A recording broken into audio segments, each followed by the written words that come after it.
Hello? Can you hear me? Ah, fantastic. Good morning.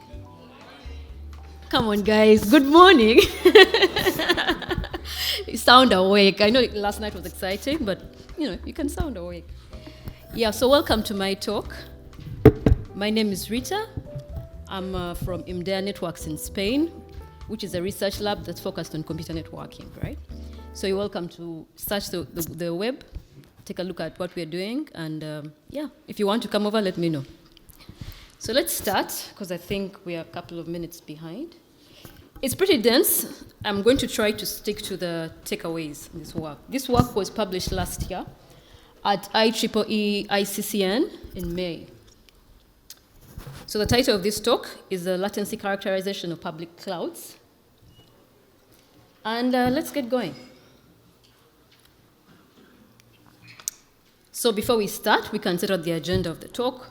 It has 4 parts: the motivation for the work, the measurement campaign, the results in 2 parts, and the conclusions and takeaways.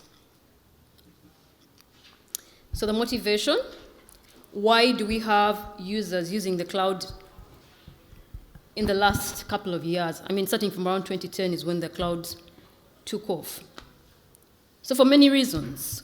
For collaboration, people who have used Google Docs, Google Slides, and so on, you can attest to that. For backing up your data with services like Dropbox and OneDrive, and then, of course, entertainment services like Netflix. So why is the cloud of interest to the infrastructure providers? And when I talk about infrastructure providers here, I want to specialize or talk about specifically wireless network providers. So for the wireless network providers, we've sort of been acting as a trunk, but then you have new services coming up, like the unmanned autonomous vehicles, extended reality, and so on. And these apps have certain things in common. They have to be delivered within certain latency constraints, and they're extremely computationally demanding, which means at some point you're going to do some of the work to deliver this service in the cloud. So what does the service provider have to know when it comes to the cloud in order to deliver this service properly? Or what are the goals you're trying to understand? One, what are the characteristics of the latency with respect to time, location, and type of service? Does the cloud location matter? Does the cloud owner matter? Do you have to have your own cloud to deliver the service? And then can you predict the latency to this cloud? And if you can, with what accuracy? And can you understand the results? Do you need complex algorithms to understand the results, or why you experience certain latencies, or can you understand them simply? Okay, now we can move on to the measurement campaign since we have the introduction out of the way. So the platform we use for this work is RIPE Atlas. I won't spend so much time on this because yesterday during the talk where we're talking about the internet routing around, I think, the Baltic Sea, there was a very good introduction to the Atlas platform. It's only that they focus on the anchor part of the platform while we're using the simple probes. So Atlas, again, is the RIPE NCC's active measurement platform. It provides several types of measurements. But for this work, we specialized on the trace route measurements. How does it work? For those who don't know, you install a probe, which could be a hardware, and in recent times, a software probe. You accumulate credits, and then you can use them to take your measurements. The measurements are publicly available, apart from a few. And so if you're a researcher, this provides a lot of data for you to do your research. And of course, Atlas provides a number of tools for you to interact with these measurements. I mentioned a few, but there are many others. And for this work, we used mainly the API, the Python client API. So the geographical area of interest for this work was Spain. And we did this work because the provider wanted to understand the cloud service latency was Telefonica. They have over 200 probes associated with the ASN, which is 3352. And it covers most of Spain, so Atlas provides actually a good platform for them to test whether their users are happy with the cloud services they're getting. And in order to select the probes that we used for the campaign, we set out those conditions, which is that the probes had to be online at least 99% of the last week before the campaign, and also the last month before the campaign. And finally, they had to be online at least 80% of the time since they had been registered with Atlas. Now, these are very stringent requirements. If you're not so strict, I guess you could use more, but that is what we wanted. And from the 200 active probes, we were able to select 36 probes. And these probes were designated as destination probes. Now, eventually, we ended up with 32, and I'll explain why. But yeah, this is how we selected the destination probes which are acting as our users. So let's talk about the cloud probes now. We chose cloud servers from the most common cloud service providers, which is Amazon, Microsoft, the Google, and of course one cloud server installed within Telefonica premises. And within these clouds, we installed probes which are going to act as our source probes. And then the measurements were coming from these probes within the cloud to the other 32, which are spread all over Spain. The granularity of the measurements were carried out for 3 months from the end of January 2024 up to almost the end of April.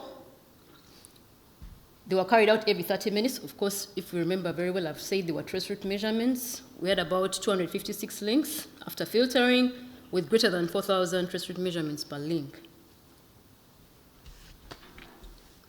Are we okay so far? Okay. So how the cloud probes distributed? We had 4 in Madrid, 1 towards the north in Saragossa, and then we eventually installed 3 of the probes in Paris, in France.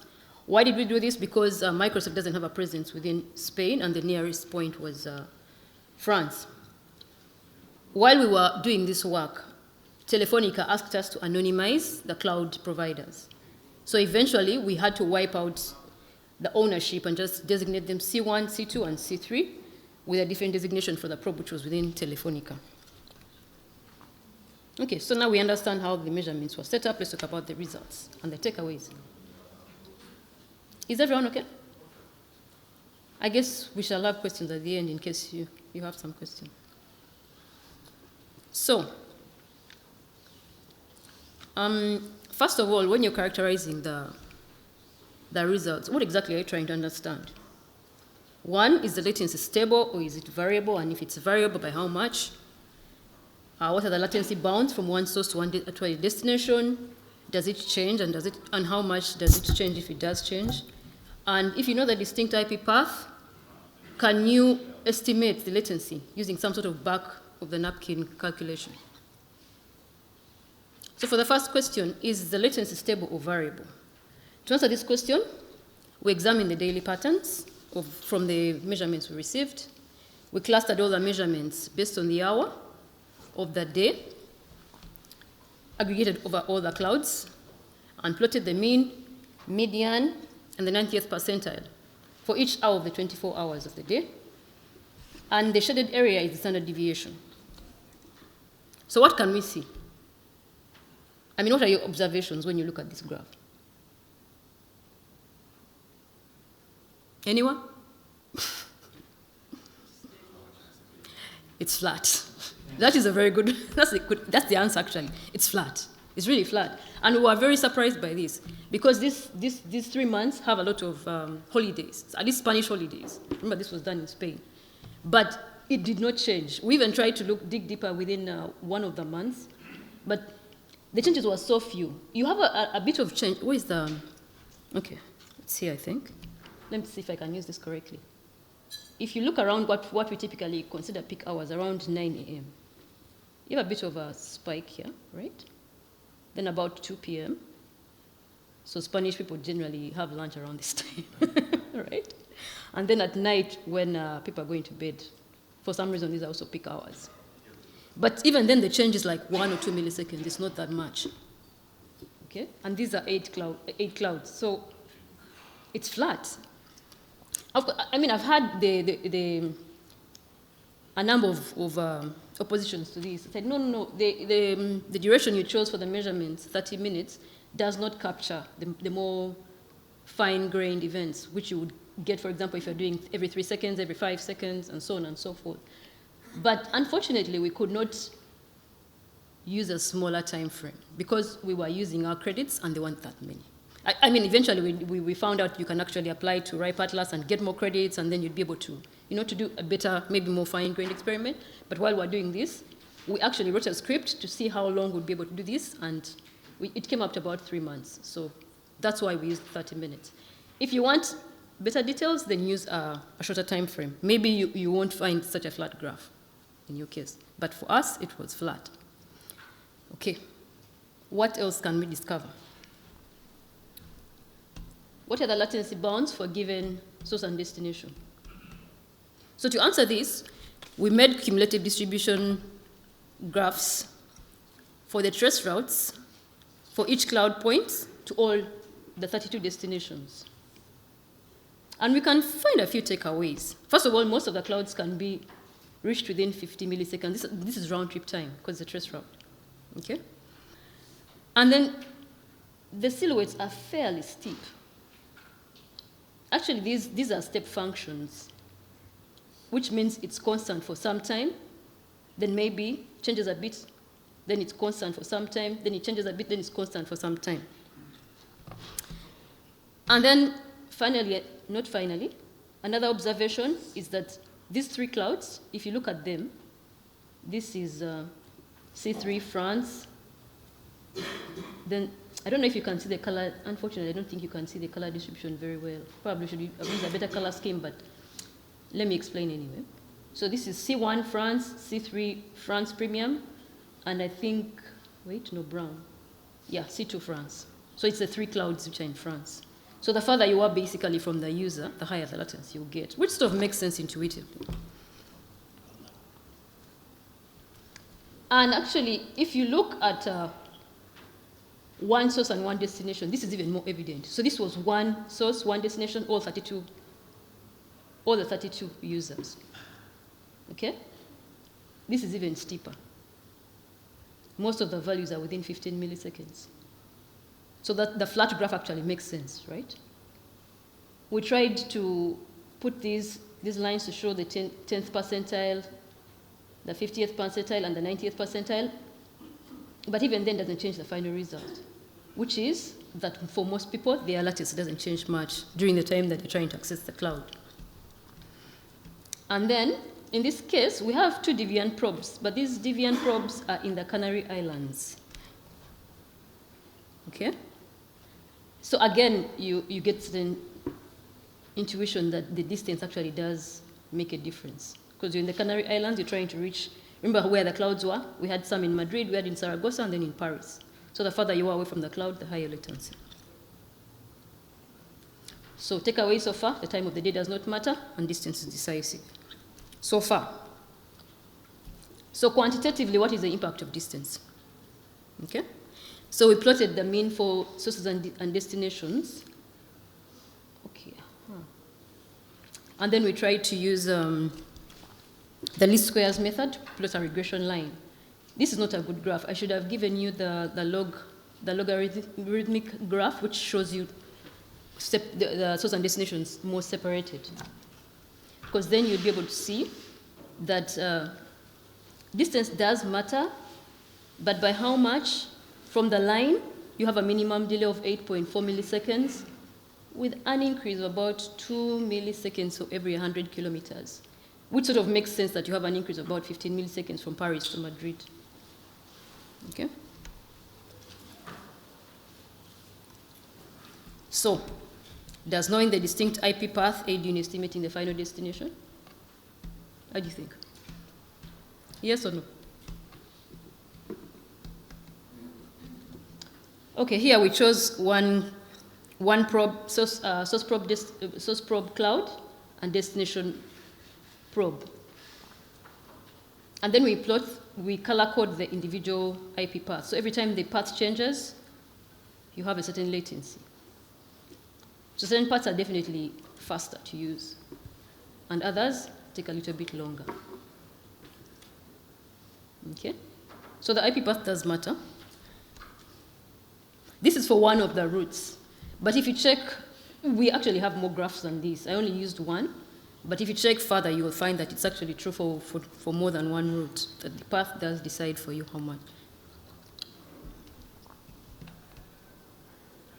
This is another graph that emphasizes this point.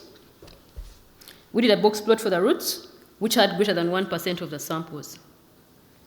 Okay? We can observe a few things here. For this particular route, there's a route that, there's an IP path that gives you about 19.5 milliseconds. But the ones with the most samples, about 24.5 milliseconds. So the difference between the shortest path and the longest path is about 5 milliseconds, which in the grand scheme of things is not that large, right? But maybe if you want to optimize further, this can help you. So from this, we can develop another set of insights. On top of knowing that the time of the day doesn't matter and that the distance is decisive, the specific IP path does affect the latency. So if you're able to stabilize the path or do your load balancing even better, you can reduce the RTT variability. That is the part of the characterization. So now let's talk about forecasting. Let's talk about forecasting.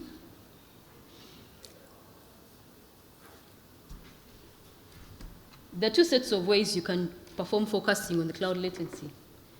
You can use the time series methods, and you can use spatial forecasting, right?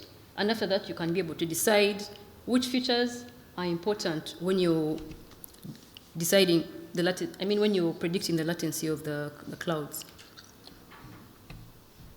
So for forecasting using the time series methods, we used the common time series forecasting methods, so the naive forecasting, exponential smoothing, ARIMA, or moving average, Prophet, which is a library provided by Facebook, and of course, the neural network. And again, the results hold. Because the route is flat, the simplest methods are the best for predicting what the latency will be. Okay? This is another of the routes.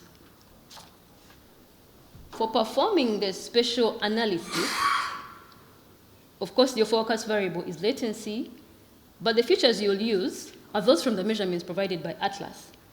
But Atlas also provides what we call a probe object, which contains all the details about each of the probes, things like latitude, longitude, the country the probe is in. Of course, in this case, it was Spain, so that one is a feature you may not use much, but it will help you calculate things like distance. Once you have the latitude of the source probe, and the latitude of the destination probe, and then the longitude of the source probe, and the latitude of the destination probe, you can calculate your distance, right? So I won't spend much time on this, just to give you an idea of the fact that you can have several features for doing your forecasting. Some things to keep in mind when you're doing your spatial forecasting. The duration of these experiments was 70 days. We used the test train split of 80-20. You can change this according to your desire. It can be 70-30 or 60-40. Then the percentage of non-values received or things that just timed out was about 3%. Then the cases of last hop being 255 or the fact that the route was not done well was about 19%. Then, of course, the routes that took too long to reach were about 2%. So this helped us to filter out from the 36 to the 32. When you're doing spatial forecasting, you actually take your data through an ordinary data science pipeline. So if you know how to do that, then this will be very easy for you. Okay, so can we predict the performance and what algorithms will we use? So we chose two cases. Again, because we had seen from the characterization that distance was important, we chose a case where we're using only distance to do the forecasting of the latency, and then one where we used all the features that we had. The algorithms we used a linear model, the decision tree, a random forest, a booster tree, a support vector machine, and the nearest neighbors. And these were the results. Again, what do you see?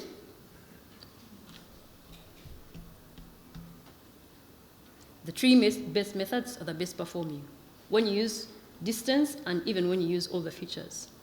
And actually using all the features helps you to improve your prediction accuracy. Again, it agrees with the results we get from the time series forecasting, which is the simpler methods you use for your forecasting your latency, the better. Maybe if you have results in which case your latency varies a lot, you may not need, you may get a different result from this. And then explainability, or if you have the features, if you used all the features, not just the distance, how would you decide which feature was important to predict your latency, right? So for this, we chose 2 post hoc methods to do the predictions of the most important features, one called line and one called sharp. These are the most commonly used explainable AI algorithms, and we use them for the 2 best performing models, which were the boosted trees and the random forests. And again, as expected, distance is the most important feature. Okay? Now, these weights, they are meaningless if you look at the details of each of these libraries. It's just to show you that this is important, more important than the other, but it's not like it's 0.797 milliseconds. Okay? And to emphasize that, if you look at the difference between the weight that was given to distance and the weight that was given to the other features, you find that they're 1 order of magnitude less important. Okay? So in other words, you could have just used the distance and you'd have gotten a good result. Maybe not as accurate as using all the features, but still have gotten a good result. Okay, so why were we going through all this mathematics very early in the morning? Okay? We were trying to answer something from the infrastructure provider's perspective, which is, can your users access all these new killer apps everywhere? Okay? What's the answer? Yes or no?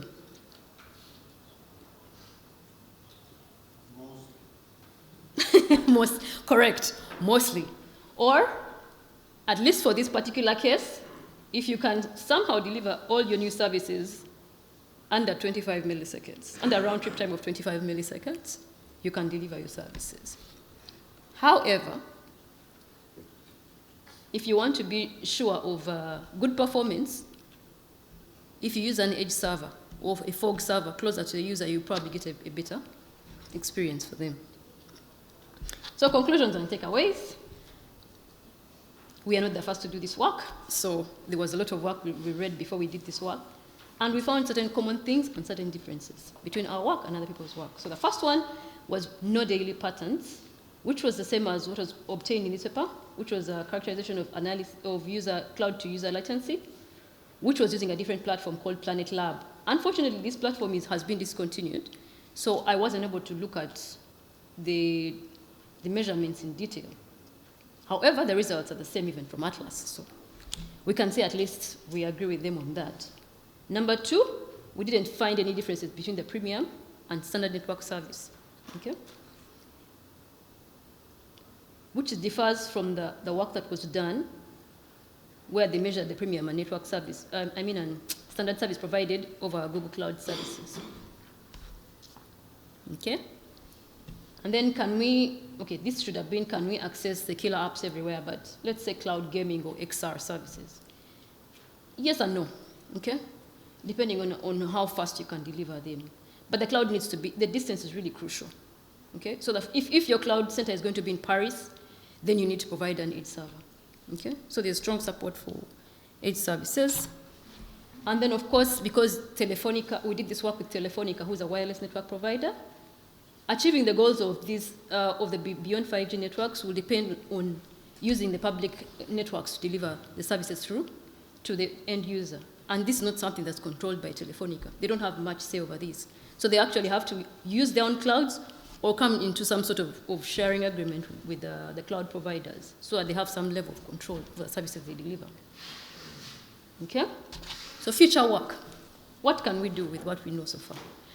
We have work under review where we are looking at some old measurement work that's been done on RIPE Atlas. On RIPE Atlas, like I said, we tried to look at Planet Lab, but it's been decommissioned. So it will take us a bit longer, but we have some work that we are looking after. We're looking into the details of this other work that was done on RIPE, and we are testing our methodology over various dimensions.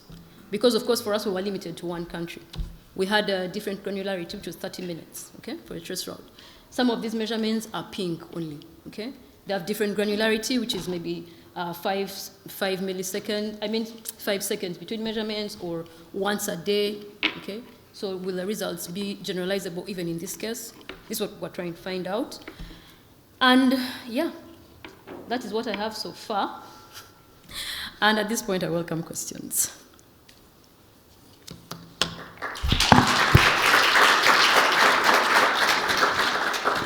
And do we have any questions? We have one. Yeah, it's not, you need a microphone?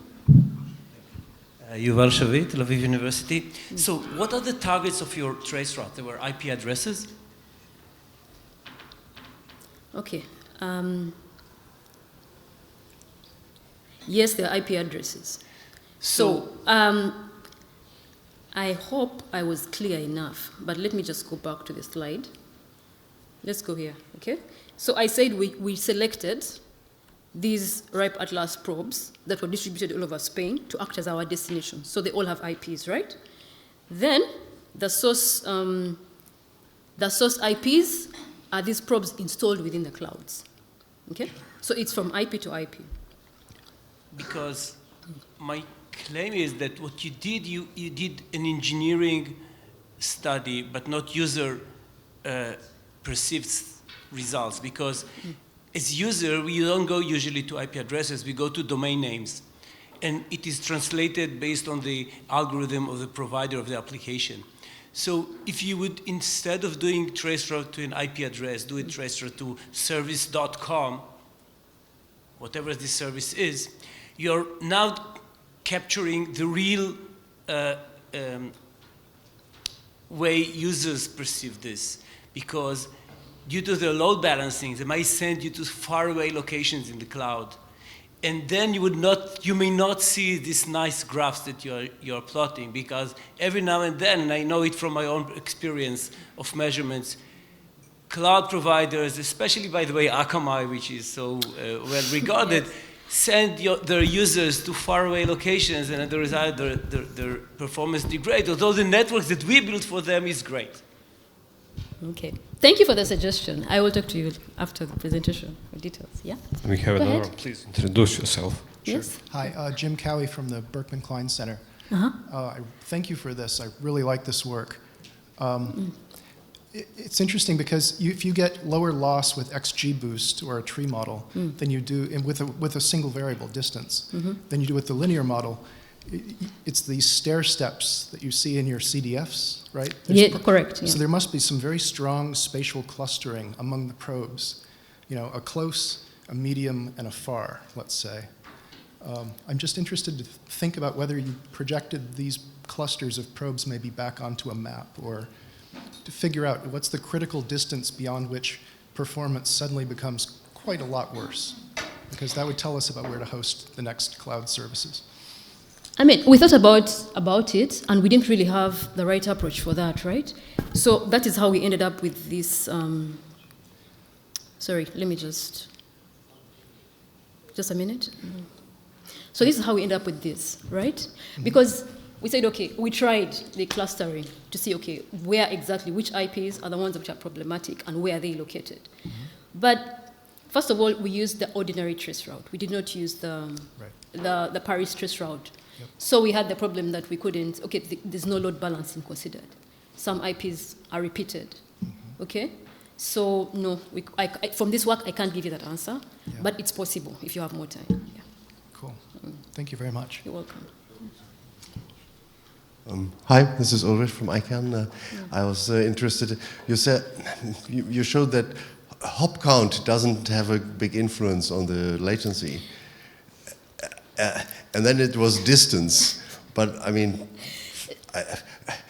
light in fibers isn't going slow to Paris. So what's causing the latency if it's not the hops? I mean, what decides whether when you're coming from Madrid to Paris, you take 10 hops this time and next time you take 8 hops? Who's deciding? What happens in that case? I'm not even network people. Okay.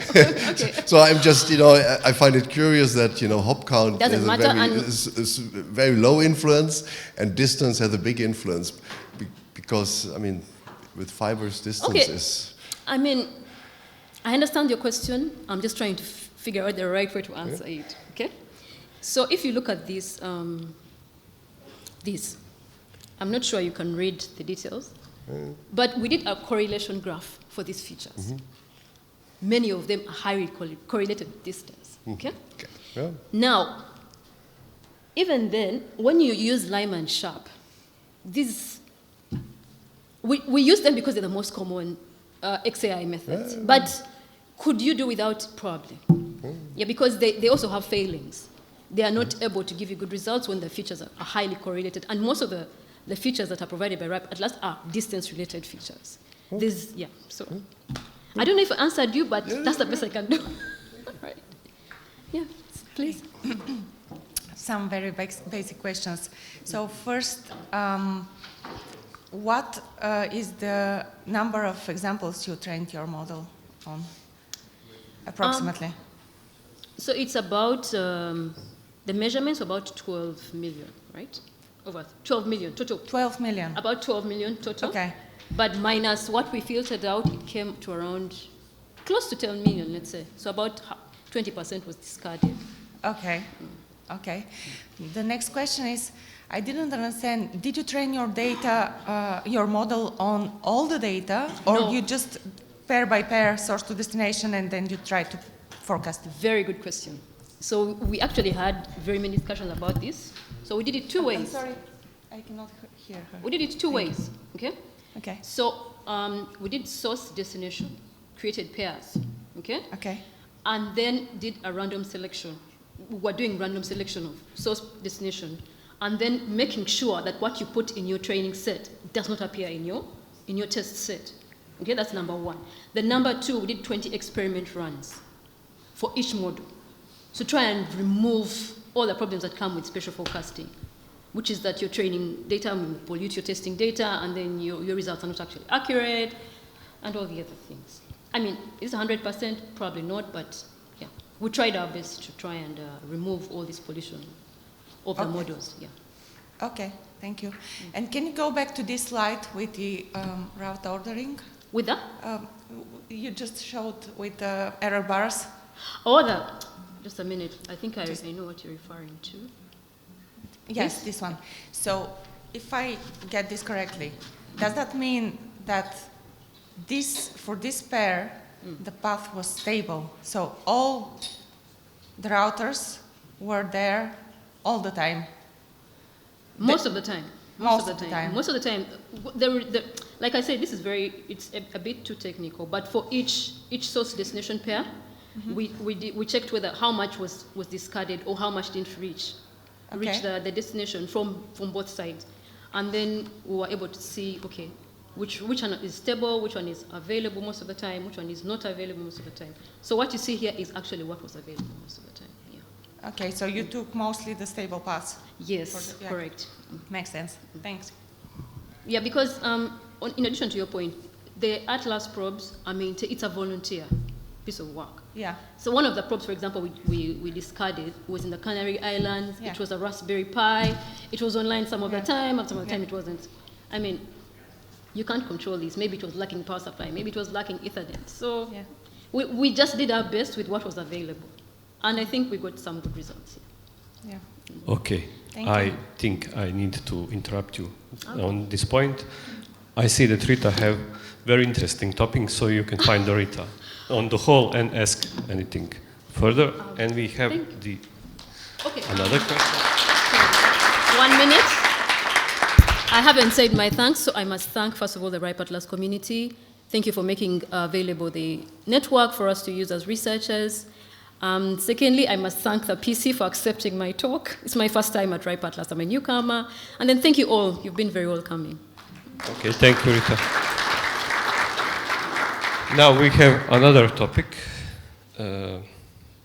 Solomia Yermenko from Ukraine. And the topic is IPS in Ukraine, lessons to learn. I think it's about...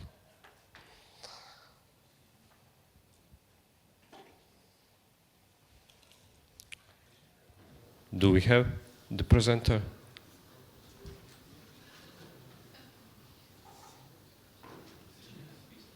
I guess not.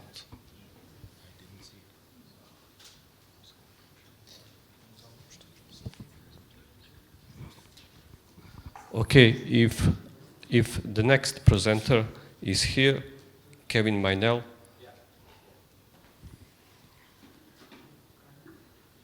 Okay, instead we have the Kevin Meynell, Secure Path-Aware Internet Routing for Critical Infrastructure. I was just literally about to go and get a coffee, so I just heard the speaker wasn't here, so that was quite fortunate, otherwise you'd have no speakers. All right, right, so hello, I'm Kevin from the SCION Association, so I'm here to talk a bit about the SCION architecture. I think some people may have heard of this, some people probably may be new to you. What this is about, it's really trying to address some of the issues around BGP. So, as I'm sure many of you are aware that the current internet routing system is inherently based on unverified trust and doesn't entirely have predictable route propagation.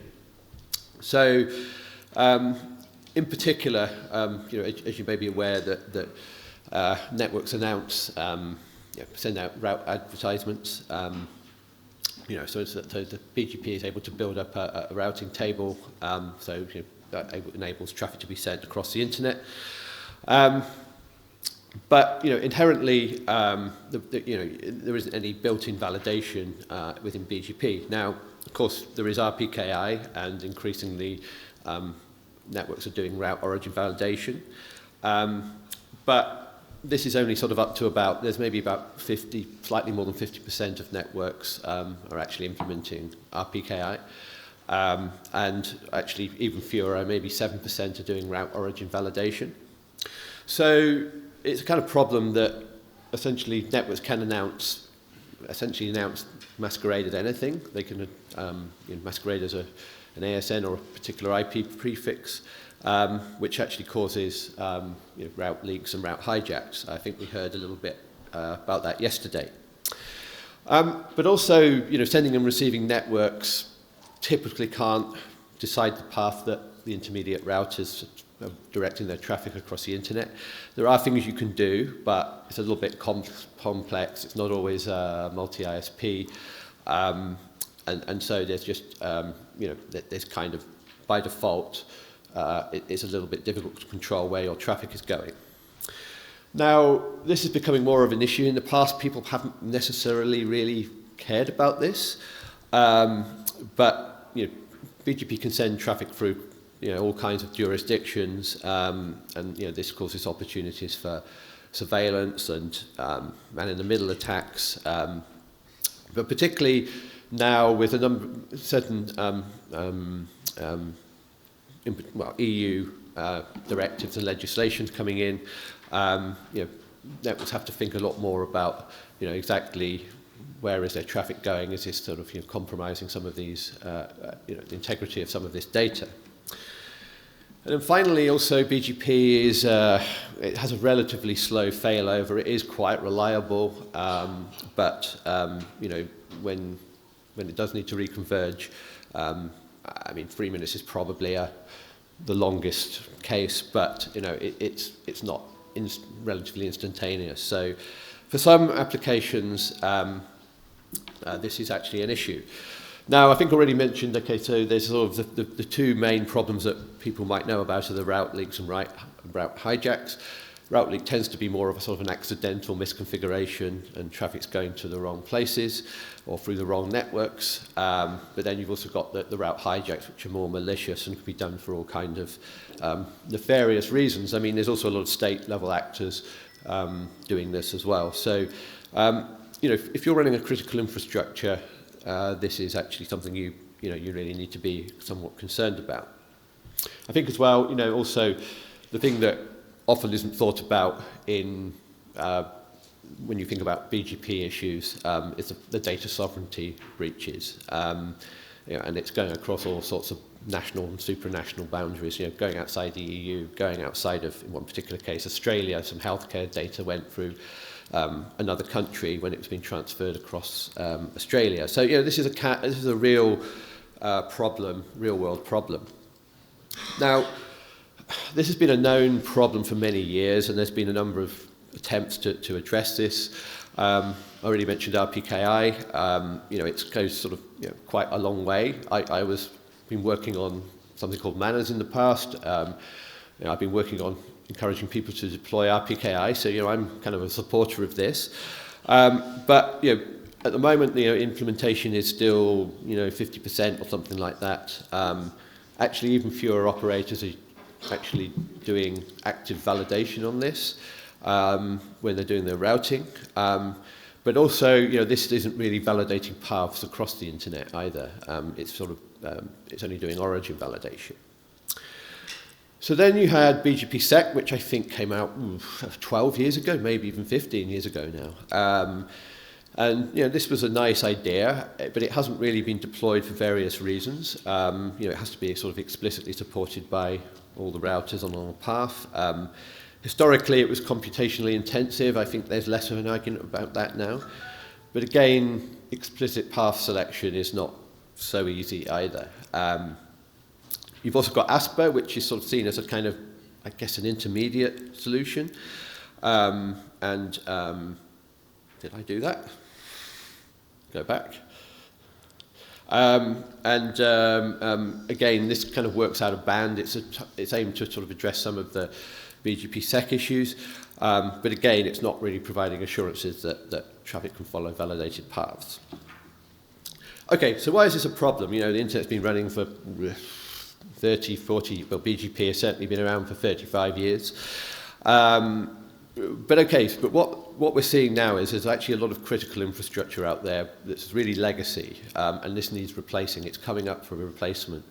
And a lot of this is not even actually based on IP. Some of it is not actually on the internet. It's just sort of kind of isolated stuff. But it's getting more and more expensive to run this infrastructure. It's kind of inefficient. It's not very resilient.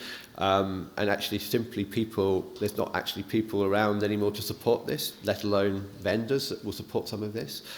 I mean, it's okay in some of these industries where they've got a lot of money, they can throw money at this problem, but increasingly, a lot of critical infrastructure industries like air traffic control, which is the example there, is really looking to replace their systems with sort of commodity internet and use that. They consider that reliable enough, that infrastructure, but they want certain assurances and certain trust assurances, and they want certain assurances of where their traffic is going.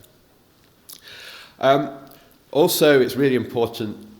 They don't want to be locked into a single vendor or a single ISP. So actually, really true interdomain and multi-ISP support is important for them. Not least because, in air traffic control, every country runs its own, for example, air traffic control system. It's all done in slightly different ways. There is Eurocontrol as well, of course, so they really need to sort of have this sort of multi-domain support. Okay, but just to get rid of some myths, dispel some myths about SCION. Some people have heard about SCION, some people have heard less positive things about SCION,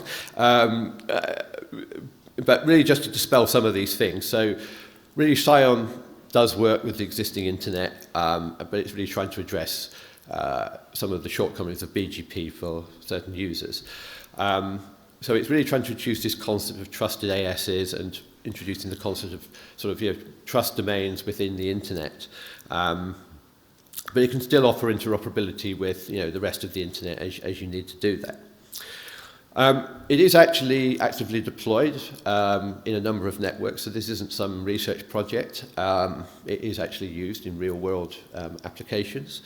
It actually has commercial and open source versions as well, and it is currently going through the independent submission process at the IETF.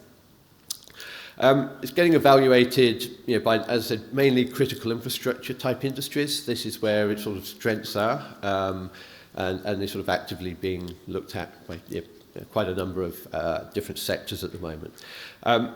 This slide is actually, I just realised, slightly out of date because actually several ISPs already deploy SCION, and there's at least one ISP deploying SCION. So it is actually something that is a real thing.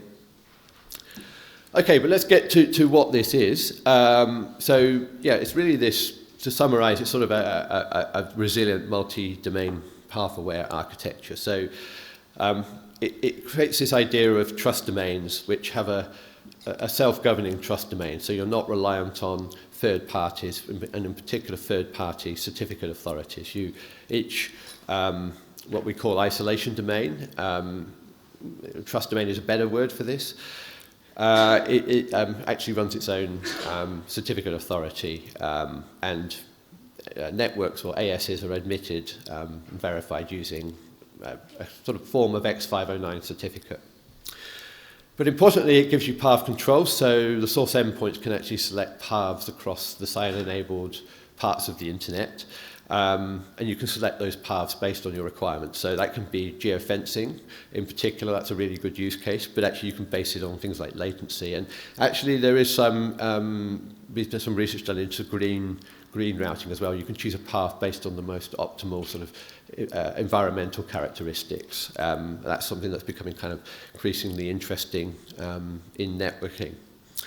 And then it's also got faster switching, so you can actually send your traffic across multiple paths simultaneously, and it can do very fast path switching when you have connection failures. Or actually, if you get, for example, denial of service attacks, you can switch paths very quickly if needed. Okay, so the the key is this trust-enhanced networking. So you build, SCION has this trust model based on isolation domains. So these are logical groupings of ASs, and they share this uniform trust environment. So they're essentially administered by what you call voting ASs. So you need at least one voting AS in an ISD to set this up. But actually commonly, for example, in the Swiss financial network, there's, I think, 3 voting ASs that you make the decisions, and they actually run the CA for the Swiss financial system. They have their own trust root. It's called the trust root certificate, which is negotiated by these. They do this signing ceremony, and essentially it issues certificates for all of the networks that would be in that particular trust domain. You can only create, for each trust domain, only the voting ASs can essentially create the certificates for the ASs within that trust domain. So they essentially control who's admitted to the trust, the zone of trust. So that's kind of the basis. The other thing, so that whilst you have let's say you've got 7 ASs in your trust domain, you can actually have multiple trust domains, and you can actually choose to send traffic to other trust domains as well. But you can send it on a policy-based. You can do it on a policy basis. You can choose which other ISDs to trust. So you could have a financial network in Germany, for example, and you could agree that you could transfer data between, like, Switzerland and the German financial ISDs. So it's quite flexible in that. It's not completely isolated within with just to a few ASs. So how it works, it based on a beaconing system. So it uses beacons. So ASs communicate through this beacons which indicate the availability of paths. Each AS has control services that essentially store the available paths and make these available for selection. And the endpoints really can combine these paths to reach a particular destination, or they can combine multiple paths as well. So these paths are then authenticated through the PKI. And the way it's actually sent itself, so it's there's like a sort of header with it works with IPv4 and IPv6 incidentally, but there's a sort of SCION header that exists within the packet that gets sent, and that has the ISD and the AS level information. So that's how it gets to the destination. So the model of deployment is that SCION routers are actually set up on the borders of an AS. There are dedicated SCION routers, but we're actually talking to a number of vendors to have SCION support built into, say, shall we say, more of the common router vendor platforms. And so, because there's obviously quite a lot of interest from the finance network. And these border routers will peer with the other SCION networks to connect the customer traffic. The control plane is actually in control services, so that can be a separate standalone box. You can have a resilient number of boxes. You can also run in a VM on a cloud system as well. So that's where the sort of intelligence in the network comes from. But you can run SCION stacks on endpoints, so you could actually run this on your laptop. There is actually an Android stack in development, so you can have native SCION direct to your phone. But for a lot of the use cases at the moment, we're using SCION gateway, so this converts IP to SCION at the edge. Again, the control service is essentially there's a beacon server, and there's a path server, and a certificate server, but this is essentially one service that runs per AS. So I mentioned the SCION gateway, so this allows you to sort of win to work with the regular internet. So you can bring in remote users running, they don't need to do anything special. You're not necessarily getting the benefits of SCION if you're going through the gateway, but actually because you're bringing SCION closer to the edge of the network, it does still have some benefits. And then the gateway can also be used to support connections to the shall we say the rest of the internet, the commodity internet as well. So that allows you to communicate beyond the SCION-enabled parts of the network. Now, for some use cases, for some critical infrastructures, they don't actually want to do that. They want to have a sort of just a network that they're able to control. But this does give options for example, in the Swiss healthcare network, which is using this, there's a lot of surgeries and doctors that don't want to be installing SCION, so they're able to use this gateway process. And again, I mentioned the other benefit, it does have this fast failover. So one of the characteristics of BGP, it tends to select routes based on sort of lowest cost, whether this is the most practical or optimal for the requirements. So, SCION is able to actually allow the endpoints to choose their how they want to send their data across the network. In practice, this is done probably in the routers. There's certain, you can configure this in the routers to say, we want to take certain paths or take paths based on certain policies. But the good thing is about this is that the path switching is also very quick. It's sort of within 1 or 2 seconds when that needs to happen. So, so there's a kind of benefit over BGP. This is kind of important in some critical infrastructure industries. Even they don't necessarily need to have it really fast, but they do need it to be reliable. That's one of the reasons that they've been looking at SCION. So I think I mentioned the Swiss Secure Financial Network. This is actually used in Switzerland it connects the banks and financial systems. It's been running since about 2022. And one of the reasons they wanted to use SCION, they had a sort of dedicated IP network ran on leased lines. I think there was some MPLS in there. But this was sort of coming to the end of its life. It needed to be re-procured. They didn't want to sort of be locked into single vendor solutions. So SCION had the advantage that you can actually have multiple providers. Actually, that also brings additional resilience to the network as well.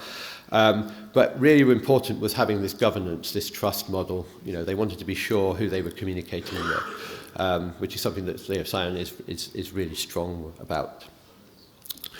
So there are other networks. So there's an FPOS network that's just recently deployed SCION. I already mentioned the Swiss healthcare network that they're connecting hospitals and doctors. They're kind of using more the IP gateway approach.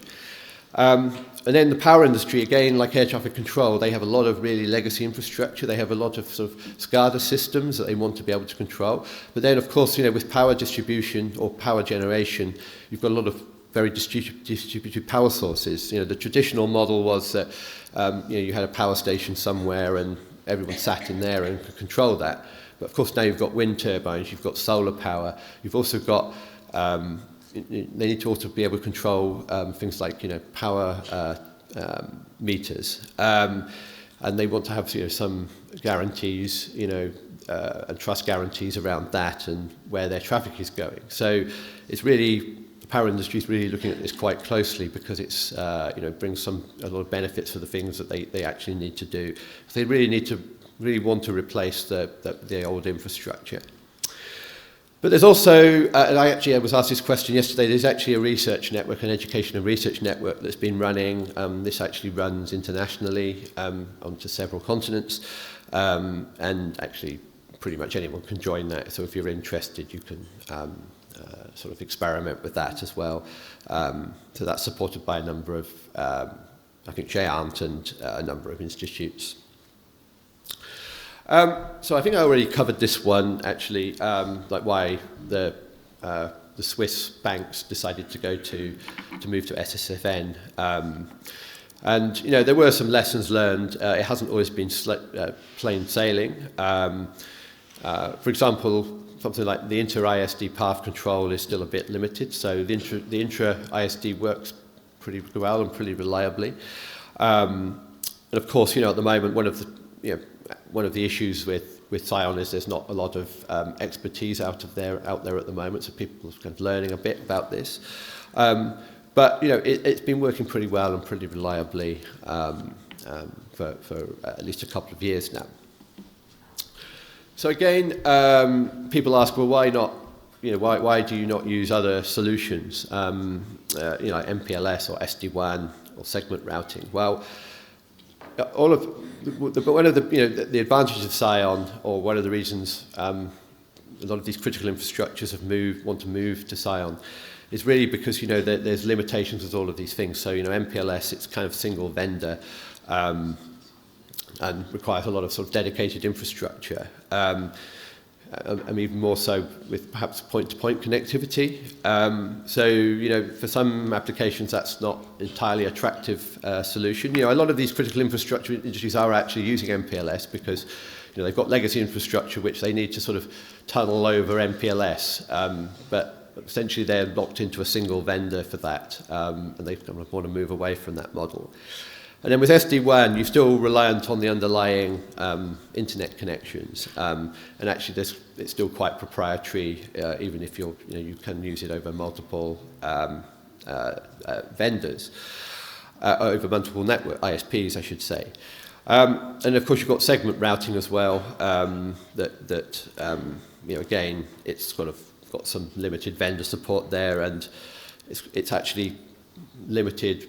The benefits are kind of limited to a reduced number of domains.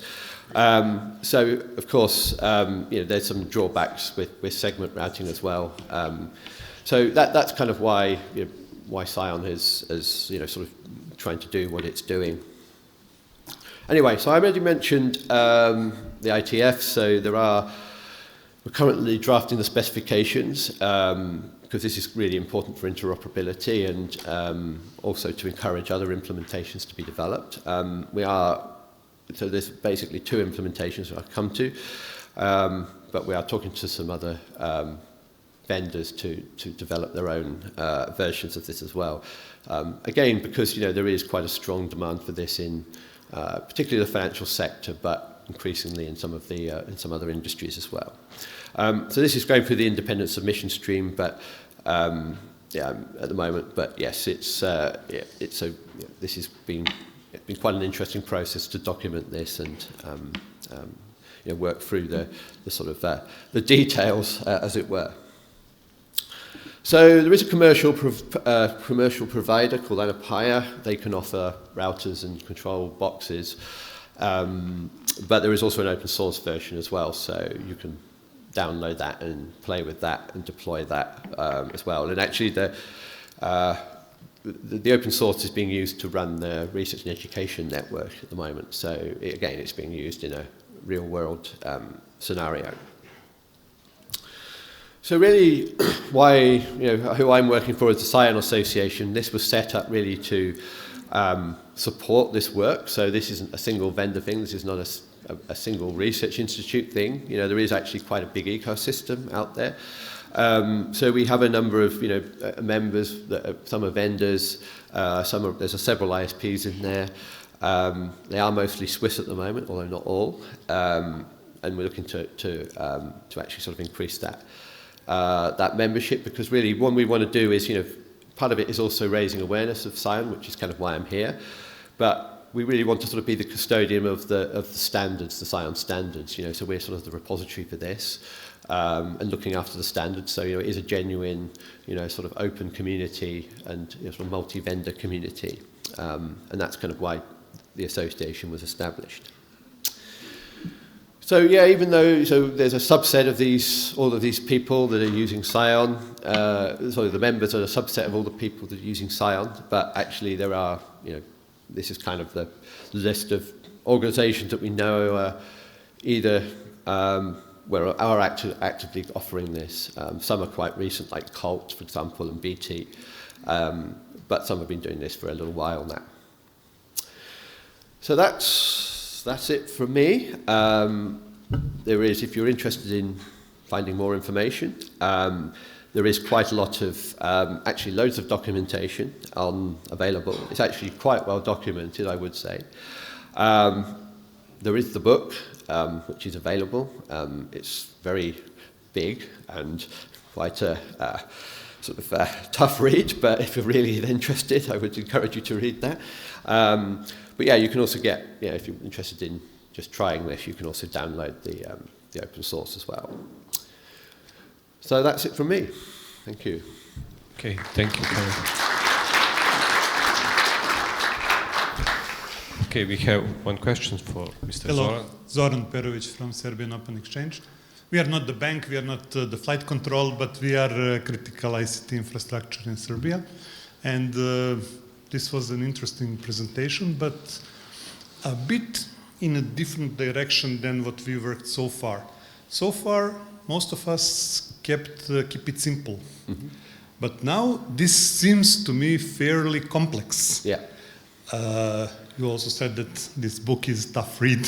Yeah. So I suppose there is a lot of things around that. We faced also SD1 project like solving all the problems of the world, mm-hmm. only to learn that in operation it requires quite a lot of support. Yeah. What about the experience of real-life implication of SCION?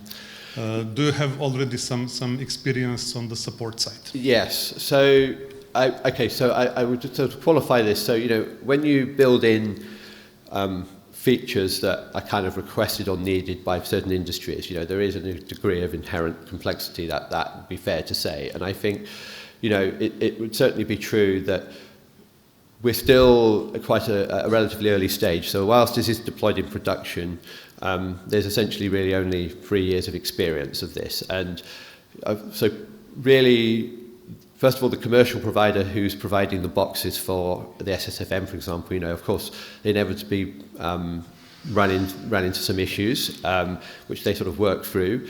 There was quite a big support burden, particularly for the healthcare system, because, the doctors and not necessarily IT professionals, so there was a high level of support needed there. And then, of course, inevitably there were sort of shakeout issues. I think one of the big issues is actually the human factor. So it's actually getting the certificates signed. They're doing the signing ceremony and dealing with the PKI, because PKIs always tend to be a bit more complicated than they should be.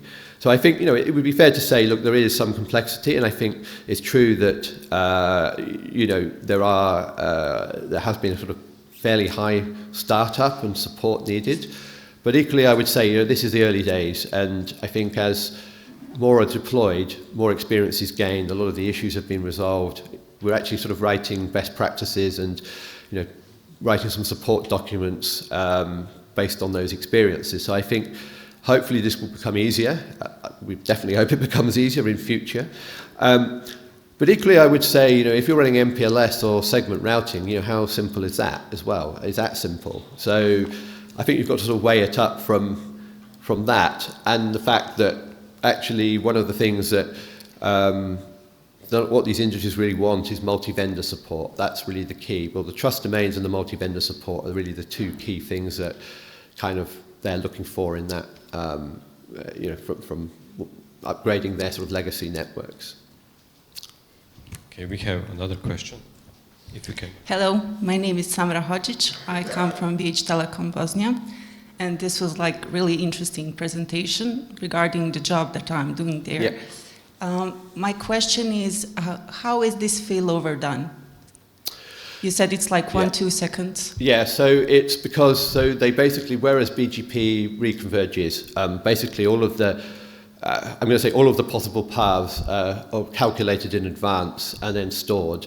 And they get updated. There's some updating beaconing mechanism that gets periodically updated. So paths will get dropped and added. But basically it's sort of stored in a sort of in by the control server. So basically once there's an issue with a path, it can pick the next best path pretty quickly. So it doesn't have to sort of wait for the convergence like BGP does. That's how it basically works. Yeah. Is that like related to BGP routers? Or you're talking about SCION gateways? What in that case if you have like BGP in between? No, so SCION doesn't run BGP in between SCION routers. It runs its beaconing protocol. So, it's essentially replacing BGP on the SCION network. Obviously, at the gateway, then they are working with the rest of the internet. So you've still got that issue. But for the SCION-enabled parts, it's running this beaconing process, and essentially the paths are stored, in advance, so it knows how to, can switch very quickly on that. Mm-hmm. Thank you. Okay, if we have no more questions, I need to announce the earlier pause because we have some technical issue with the second presentation. So till that, you can talk in the hall. It's like from yesterday's panel with a longer pause. So.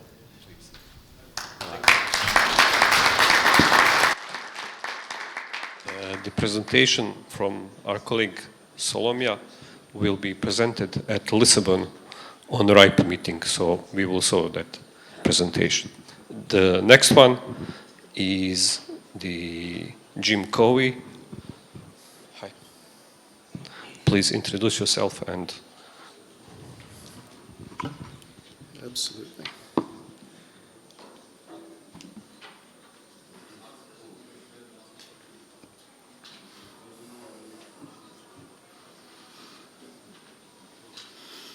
Okay. Hi, everybody. I'm Jim Cowie. I'm research fellow this year at the Berkman Klein Center for Internet and Society back in Boston. My job there, I guess, is to help explain to that community how the internet works at an infrastructural level. And to help them think through, we've been thinking about some really interesting questions like, in 100 years, when we're all gone, how will historians look back at this period? How will they think about how the internet in every region affected the development of the culture that we have right now? So I wanted to thank the PC, of course, for accepting my little talk. But more than that, I wanted to thank the community here for running these measurements, for hosting these probes all these years and generating this amazing data set, which eventually will be one of the critical resources that historians will use to figure out what our life was like. So what I'm going to go through today is more the Atlas-related stuff. I won't go back over Atlas because I think you've seen it in several presentations already. But more than the routing data sets that started at RIPE around 1998 or 9, this started about 2014, and we're doing active measurements, right? Using a large set of probes and a smaller set of collected anchors. And so you can kind of see here the log scale distribution of where these are. So we'll do a couple of different explorations today. I have a lot of credits in Atlas that have been donated to me, but usually I don't use them.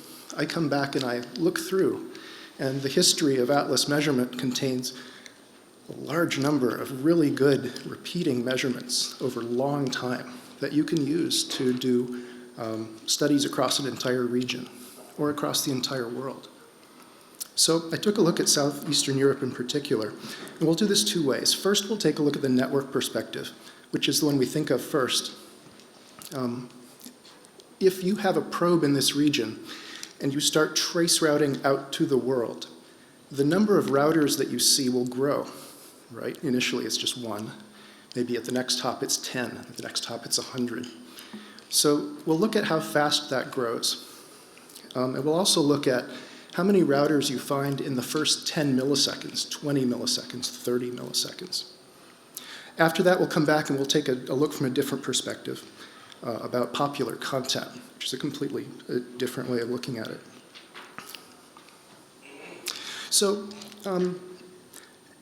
the network perspective is like this, right?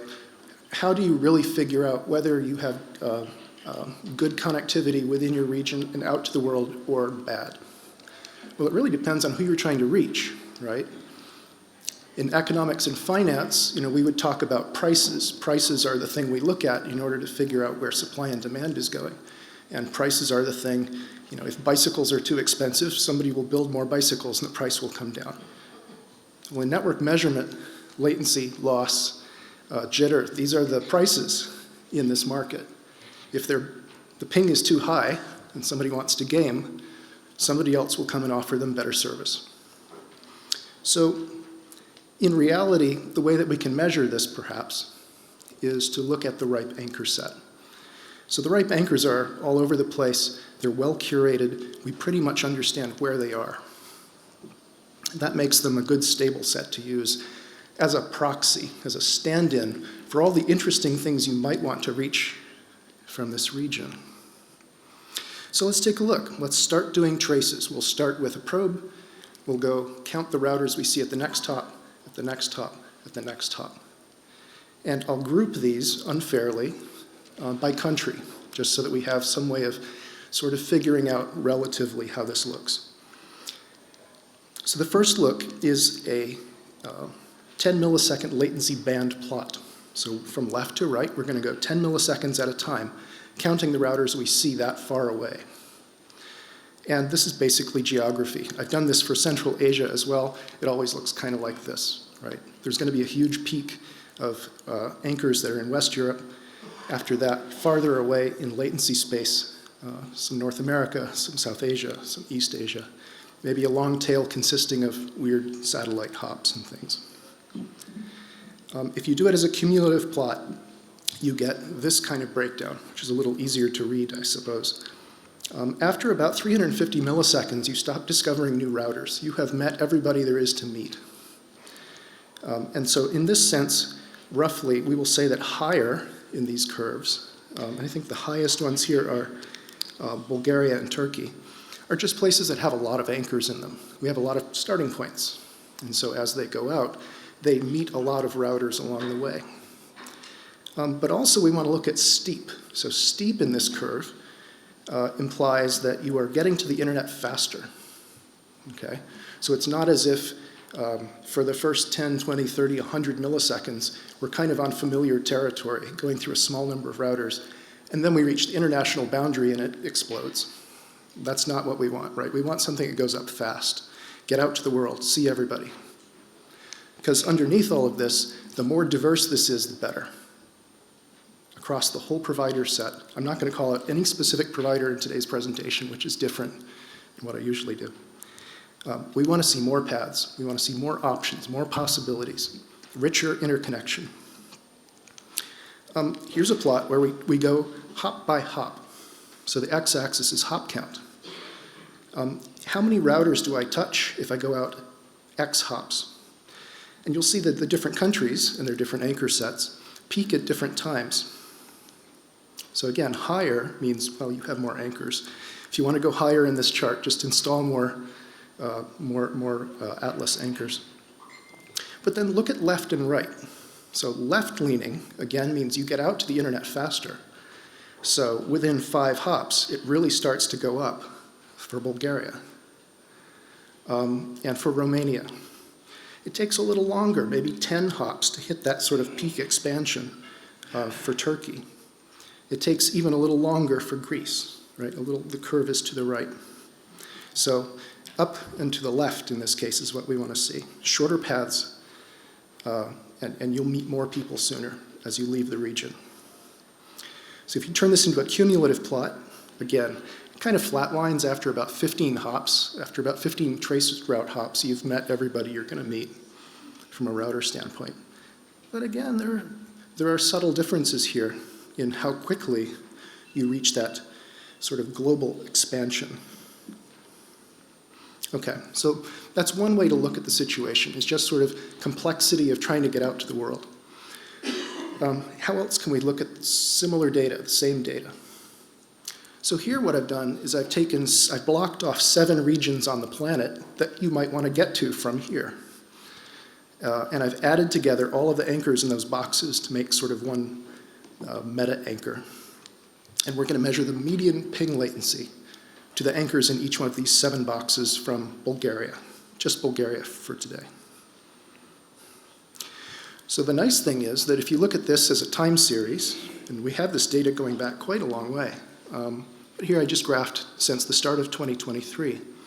It's nice and stable. It's flat. Every one of these geographic regions has a mode and relatively little variance. The one obvious exception is getting to anchors in South Asia, which jumps up by about 125 milliseconds during the problem with CME 5 last year. But other than that, it's basically stable, right? You know what you're going to get. If you're going to anchors in East Asia, it's going to take you about 275 milliseconds because you're going all the way around the planet. All the way down group by group, if all of your customers, counterparties rather, the people that they need to reach are in Western Europe, then you're in luck. It's a flat line. It's under 50 milliseconds. It's very, very stable. So the nice thing about Atlas is, of course, these probes also do V6. So we can compare. If I change it, I'll go back and forth a little bit. Really, the only thing that changes here is my labeling. IPv6, same latencies, same stability, or in this case, rerouting for a short time. And this is good, because in the old days, a lot of V6 connectivity used to be tunneled, and it was through strange providers, and it went places that regular V4 traffic did not go. And the latencies would be quite different. It's no longer the case. This is basically 2 internets with the same performance. Okay, so that's our network perspective. Now let's do something completely different. A lot of what happens to your customer's experience is based on what happens from the perspective of the big content that they're trying to reach. So if your users really, really want to get to Facebook or Twitter or contact you or whatever, they care about where they are being mapped to by those content providers. And so, again, somewhere in RIPE Atlas, as you will find, there are periodic measurements that start with a domain name, resolve it on the probe to an IP address for that probe, that's critical, and then let's do pings, let's do trace routes.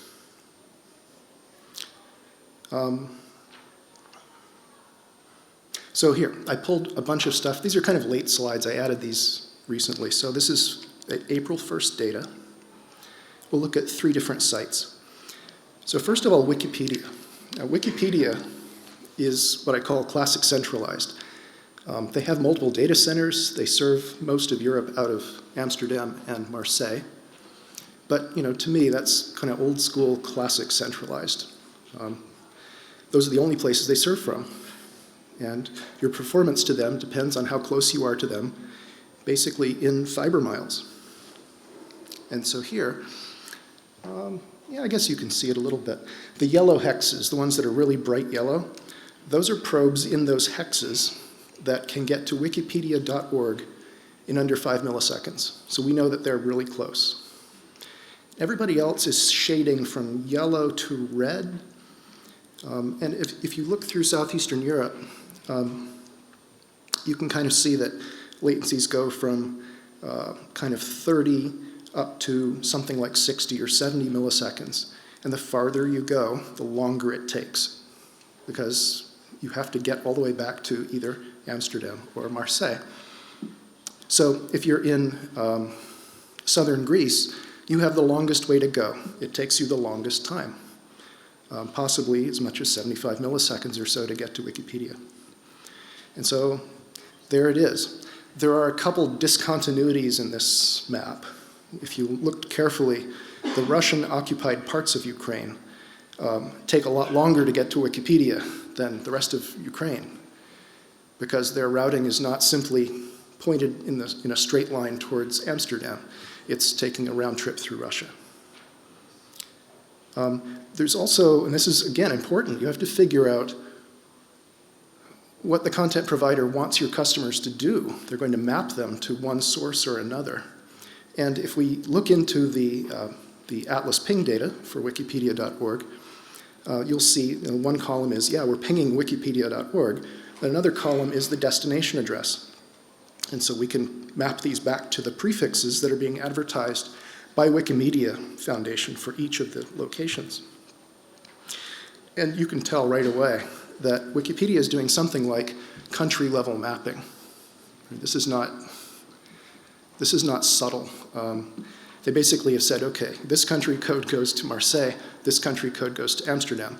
For some reason, the Czech Republic goes to Marseille, and all of their neighbors go to Amsterdam. We don't know, right? Maybe they could tell us. There's a couple of blue points in here, especially in Bulgaria, where they're being mapped to Virginia, which presumably means that the probe itself is maybe on a VPN or some, who knows. But by and large, it could be bad geolocation. It could be, because these are all probes. So probes also move. I don't know. That's a good subject for another day. If you do the same thing for V6, because again, we can do V4 and V6, you get the very same sort of approximate country code level balancing. Why is Turkey mapped to Marseille? And all of Southeastern Europe basically is mapped to Amsterdam. It's the way it works, right? We don't ask questions. We have to know these things, though, in order to answer, our customers. In the old days, I would have done a difference, and here I've done a difference plot. The latency on V4 versus the latency on V6.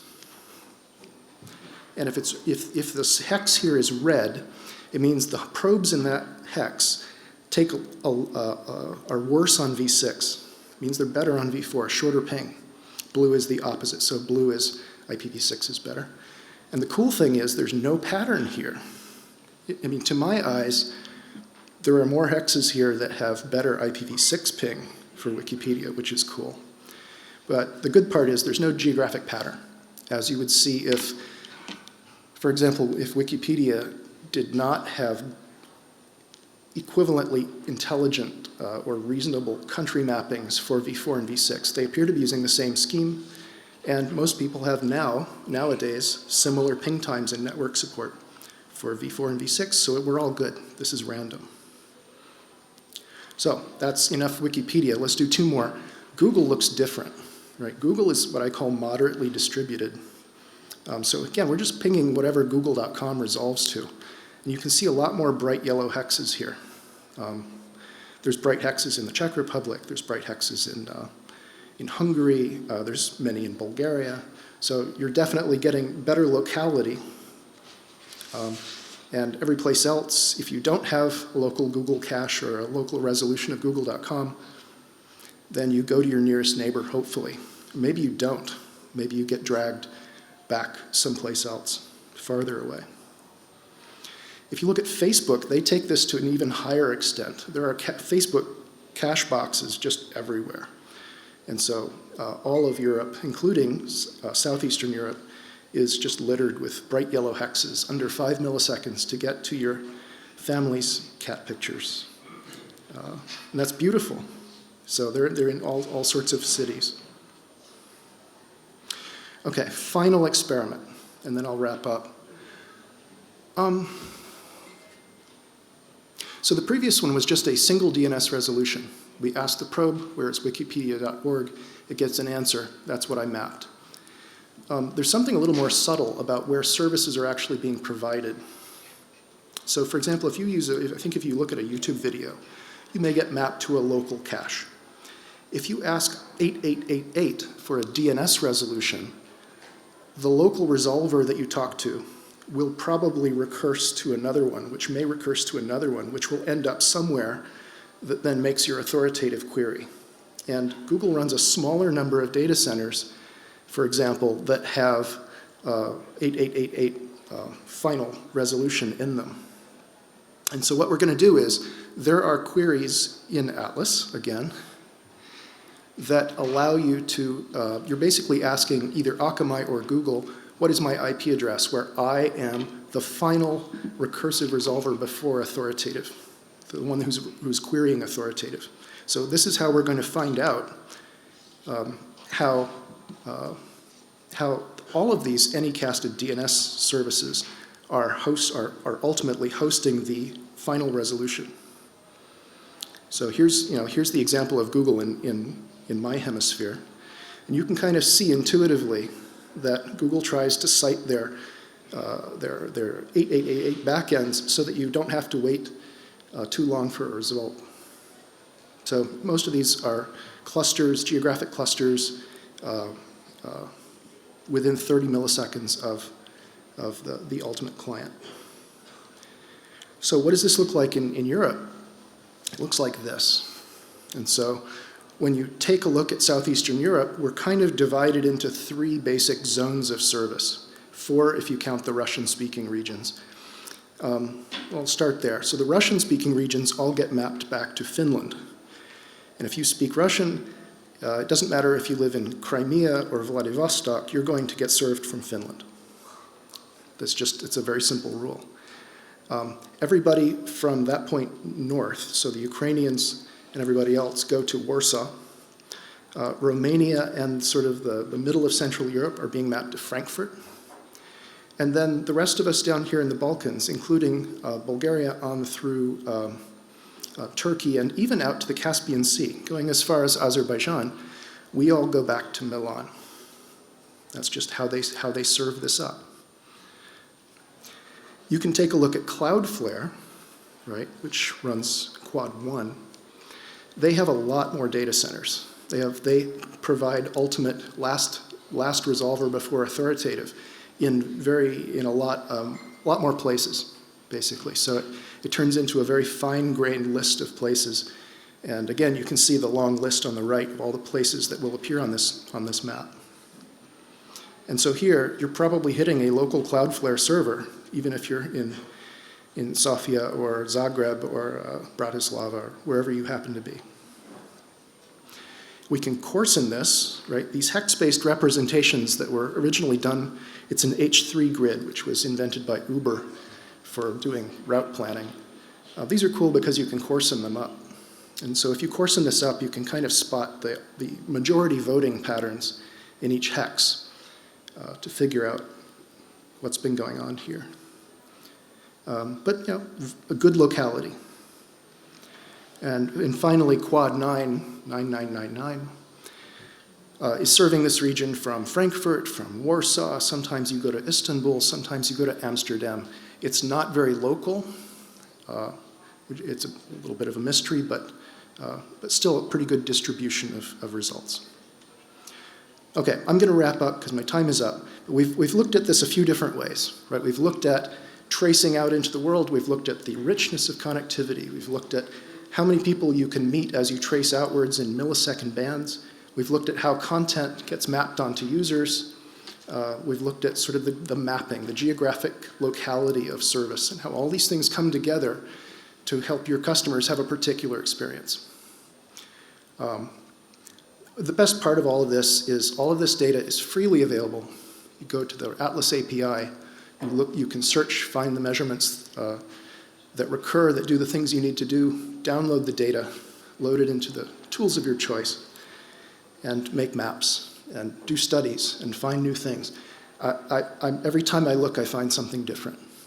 So if in your region, maybe you know somebody at the university, if you have students who want to study projects like this, please have them reach out. I would be really glad to have other people putting more eyes on this basically inexhaustible data set. All right, I'll leave it there, and I'll thank you very much. Thank you, Jim. Is there any questions? Please introduce yourself and ask. Hi, Jim. I can probably spend an hour interrogating on how you did this, but I was just curious about the V6 distribution. And yeah, the watershedding is helpful.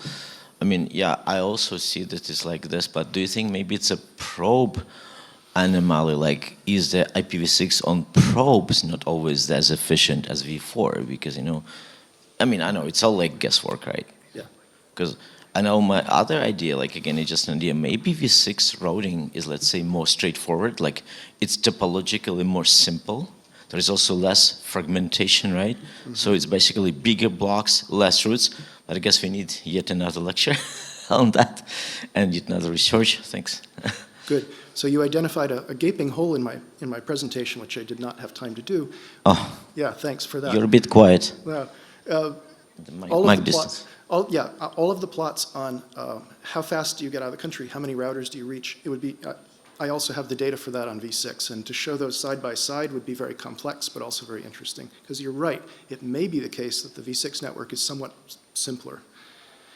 But from the ways that matter, which is like mapping to content, latencies to content, latencies to everything on Earth, it's basically the same.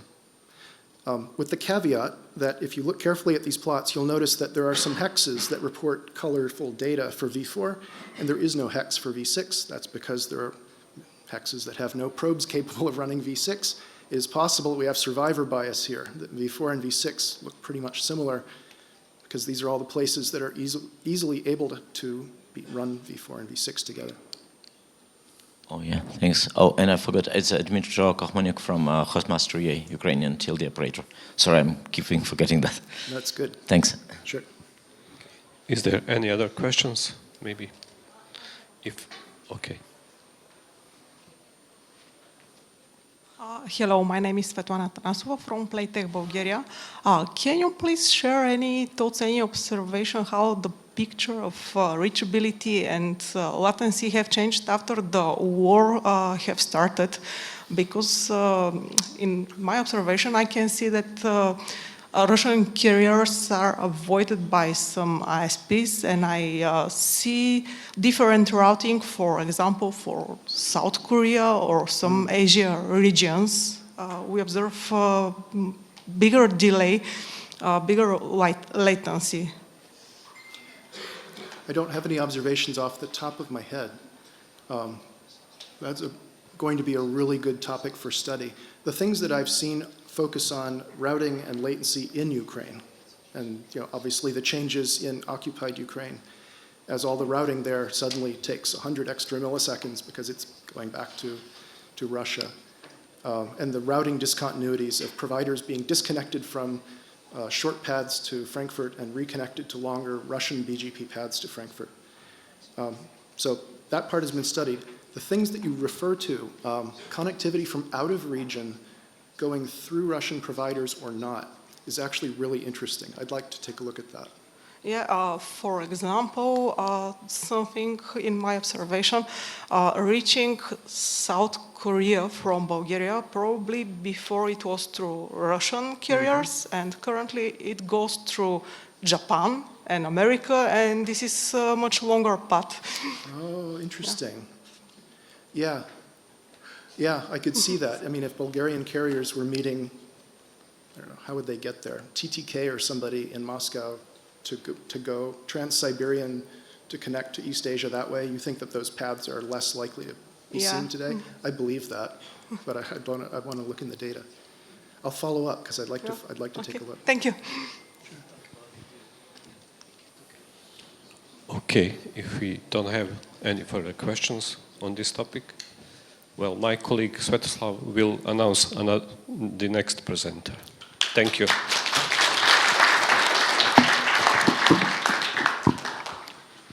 So welcome, Yuval Shavitt from Tel Aviv University. Thank you, and I'd really like to thank the committee for selecting my presentation, and especially to Jelena for doing all the hard work of assigning it. Hi, Jelena.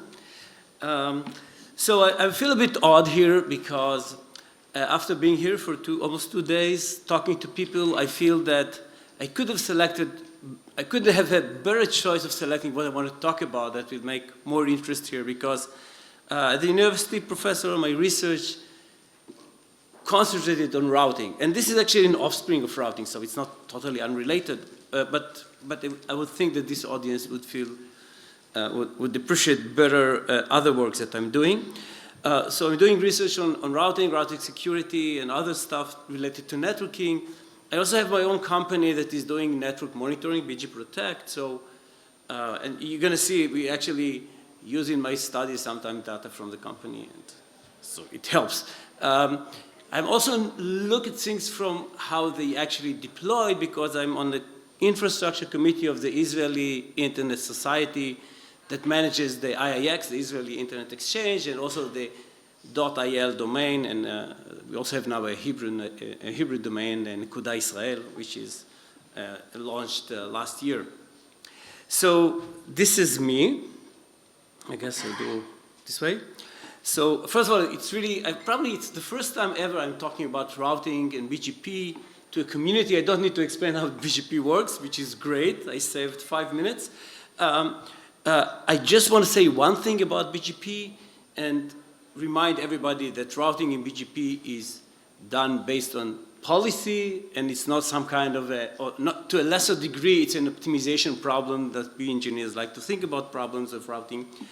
And in 2000, there was a seminal paper by Li Jingao, then at Wesley College, she later moved,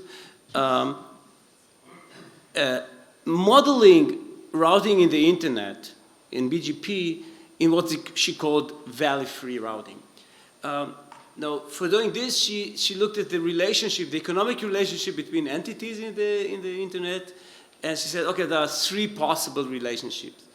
One is a customer provider. You know, I'm a small provider. I want to get access to the rest of the world. I pay money to a provider that will give me connectivity. For example, Colt, you know, a European provider, 8220, is paying Aurelion, which I call Telia, for connectivity because Telia is tier 1 provider and get them anywhere. The other type of relationship is a peer-to-peer, where 2 networks are roughly the same size, are interconnected in order to save money of going to their providers. For example, here in Bulgaria, we'll have A1 and Vivacom, I guess, would be peers. I didn't check it thoroughly, but I guess this is the situation. And then there are siblings. Siblings are ASs that belong to the same entity, so there's no real meaning of looking at their relationship because it's the same entity. And one example I give here is Verizon. Verizon was building its network with 3 different ASs, main ASs. They have more. 701, which is their global ASN, and then they have 702 for Europe and 703 for Southeast Asia.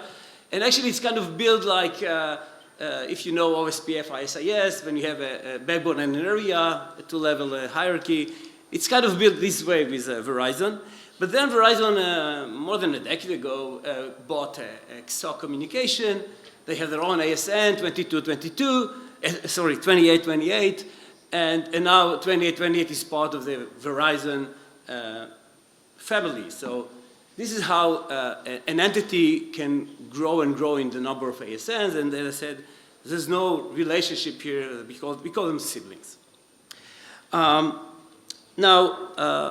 This type of relationship towards, of course, it's an abstract model. It doesn't really capture the entire way things are done in the internet. I'll say a bit more about it in a few slides. but they give us a very good abstract model of how things behave. But there's no global repository about type of relationship because these are kind of peer-to-peer decisions. You know, if I want to peer to somebody, I don't necessarily want it to happen. And I can tell you a story, for example, from my country, from Israel. Early on in the internet, when we started it, we had the Israeli Internet Exchange, and there was a regulation by the Ministry of Communication that every connectivity between two ASs should be done through the IIX. And the reason for this was to enable newcomers to have a fair chance to win the game, because otherwise the big one will be interconnected with good connectivity, low delay, and you cannot compete with them. But I do know that there was some secret connectivity between those providers. So this is just to show you how hard it is to capture everything. So we do have something called the Internet Routing Registry, with RIPE actually promoting it very nicely. And in the Internet Routing Registry, there are lots of kind of objects, but one of the objects holds routing information. The problem with this routing information is that it is partial. It doesn't cover everything. And it is not updated. If you look at it, you see lots of conflicting data. So it's kind of common knowledge in the research community that you cannot trust IRR in order to understand what the TORs are. And there are other ways that were suggested in the literature, for example, looking at BGP announcement, BGP routes, to be able to try and obtain the TORs between the different networks in the internet. What I'm going to show you now is how you can do some clever data mining on IRR in order to really extract large portions of TORs from this very, very messy data. So this is what the talk is all about. So why do I care about TORs? So first thing, from the operation point of view, if you know all the TORs and you know the connectivity, you can do lots of what-ifs questions about your routing. You can kind of quite easily, quite accurately predict how would my routing be like if I'm connected, say, to these providers, okay? Or what's going to happen if there's going to be a failure in one of my BGP connections. So this is one thing, but the thing that really is close to me is the second point. I'm looking at IP hijack attacks, deflection attacks, or in general on routing security. And if I have TORs, it helps me identify malicious routes. And why is this? Because if I'm following Lejeune-Gauss idea, and of course I cannot follow it as it is because it is too simplistic to be close to 100% accurate. It's an academic model. If you get in academy a simple model that can capture 95% of the routes correctly, it's a great model because this is what we do in academy. Yeah? We are trying to abstract problem to get better understanding. But in reality, if I'm going to do a system that alerts you against problems in your routing, and in 5%, even if in 2% of the cases it's going to send you an alert, you're going to throw it to the garbage because there are going to be too many alerts a day. You're going to get 1,000, maybe even 10,000 of alerts a day. So it's not practical. So we actually had to go and make it industry grade in order to really use it. But we are using it to be able to identify routes. And how do you identify routes in the GAU model? It's what they call valid-free routing. The idea is that a valid route that makes sense from the economic point of view have 0 or more hops that go up from small provider to from small ISP to its provider, to its provider, to its provider. 0 or more. And then you may travel 1 hop on a peer-to-peer link. Or no. And then you may descend to the destination, again, through a long chain that must possibly be empty of provider to customer links. So just to show you an example, I did it before we came. I start monitoring a few routes to this area. And this system that we do, it's my company. So we see a route from Milan to Macedonia. And the system say, oh, there's a problem here with the route. So it's very hard to read it this way. So you click on the alert. Yeah, this is the alert. You click on it, and then you see this route. And basically, you see a route that goes on GEANT, our academic networks, to Bulgaria, and then to Macedonia. And then it goes out of the academic network to a regular provider, Telesmart, and then back into the same university. Why do an academic network has two national academic networks in Macedonia have to connect through a non-academic network? This is something that the model would not allow. It actually doesn't make any sense unless there's some problem. I'd like to talk to some Macedonian that knows something about this, if you can explain to me what is happening here. So this is an example of how things are. So let's talk about IRR. So you see here on the right a snippet from an IRR entry, an OTNAM entry for some AS. And what you can notice here is that there are lines that have the word import and export in them. Basically, it tells you what routes I'm willing to export or to import from some AS. There are lines that have remarks on them. And remarks are not treated by automatic codes, but they do give us some information. For example, in this remark, you see transit providers. So I kind of guess this is now comes a list of providers of this AS. Yeah. Another thing that you can see in this, that you cannot see here, but exists in this autonomous TAM objects, that sometimes the objects are not specific ASs, but AS sets. So we can do this. So what we're trying to do is basically do three heuristics. One is using the import-export heuristic, basically looking at, I'll talk about them in a minute. The other one on the remarks, and then on the sets. And we want to filter unreliable data in some smart ways. We're going to unify all the heuristic together, again, in a smart way in order to get as much information as possible. And finally, we're going to do sibling inference. I don't think I'm going to have time to talk about it, but we're doing this as well. And this is just about the data. So data was collected over 3 years. Okay, so data was collected over 3 years, and our ground truth data was from the end of 2021. So how do you get ground truth? How do I compare? I see how good I am. So of course I compare myself to previous studies, most notably one done by CADA and another one called ProbLink. But I don't trust other researchers, so I don't trust those other data sets. Instead, I took data from my own company. So we also run an algorithm to deduce TORs. We have over 700,000 of them. But most of them are also done by scripts that are doing things that are susceptible to errors. If I want to really compare it, I want to have a short list of TORs that I'm kind of really sure that they are correct. So what's happening in our system is that, of course, and this is why I'm here, I mean, not all TORs can be deduced by the system, or sometimes there are errors.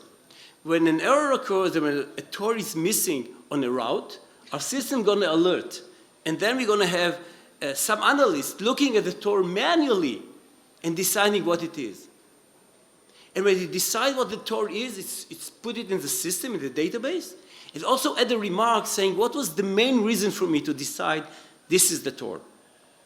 So we have two data sets with a few hundreds of TORs that were manually inserted, and they are divided into two parts. One where the main reason was, yeah, IRR kind of show me this is it.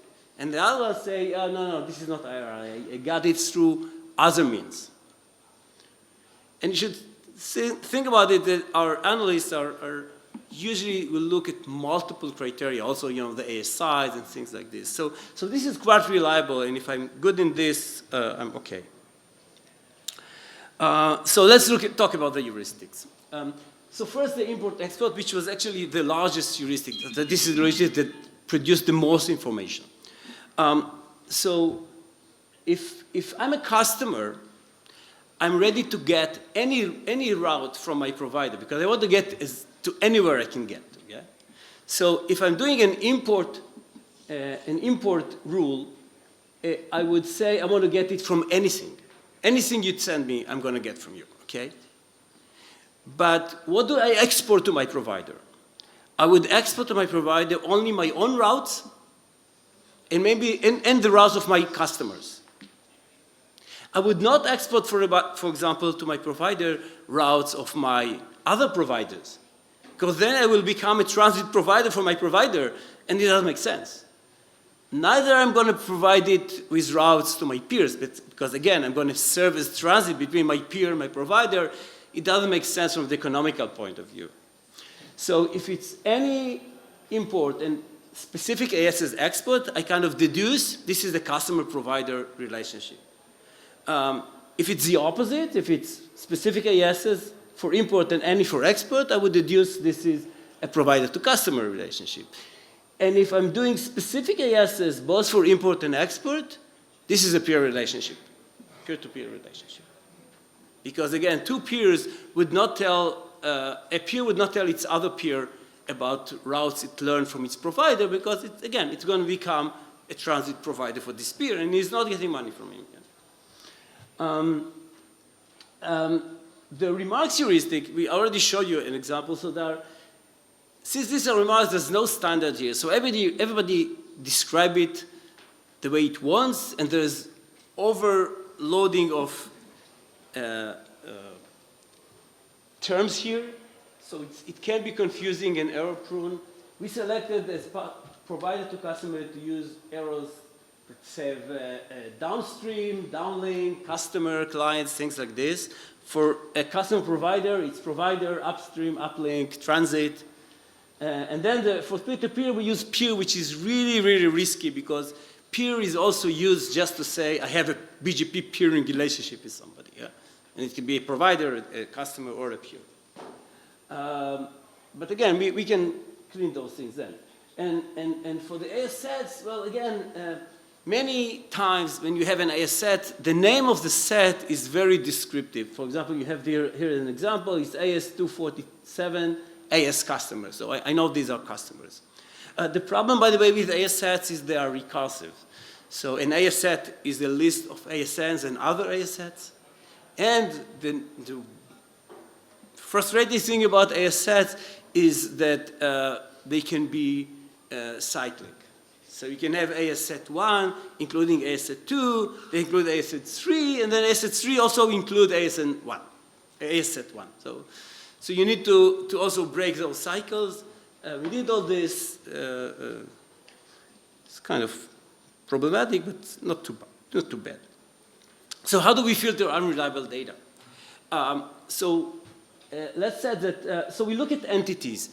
An entity is a portion of the IRR that describe one relationship. So it can be an AS set.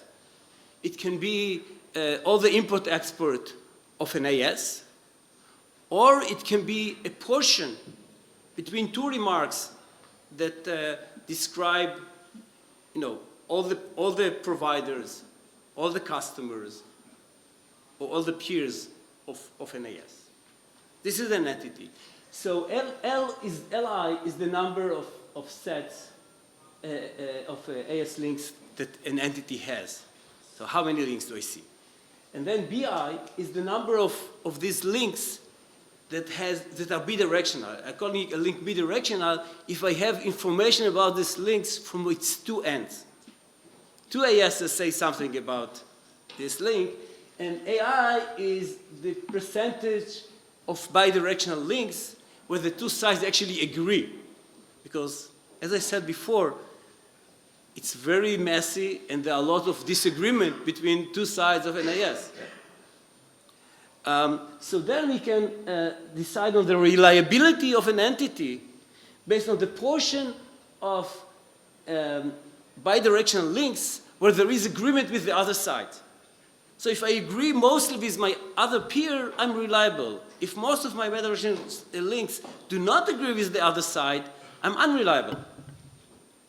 And then we have also a threshold 3B. We said, okay, you know, can I really give reliability based on one or two bidirectional links, if this is the only number of bidirectional links?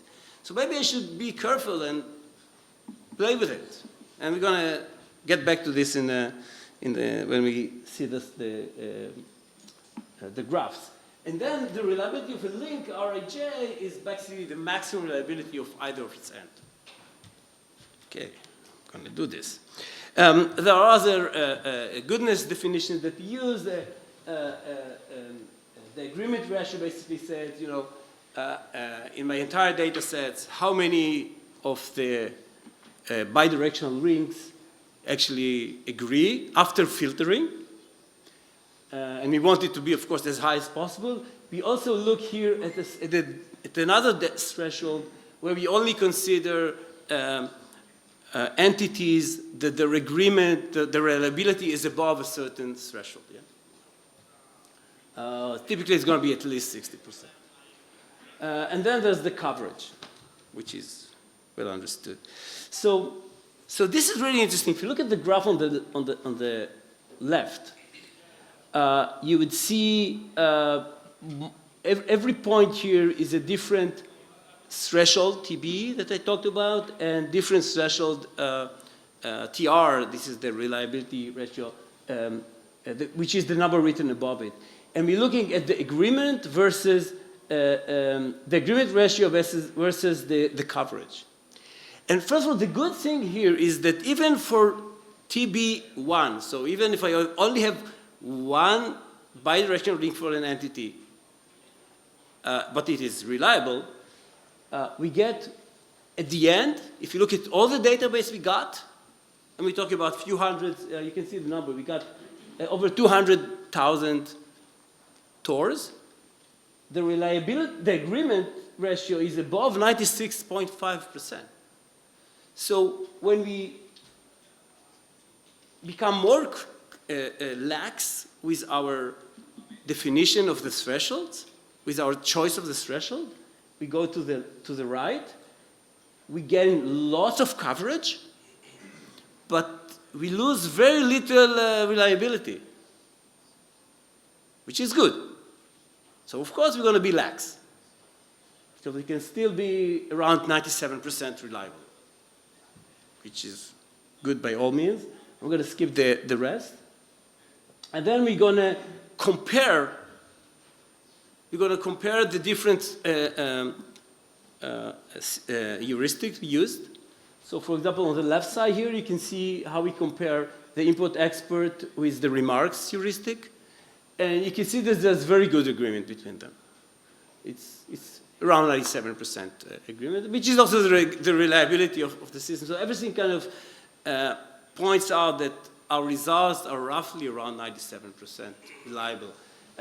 On the right side, you can see the sets versus the import-export. The sets was the smallest. There are not so many AS sets that we can use. So again, there's not a lot of overlap, but whenever it is, it's very high, almost 99%. How did we do siblings? I see that I do have a few more minutes, so I can talk about it. So we looked at different fields in the autonomous number Otnam object. And we try to see how many, if I'm using this to collect siblings together to a group, how many siblings do I get per entity? Or not per entity, per object. And you can see that, for example, if I'm trying to use the field that is maintained by AS, it's very bad. I'm getting lots. This is the lowest mark. And I'm getting many, many ASs together because some small ASs delegate their maintenance to other ASs, so it doesn't mean they are siblings. But if I look at the name, which is the highest one, the name of the AS, then it's pretty indicative. You can see that most siblings are a group of 2 or 3, 1, 2 or 3, 2 or 3. So this is what we picked. We also compared ourselves to, as I said, previous results, CADA and ProbLink, and there's good agreement.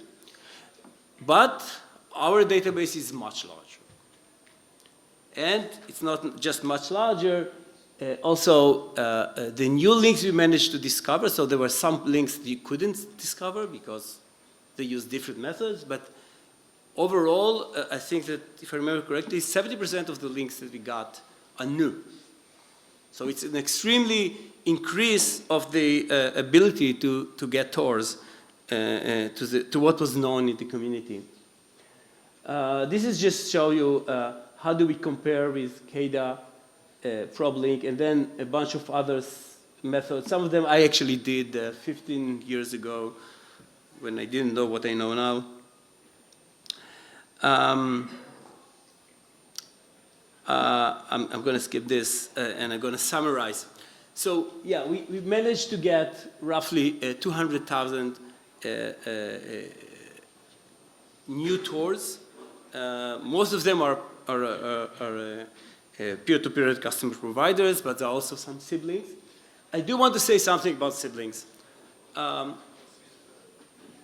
The definition of a sibling as 2 ASs belonging to the same AS is very nice, but we got lots of siblings.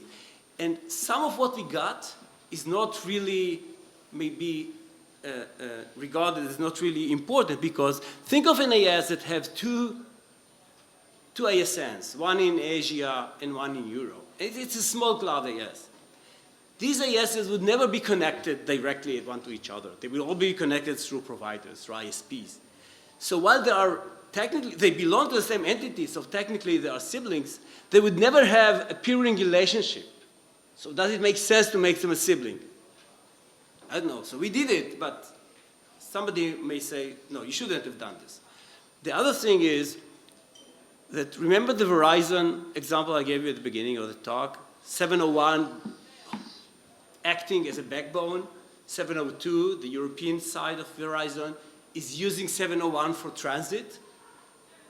Well, they are, of course, siblings, but if you look from the routing point of view only, you can think that they are a customer provider.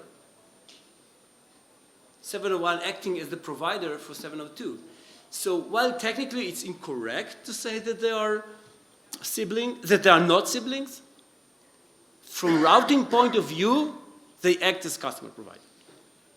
So these are some reasons why there are discrepancies between definitions in different works, where you can have more than one correct answer. I should say that 2 years ago, I did a continuous work here where I use deep learning to deduce TORs. It's very interesting, so if you're interested, again, you can look at Scholar and find it out. And this is it.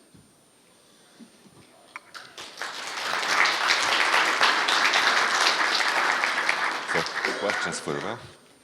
Thank you so much for the talk. It's very interesting. Qasim Lone from RIPE NCC. So I have a few questions. One is the disagreement with CADA's AS relationship. Have you looked into it, like why they exist and what could be the reason? Well, CADA is using routing data. And first of all, there are regions in the world, Brazil, for one example, Iran, a second example, where value-free routing just doesn't hold. I don't know what's going on there, but it seems to be very, very messy. And there are also many, many cases where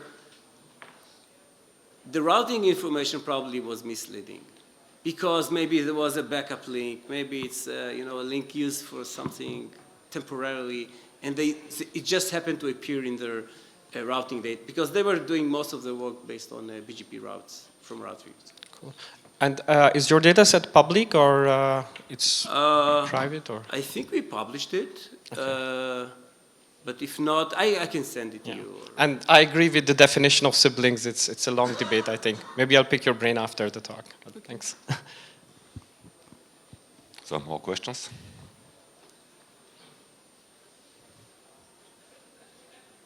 Okay. Thank you.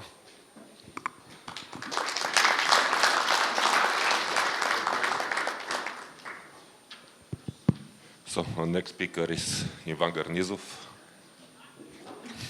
Welcome.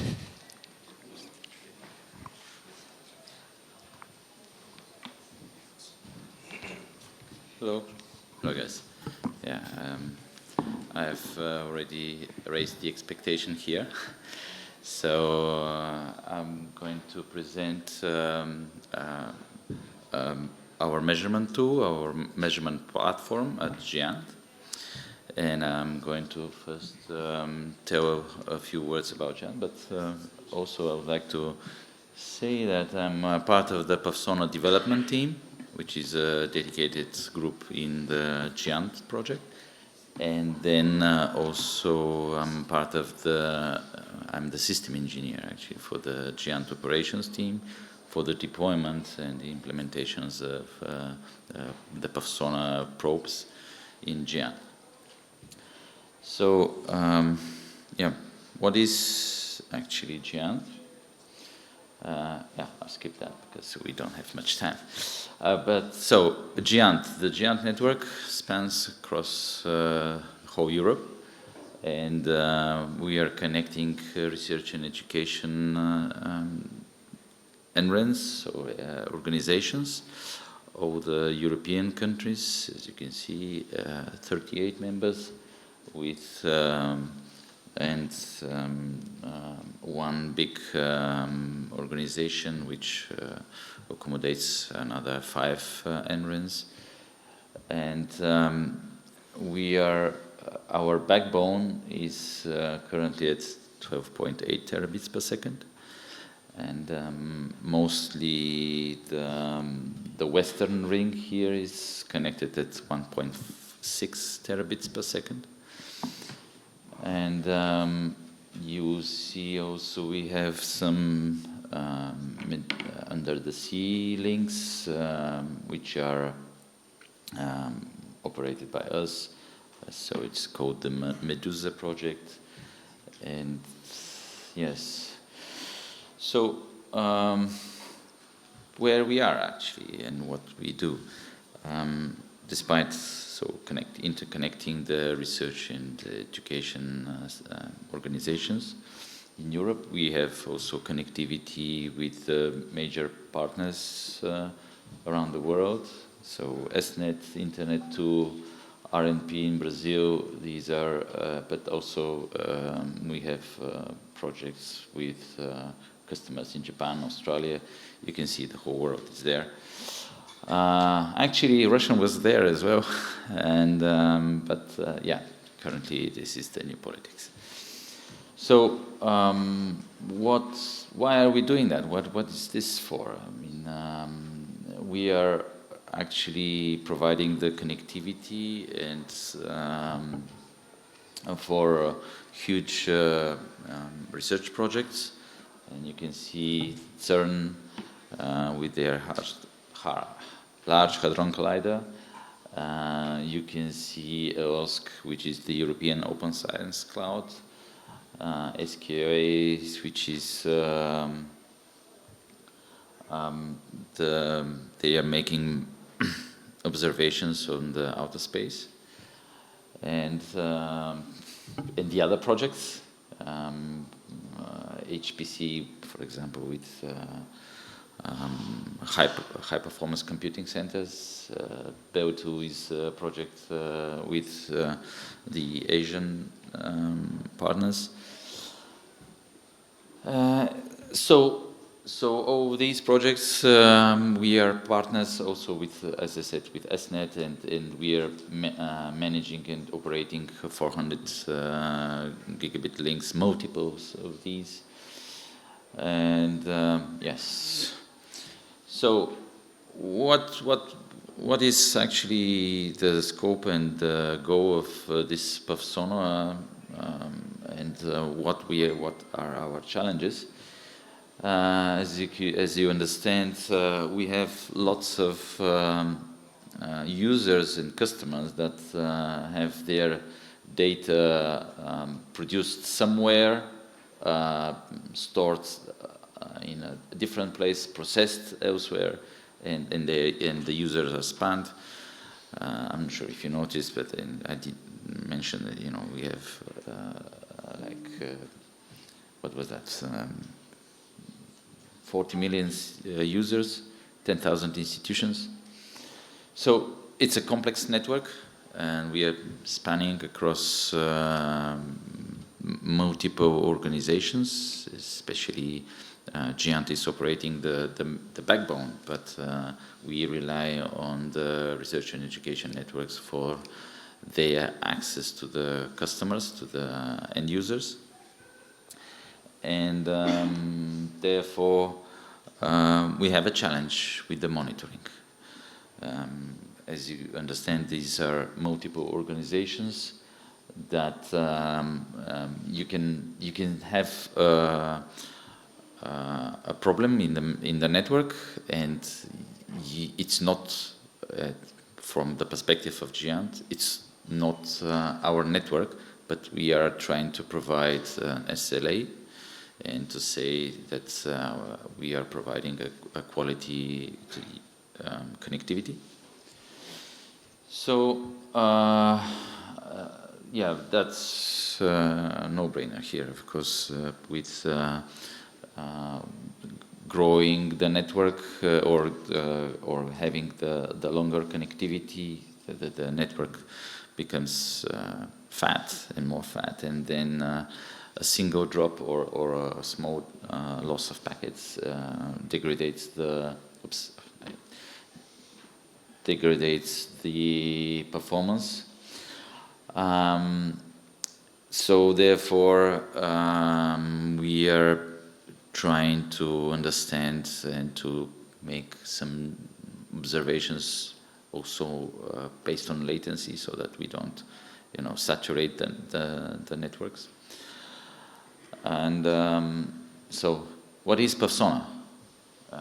It's an open source project. It's a cooperation. GEANT. You can see our partners here: SNET, GEANT, Indiana University, Internet to RNP in Brazil, and Michigan University. Actually, I can tell you here that we have a representative of the Michigan University, and she will present at the end of today. So I'll be looking forward to her presentation. What is I'm referring to perfSONAR not just as a tool. Probably a lot of you are, saying, "Oh, perfSONAR." It's I'm not sure who knows about perfSONAR, but the thing is, a lot of people are saying, "Well, it's install the probe and you start measuring." But actually, perfSONAR is also about management of central management of multiple perfSONAR nodes and a collaboration. We have a lookup service which allows you to find the perfSONAR nodes. So it's not, and we have visualization.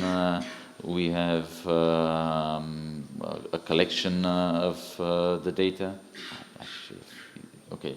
So the thing is that we have a lot of components. It's a whole platform from the low end, from the measurements up to the visualization, and we are trying to even bring, with some measurements, bring some also anomaly detection, but we'll probably talk about that later.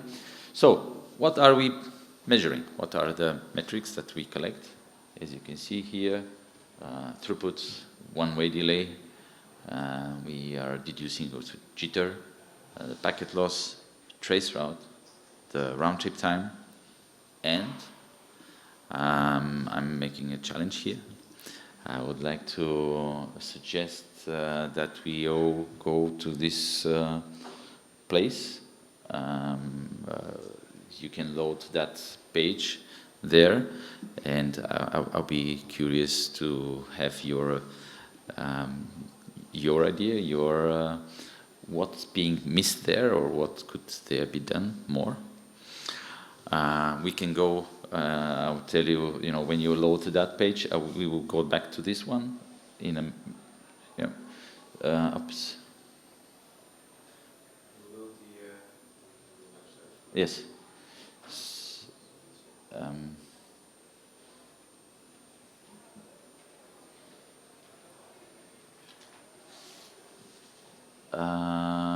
The first panel, yes. So you will see this page. When you load that, we will go back to the presentation. We have another chance to load that page, but you will see that. Just copy the code, open the Mentimeter page, and then paste the code on the top of the page. So you will be able to participate in this poll. So if we can go back to the presentation. Okay, so I hope everyone manages to catch that.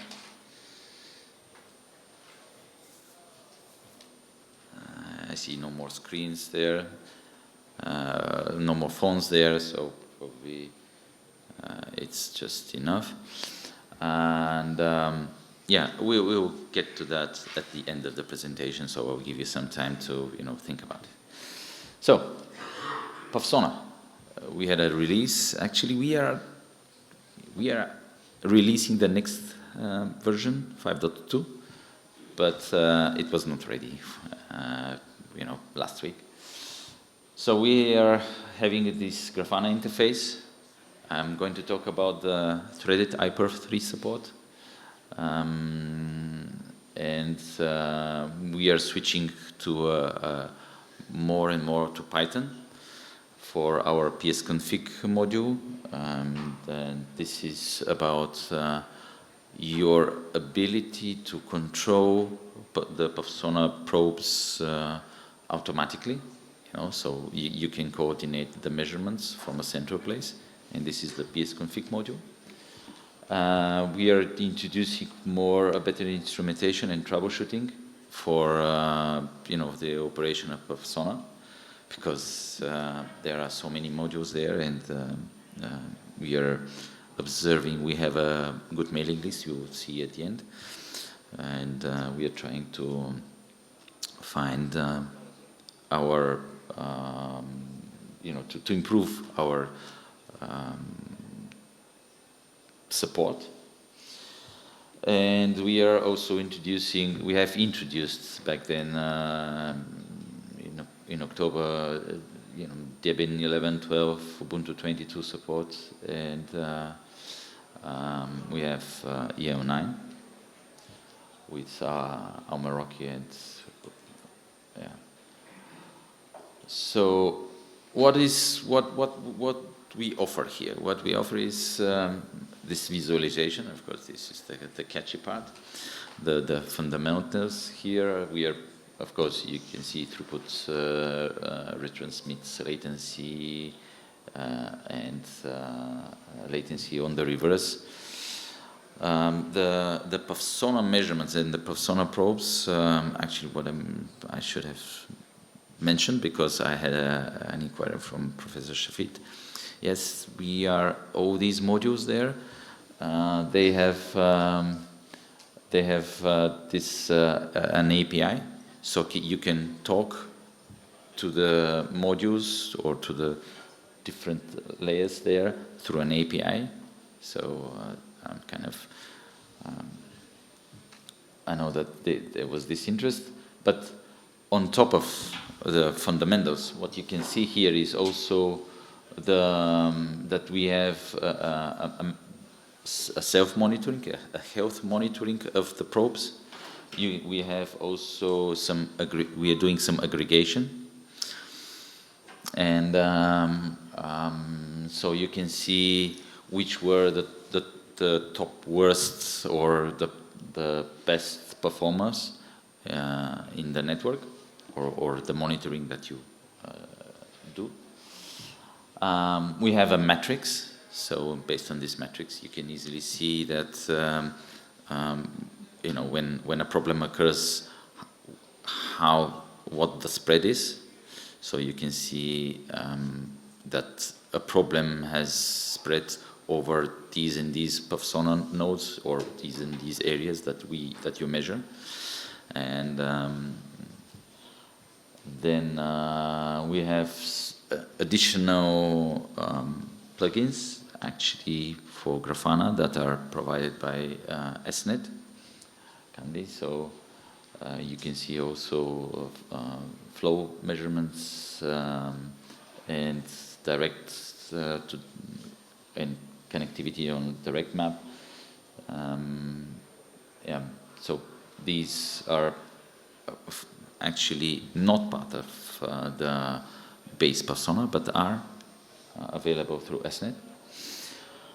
So in iPerf, I'm sure, I suppose most of you know about iPerf, but I'm not sure if you know that actually it is developed or maintained mostly by SNet, and and SNet is our major partner, and it is therefore very well integrated in the perfSONAR ecosystem. And what is new there is actually the perfSONAR multi-threading support, which allows you to easily go over the 100 gigabit measurements, if you have the means, of course. You'll be able, with some optimization, but not extremes, to reach these measurements on the bandwidth, just because iPerf is introducing multi-threaded parallel streaming. And the result is that, with not much optimization, you can get very high results, very good results. So this is one of the favorites of our users. And actually the most requested, because iPerf, there is this iPerf 2 version which allowed for such measurements, but it wasn't able to to be coordinated very well through perfSONAR.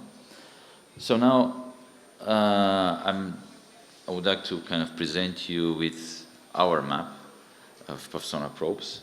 These are actually the public probes, because there are some probes that are not published there, mostly on the US, from our US partners. There are people that have that are not sharing, that don't want to share their probes. And actually this is possible with perfSONAR, and the perfSONAR lookup service, you can have your own installation, and we support that.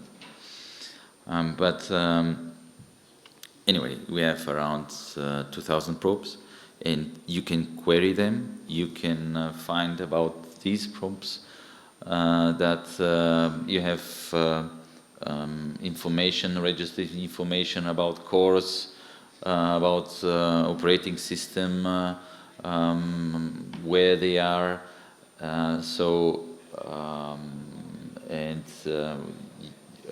also some organizations, to which organization it is.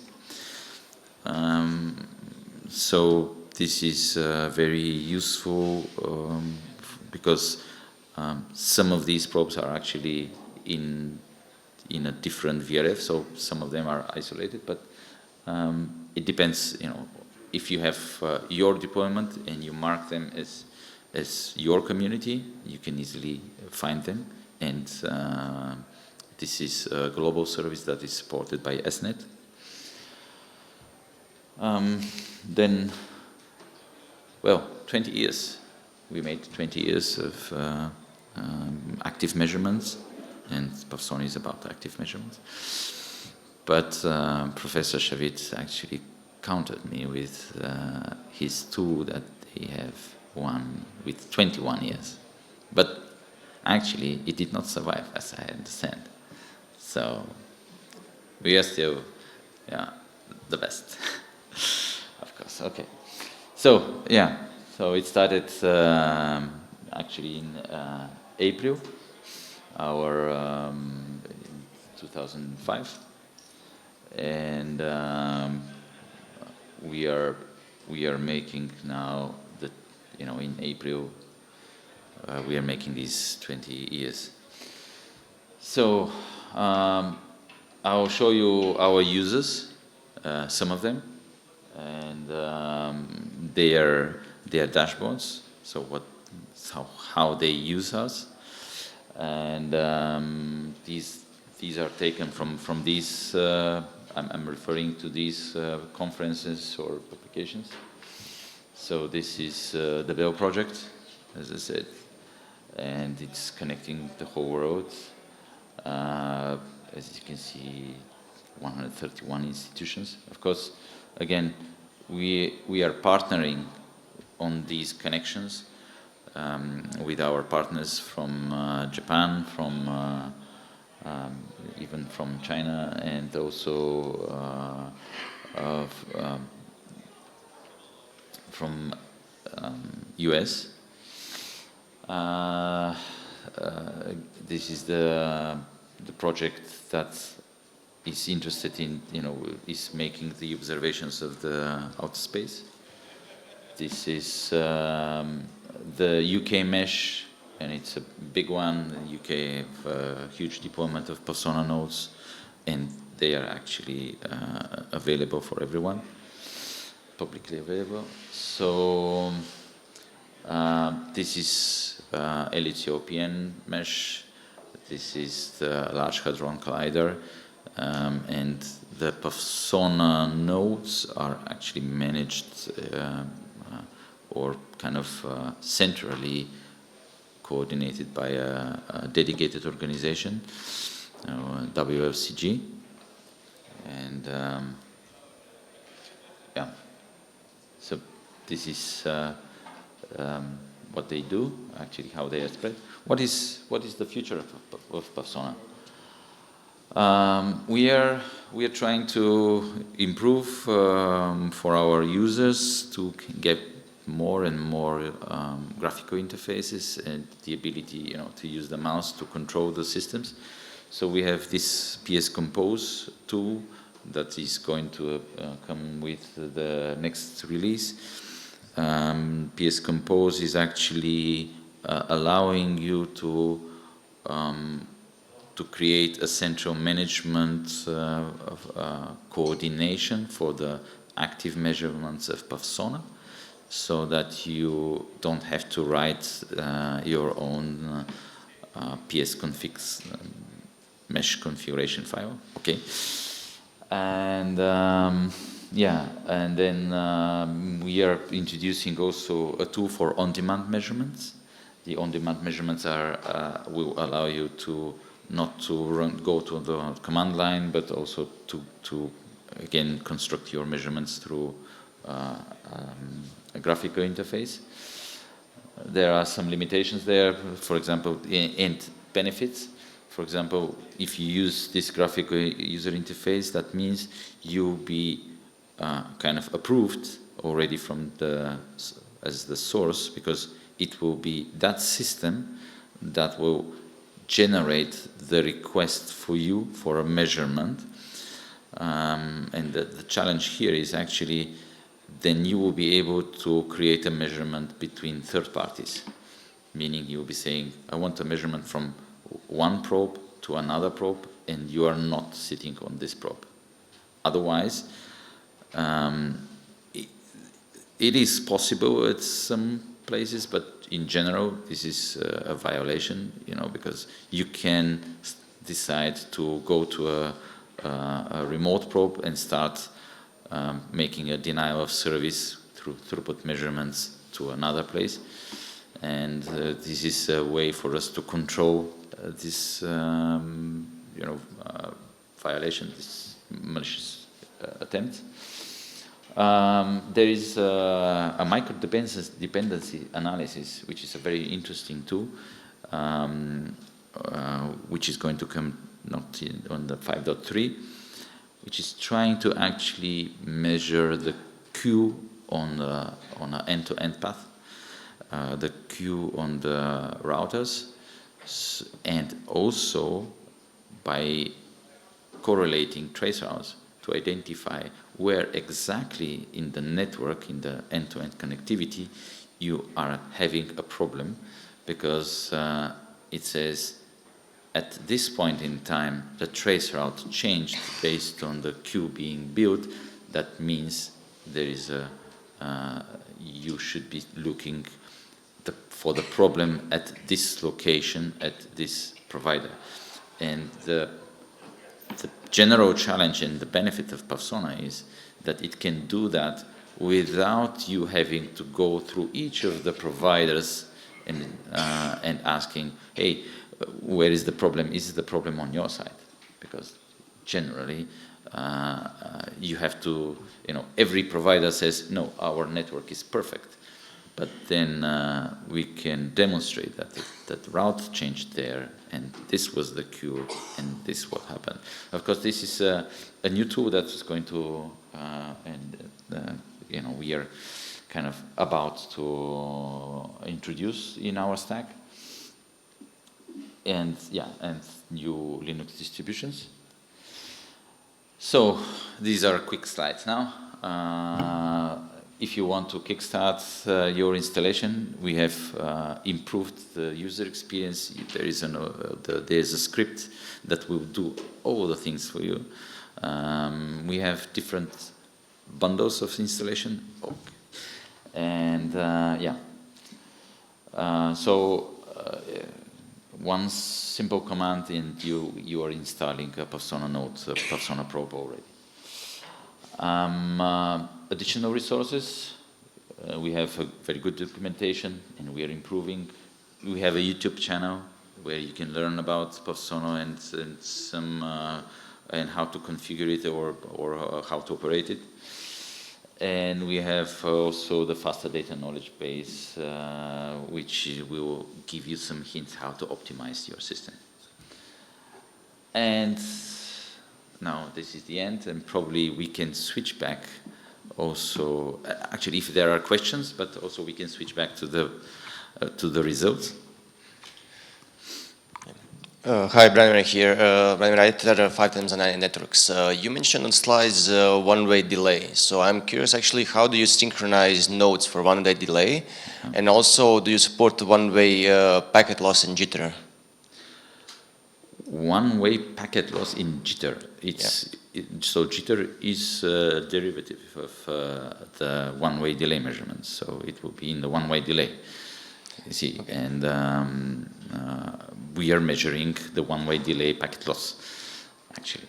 Okay, so how do you synchronize? Because one-way delay is relatively simple. Yes. So the synchronized question was the first one, of course. Yeah. Well, we are trying a lot, and of course, it depends on the organization. There is generally we synchronize through NTP, and there are a lot of problems there, I know. But GEANT is also working on because it's a research project, we are working towards OTFN, which is we are trying through optical frequency to transfer to make a synchronization of the nodes. And this project is not based even on perfSONAR. It's about our other clients or other customers that are looking for very precise measurements, time precision, which is actually goes to the nanoseconds. So we hope that on the perfSONAR side we will be able to also make use of that. but the OTFN project actually has started last year, so you know, we are looking forward to it. But yes, I know about the problem. We are trying to, and you know, we are optimizing. We are using all the time servers and we have dedicated time servers on the GEANT side. But again, it depends on the partners as well. Yeah, I'm just asking because like two-way packet loss, two-way jitter and delay is trivial because you send and you see what you receive. Yes. But one-way is much more complex, especially on the packet loss side, because you have to know what you sent and what was supposed to be received. You know, so this is a problem also. Not just time synchronization, but also client-server synchronization. To be received. Okay, so when we do the latency measurement, with the one-way delay measurement, there is a reporter from the other side, you know, saying it received that many packets, and when there is a difference, of course, there is a packet loss, and of course, it's based on time. Yeah, so if it doesn't, if it arrives too late, then it's counted lost. You know, it's two-way. I'm sure you're probably referring to TWAMP as for the two-way, because TWAMP is actually one-way delay measurements in both directions, and there is a responder on the other side, but there is also a round-trip time, but which actually is not affected by the time synchronization. Yeah, so, I mean, the TWAMP responder is pretty simple. So what it receives, it sends back. So all the routers, base stations have that. So just because one way is much more complicated, and you need to have more logic on the responder side rather than just blindly sending packets back. But that is a whole other discussion. Yeah. So thank you. Okay, thank you. More questions? You should also. You should also paste the code there and join. Yes. Then it says it's going to send an email with the code. Ah. Really? Oh, come on. We don't know. Yes, so it's the same code, yes. The same thing happens on the phone, I believe. It's just for I'm not sure why. I tested it in another place, but this one. Yes, probably.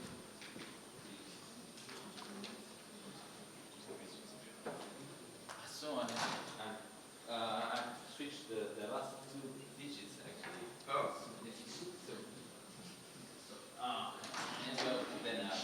Can you just tell us? So 82324987 is the code. Say it twice again on the. Wait, the number again. 82324987.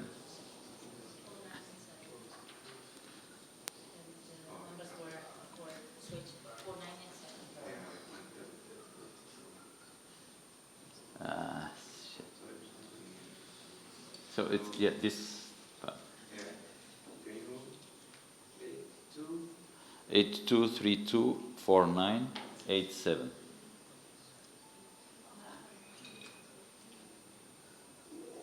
Yes, okay. So you should be seeing something like that.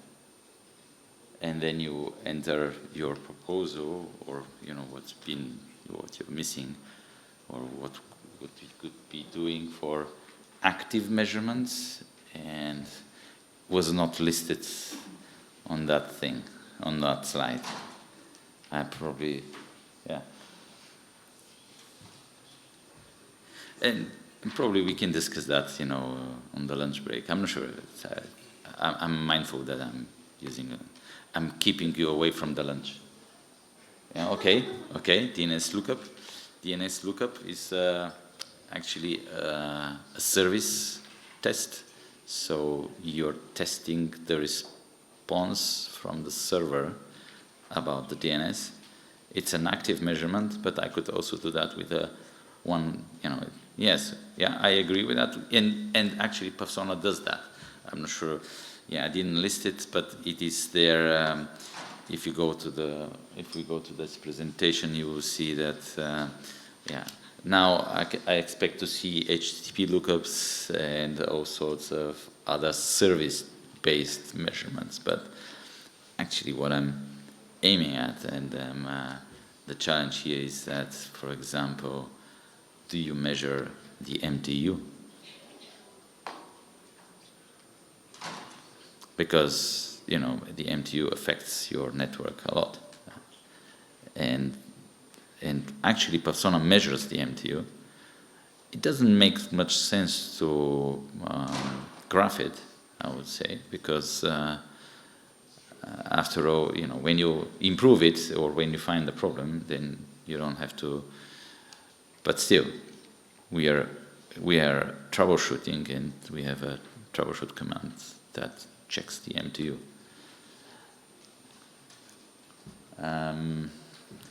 And the other thing would be actually the derived monitoring of the router queue on the end-to-end, and probably we can, because this is, you know, so this is something new, and we can discuss that on the lunch break. You know, it's a completely different topic.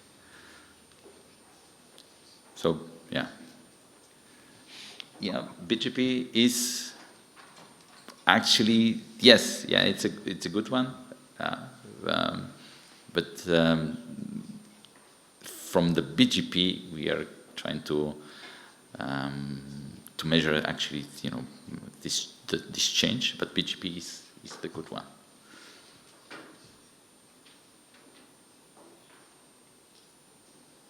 So I'm happy to. I know I've had a good breakfast. So I'm happy to keep you like that. Any ideas? Yeah. So thank you, Ivan. Yeah. And we are ready for the lunch, just in time.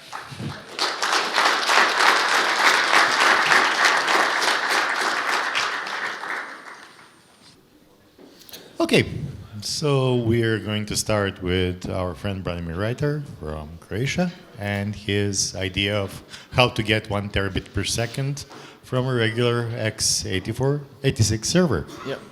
Thank you, You may start. Yeah, thank you. Hello, everybody.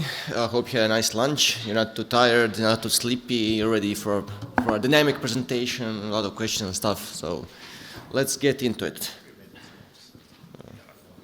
First, let's talk about me. So I've been working, for the first 7 years of my career, I've been working at telco, basically, so deploying like Cisco, Junipers, Nokias, Huawei, stuff like that. While I was working that as my day job, as a kind of a side project, I built a virtualized BNG. So we'll get back to what the BNG actually is. One pointer, when you are doing a GitHub repository, please think of the name really carefully, because if you Google open browse, it's not really suitable for work, you know. So my idea was open broadband residential access gateway, but when you Google it, you get a lot of NSFB pictures on Google search, you know. So I'm also the co-founder of 529 Networks, where I'm the chief technology officer. I used to code, so I built this BNG. I used to code, but as the company grew, I did less and less coding, more and more organizational work. So basically, I just don't code anymore. I just get smarter people than me to do the actual work, and hopefully I go on holidays, conferences, stuff like this, and stuff like that. So it's kind of good. And I'm also chair of the I volunteer as the chair of the network operator group in Croatia. So if you heard the panel yesterday, so it's mostly just about the beer after the meeting. So to get around and talk to people.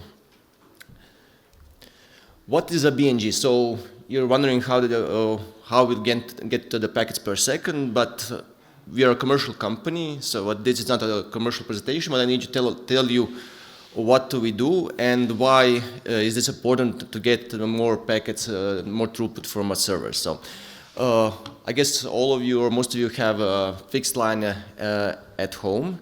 You get this like real home gateway, like this small device actually Tomasz was talking about yesterday. This brings up PPP or IPOE sessions towards the operator to the BNG, the broadband network gateway.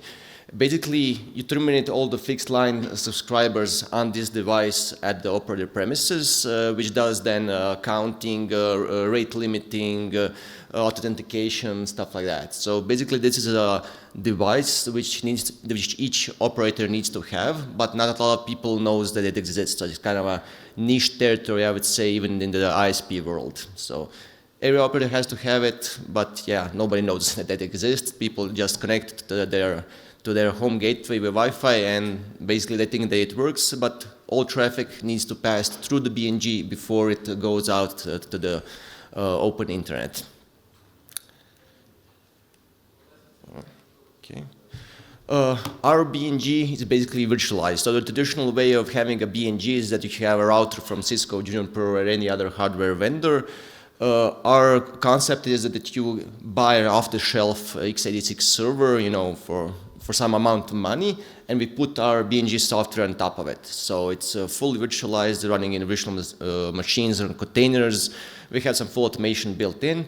And unlike the traditional router where there's a router and you configure it, we have like 3 components. So we have a component for purely user plane, so it's the virtual forwarder. We have a controller which is doing like radius, IP allocation, routing, and we have the dashboard which is like a management plane on top of it, which manages the whole system. It's called like, in this BNG world, it's called CUPS, like it's control and user plane separation, which allows you to do some fancy stuff like scaling the user plane without the need to scale the control plane. We're going to talk about the forwarder component here, because basically the more bandwidth we get out of a forwarder, the less servers the operator needs to buy, and therefore the TCO, the total cost of ownership for the operator is lower, and our business case is better. So it's in our commercial interest to get as much packets per second as possible in order to lower the cost for the operator and for our software, for our product to be more competitive with the competition. How do we do that? So let's go into the technical details now, how this is actually done. So we use a bare metal server, we put Linux on top of it, then we put virtual machines on top of the operating system, and we run on software in these virtual machines. It could be also a container, but for the sake of clarity and simplicity, let's just use a virtual machine. What we do basically is, there's some concepts I need to describe. So you have a server, physical server, which has a physical port. And this port with SIOV, this single root input-output virtualization, you virtualize the single physical port into multiple virtual ports. Where each has its own MAC address. And when the packet with this MAC address as a destination comes into the physical port, the NIC, the network interface card, basically puts it in a separate queue in this VF. It's called a VF virtualization function. And it bypasses the Linux kernel of the server and just dumps the packet directly into the virtual machine. Basically, this allows that the virtual machine sees the packet as if it's directly connected to the physical port, basically. So there is no the kernel is not involved in packet processing, you don't have IP tables, but basically once physically the packet goes into the server, it goes directly into the virtual machine. So this is the mapping here. So you have the port here, different virtualization functions, and then once the packet goes in, depending on the destination MAC address, basically the packet is just pushed to the NIC driver in a specific VNF, so virtualized network function. That means a virtual machine running our software. So basically this is how you bypass the whole kernel stack, whole Linux of the server. Once the packet is inside, what you do, you use Intel DPDK. So it's an open source project. It's called the Data Plane Development Kit, which enables you, once the packet is inside the virtual machine, enables you enables the packet to bypass the kernel of the virtual machine operating system and goes directly into user space. So you, for example, you write some program in C or some other programming language. DPDK enables you that you grab the packet once it enters the virtual machine. So it also bypasses the kernel and IP tables of the guest operating system, and you can immediately do whatever you want with the packet without having to go through all the slow stuff of Linux. Basically, this is how, in the end, you get from using SIOV, you get the packet via the virtualized function, you get directly into the virtual machine, and using DPDK, you bypass the kernel of the virtual machine and get directly into user space. And basically, once in DPDK, once you assign the interface to DPDK, it becomes invisible to the Linux. So you can't do anything else in Linux with this specific interface. It's only visible from your user space program, from your application where you get the packets. And the also one caveat is basically that this DPDK works in pull mode. So unlike sockets or other techniques you use to get the packets into the user plane, DPDK basically just asks the driver, are there any more packets for me? Are there any more packets? Are there any more packets? And basically, it uses 100% of the CPU. So once you assign CPUs and the NICs and basically ports to the DPDK, you will see 100% CPU usage on the allocated cores. So it's basically just asks continuously how many packets are in the queue, how many packets have arrived. And of course, the network card must have DPDK support, but it's more or less, I would say, normal for the NICs you can buy in the store today. You have SIOV, you have DPDK, you get the packet into your user space. Now there we are running the BNG software, and now the problem is how do we handle the software? What do we do? So our initial idea was to use, we call it the small VM concept. So basically we deploy multiple small virtual machines that with the same BNG software. So 4 CPUs, 4 gigabytes memory per each instance. And the idea was you spin one up, you have more customers, you spin another one. So you just do horizontal scaling, and basically you do more and more virtual machines on the same server, reaching the limit, depending on the number of subscribers you have, number of traffic. So this is actually really useful for like cloud deployments where an operator has their own OpenStack, their own VMware or whatever platform Kubernetes. And if you need more, you just scale up. So you use multiple small virtual machines, you scale up and until the number is enough. And you can do, like, for example, cut down the number of instances at night when you don't need when there's less traffic, less throughput, and you use the save power in that way, for example. So, and also you can, like, one of the pros, one of the good things about it, you can like modify configurations for each and every instance. It's easy to start new instances because it's the low resource requirements. But the big con, the big negative thing about the small VM is that you need a large number of instances if you have a bigger number of subscribers. So we have deployments where people have over 150 instances, BNG instances, which we have some automation, but it's still managing 150 instances. It's a big number. Yeah. What was the intentional performance? So, and just a disclaimer, this is not that picture of our lab. So our lab looks a little bit better. Yeah. So for the initial performance, we used this is like a 4 or 5 year old Intel Xeon CPU. It's a 2-socket server, so basically 2 CPUs on the server. We put 16 virtual machines on top of it, and we got around 40 million packets per second without hierarchical class of service, and with 26 million with hierarchical class of service. Just to explain the background a bit about hierarchical quality of service, basically when you have a subscriber and they have, for example, a 10 megabit per second limit, you need to shape their traffic to get to 10 megabits per second.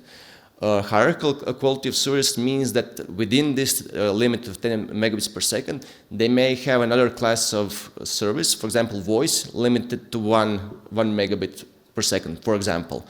And if their link is congested, hierarchy ensures that internet traffic is dropped first, with voice having the higher priority and not being affected with the congestion.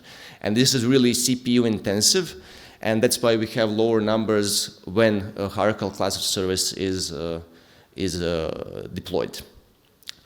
The Intel reference document for that specific server and that specific performance is on 100 million packs per second. It's a bit newer hardware, but still it's a big difference to what we achieve. So we were looking into what we can do. First, move to the newer hardware. Of course, this makes sense. Initially, we got immediately 30% performance gain. After that, we did some in-depth tuning of Intel DPDK. So we spent a lot of time doing checking out different CPU options, how to deal with PCIe communication, changing some BIOS options, tweaking the network cards and queuing on a network card. And we got also a 30% performance gain there. And you can imagine, so each of these things, you need to change something, you need to retest it, and then you see if it's better, if it's not better, then you need to repeat it, do it again for some other thing, and it's really time consuming, and we spent really a lot of time, just to tweak and change each and every parameter here. The documentation actually is good. There's a lot of documentation, but still you need to spend a really big amount of time just to go through it and change parameters one by one and see if it helps, if some other combination is better. So it's really a lot of stuff, and you lose months, you can lose years on this because this is a job which never ends basically. So you can always do some further optimizations. And here the goal is to say when it's good enough, you can move on. What we also did, we did a real deep dive into the code. Intel has this vTune application, which enables you to latch on basically to the BNG process running on the hardware. And you can see where the CPU waits, how it handles certain stuff, how it handles branching. And basically, we needed to rewrite a code really a lot of places, rewrite loops, use some compiler optimizations to see what was going on. Does it affect? Is it better? Is it not better? There's also here a lot of time to be lost, And one more thing that's really important to note that this Intel vTune also impacts the performance of the BNG as well, because it sends interrupts once in a while, gets all the registry values from the CPU, and gives it to you for an analysis. So you never get full performance when you're running vTune. So it's really, like a cat and mouse thing. You change something, and you're not quite sure if vTune is doing this correctly, if it's introducing its own latency and delay. So, but in the end, we got 20% performance gain, so which was pretty good. In the end, after we did a lot of optimization, a lot of stuff, a lot of analysis. The main cause of performance degradation was CPU caches and misses. So basically, we had a lot of information on the routing table, subscriber data in the memory. And once we changed how we access memory, we gained really a lot. Because the CPU has their own cache, it has RAM memory, and if the data is too big, it will not fit, all data won't fit into the cache of the CPU, which is much quicker than RAM. So we need to rewrite really a lot of things for it to fit inside the cache of the CPU and leave maybe all the chunks which are not often used in RAM. And basically, the memory block, the smallest memory block when you fetch the data to and from the RAM memory is 4K bytes. So we need to fit all the data we require into 4K bytes. Not always possible, but you try to structure everything to make it as small as possible to fit inside. And for example, the CPU cache reads everything in 64-byte lines, it's like cache lines.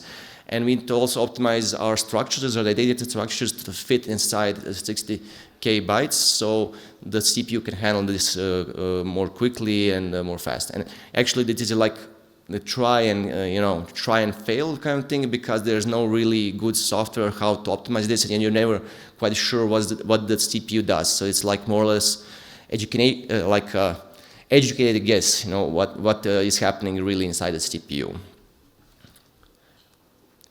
Yeah, so basically we did a major code rewrite. After that, we separated read and write sections. what is important, we separated the data which was really frequently used, like a routing table or subscriber tables, we compared to the data which was not frequently used, in order to get to reduce the memory size and to reduce the memory and the structures of which were actually used. We identified some PCIe bottlenecks, so we introduced some really advanced hashing algorithms. We actually went through a lot of papers, like for a doctoral thesis which we're working on routing updates. We're actually using, if somebody is interested, we're using the Lolea algorithm, which we also modified a bit. And we actually, so I was just looking at the numbers before the presentation. The latest tests we're doing, we used a routing table of 800,000 prefixes with more or less the same prefix length allocation as in the internet routing table. And with like random destination IP addresses, we can do 80 million lookups per second. So I think which is really, really good, you know. And what we did, we also reduced the memory size of this routing table. So for 800,000 prefixes, we use a little less than 5K bytes in memory, which is really small and cannot really fit inside the memory, but we wrote it in a way that you just, if people access more or less the same IP addresses, it's more or less like Google and everything. So the ones that are more often accessed are being hopefully pushed into cache, which reduces the overall latency and improves performance. The big revelation actually was also that the small VM concept, which we described, is inefficient. So you have, for example, if you imagine 16 VMs over the same server, they all have the same routing tables, they all have the same interface tables, and this is just data which is the same across the whole server, and which is being accessed, and then the same data is being accessed from multiple virtual machines at more or less the same time, and it is really inefficient. So what we did, we went to the big VM concepts, but basically we utilized the whole CPU just for one virtual machine. So it's called a NUMA zone. It basically means one CPU with the cores which are for that CPU, they share the same memory. And we optimized that this big VM concept uses the whole CPU. So on a 2-socket server, basically you would have only 2 virtual machines.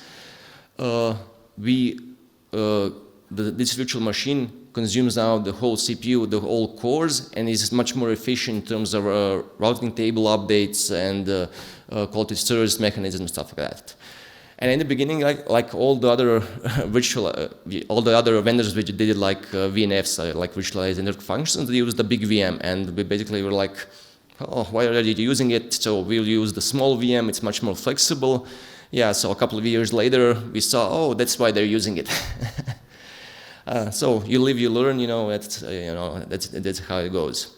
So in the end, so we are now, our reference, let's say, design is based on an Intel Xeon Gold Generation 4 CPU, so it's like 2 or 3 years old. With 32 cores, we use 1 forwarder, and we can get 150 million packets per second off of that CPU without hierarchical cost of service. But we don't use tests with hierarchical class of service anymore, because we saw in production like only 1% at most of customers use hierarchical class of service at any point in time. So basically we developed some automatic way how to see if a customer needs to be shaped, if it needs to be used, if hierarchical class of service needs to be used. So basically we do all of our tests with like maybe 1% or 2% of users actually using the feature. So we get 150 million packets per second.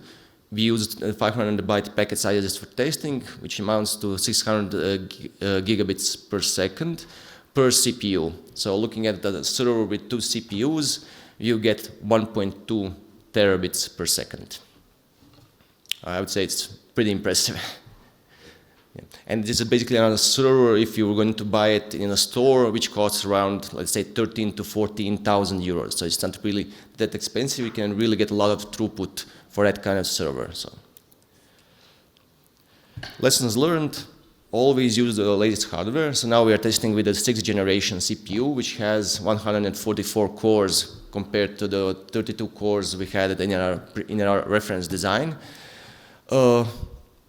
We get approximately 30 to 50% better performance there. So it's a really big, so we changed the way how we use the cores. It's not still a reference design because the CPU is really new. It just came out a few months ago. But basically, we use 100 gig cards. Now the bottleneck here is actually the network cards because we can only fit five 100 gig cards per socket, per NUMA zone, actually per half of the server. Now we need to switch to 400 gig network cards in order to get the most out of the CPU. But roughly, it's like 30 to 50% more, which is even more impressive, I would say. We switched to the big VM concept. We saw that it works better, but also we left the small VM for like Kubernetes deployments or some other edge cloud deployments, which fits more into the concept of automatic scaling or downscaling. We need to continuously optimize things, so you need to measure things, and we say like what gets measured gets improved. So if you have KPIs, if you see the KPIs, it's easy to, it takes time, but you always have a benchmark on which you can improve. And like curiosity, learning, I would say also reading the documentation is a must, and basically with the right attitude, I think you can really accomplish some really good things. Thank you.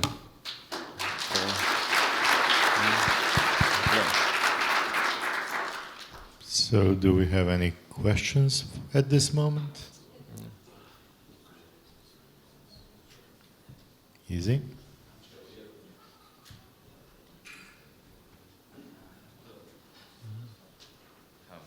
I'm Garnizov from BREN and GEANT. So I was wondering, you said you're taking directly from the interface and you're bypassing the TCP kernel. But I was wondering, there are also ring buffers, and how do you optimize these? Yeah, so the DPK uses ring buffers, so internally, but yeah. But they are on the interface. No, they're bypassing the interface. So DPDK has their own libraries and their own ring buffers. So basically, we are using from DPDK implementation from DPDK. From the interface, you're taking up to the virtual machine. Yeah, exactly. And we're handling everything there, the quality of service, everything. Yeah. We're using like the NICs for like SRIOV, obviously, to offload the traffic to get it to the virtual machine. But not much, we use also like RSS, so not to get too much details for sticking in different queues, the packets in different queues, but we don't use as much of the advanced functionality of the NICs. So we use everything in the user space, and the reason is we're much more flexible that way, because some NICs have some functionalities, and we want to be flexible for the customer to use whichever hardware they have at hand or whichever NIC they have at hand. Okay. So we try to do everything in user space. Okay. I don't want to go more deep there because I'm having, how do you share these queues, because there are multiple interfaces, as I understand, multiple virtual machines that can share the same interface, then you have another challenge there. Yeah, but we use you use the SRIOV for that, because with SRIOV, the NIC does virtual queuing, basically. It splits itself into multiple, let's say, virtual interfaces, each with its own MAC address. So and you map each of these MAC addresses to a specific virtual machine. So when traffic comes to this MAC address, it is pointed into the right virtual machine. Okay, one thing that I also noticed, and I'm quite puzzled, because every time a packet arrives, there is an interrupt being produced. But you said that actually you're ignoring that somehow. No, there is no interrupts here, because DPDK just asks every time, is there a packet for me? Is there a packet in the queue? Yes. Did the packet arrive? No interrupts, no interrupts. Okay. I used to work with DPDK, yes, there are no interrupts. It's a proactive solution where the processor is actively asking for the queue, instead of generating an interrupt every time that there is something in the queue. Yeah. Okay. So the different, yeah, like you're talking about sockets. The sockets produce an interrupt, but here the DPDK just asks if there is a packet for there. So this BNG solution is like for a kind of a replacement or for a router, right? Yeah. So we do full routing there, and yeah. Okay. And yeah, I was also curious about the, what metrics do you extract from there, but let's talk about that. Yeah, I mean the BNG is actually more complex than a regular router because you need to have subscriber states and to take care of subscribers, rate limit, stuff like that. So it's even simpler to do a router actually, like a plain router. Yeah. Okay. Another question. Mm-hmm. Hi, Tomar Zaman. Hi. Is when you're kind of distributing the resources for DPDK, do you or how do you dedicate resources for the Linux as well? Because for the kernel, I don't know, you need SSH, for example, or whatever. Yeah. So do you dedicate NICs just for that purpose so that Linux can have some internet for itself as well? Or do you build a tunnel through DPDK for Linux to work? And second, so I'm done with the questions, does the increase in consumption, especially with CPUs with this many cores that are full blasted at all times, make any difference? I mean, it does from a heat dissipation, I would imagine, but is there a measurable number, or is something you don't care about? Yeah, so first of all, regarding the cores, so on our reference design, we have 32 cores per CPU. 2 of them, we call them like housekeeping for the, let's say, the host OS, where the host, of course, needs to like handle SSH and stuff like that. For the virtual machine, we also use 2 cores for like regular housekeeping and stuff like that, because we tend to use some Linux functionalities. So we, for example, for routing, we don't do everything in DPDK. We just put the packets dedicated for routing, for example, like OSPF, something like that. We put it in a tap interface, which is also Linux. So basically, we try to not do some of the heavy stuff, that doesn't need to be done. So we allocate 28 cores for DPDK out of the 32, because two cores are for the host OS and 2 cores for the guest OS. Mm-hmm. So, yeah. Okay. And the question about about power consumption. So I would say, if you're talking about numbers, let's say for the generation 4 server, like peak, if it's like fully utilized, everything is full blown, I think it's around 650 watts is used, but let's say in idle mode, it's like 250, something like that.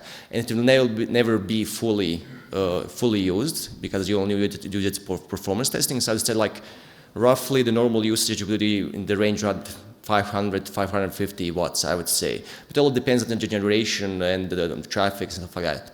The latest CPU, the 6th generation, they have efficiency cores. So even though the core count is higher, Intel said that the power consumption should be lower.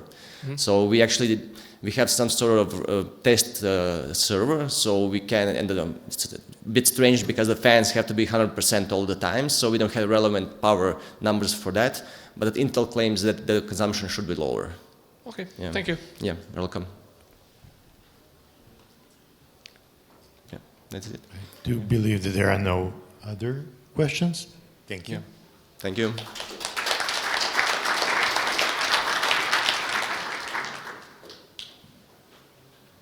So we can start with the RIPE NCC update.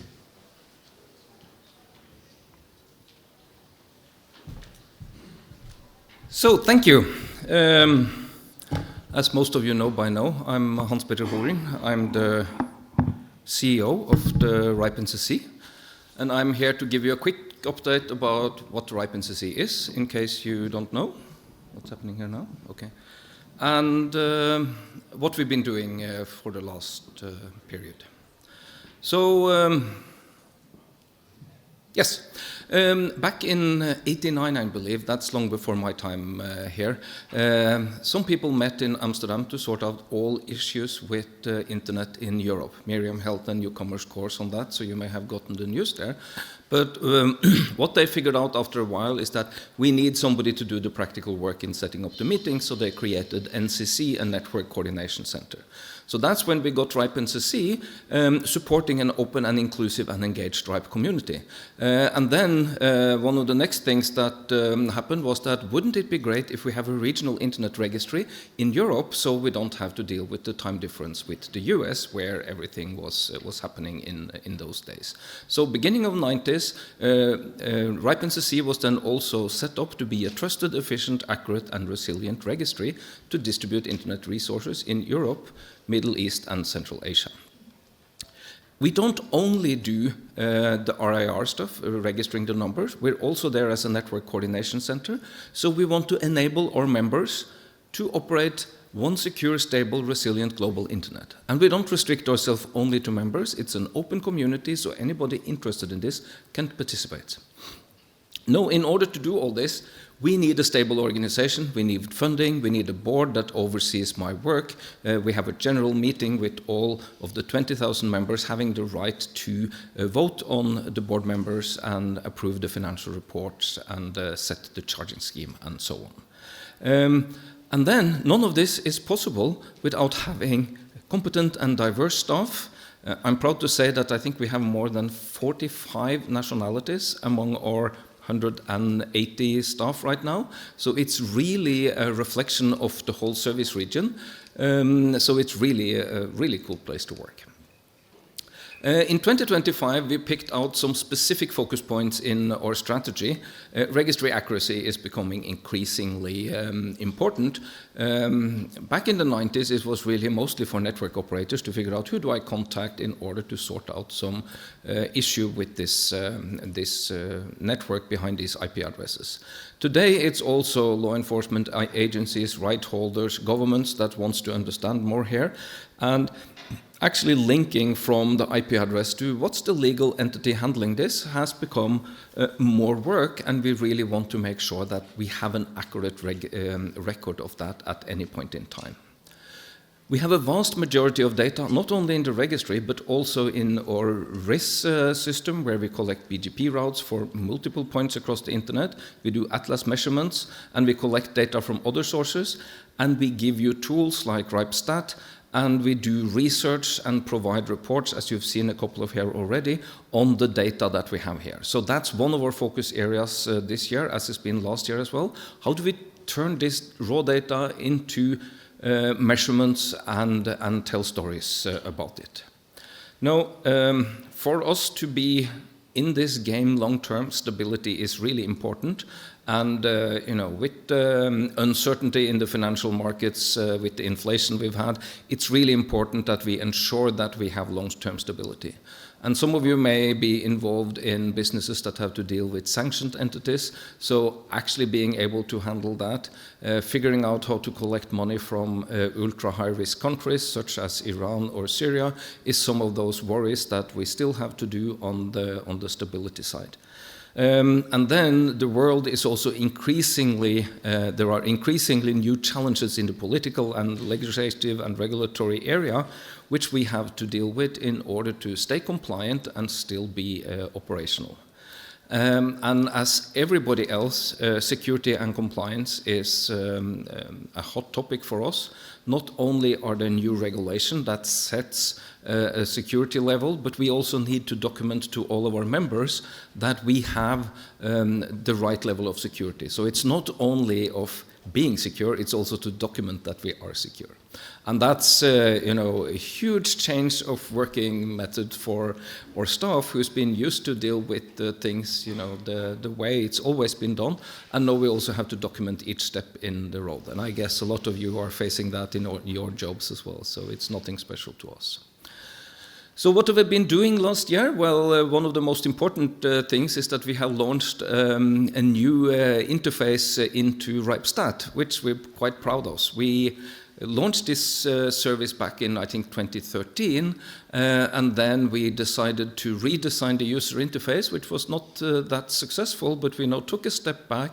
We've done a lot of user studies where we've used formal user experience research method, and then come up with a new interface. It's kind of a bit back to basics, looking at the clean interface of 2013, preserving all the functionality that we had in the newer versions, and freshen it up, and now launched it. So we're really eager to hear your feedback on this interface, because we're not done. We want to improve this going forward, both with an even better experience and also new functionality. So read more about that on Ripe Labs and let us know what you think.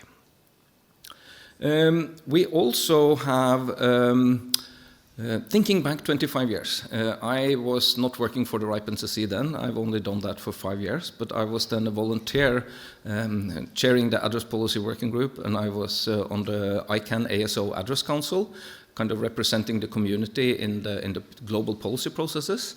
And then the RIRs at the time, APNIC, RIPE-NCC, and ARIN, drafted a document called ICP2 on the criteria to establish new regional internet registries. And then LACNIC and AFRINIC was established later on during this criteria. Now, a year ago, we figured out that maybe it's a good idea to update this document. It's been 25 years since it was written, and some things have changed. So we tasked the ASO-AC to do that, and we're now halfway through that process. They reviewed the document.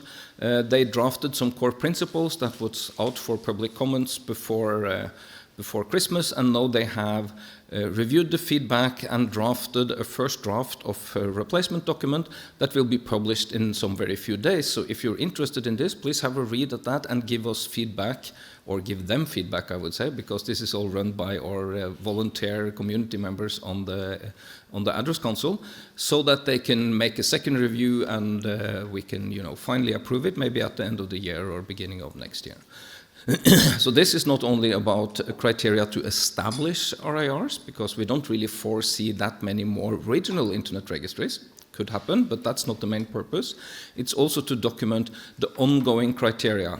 So, if we have been established under certain criteria, then we should maintain that level during our operation.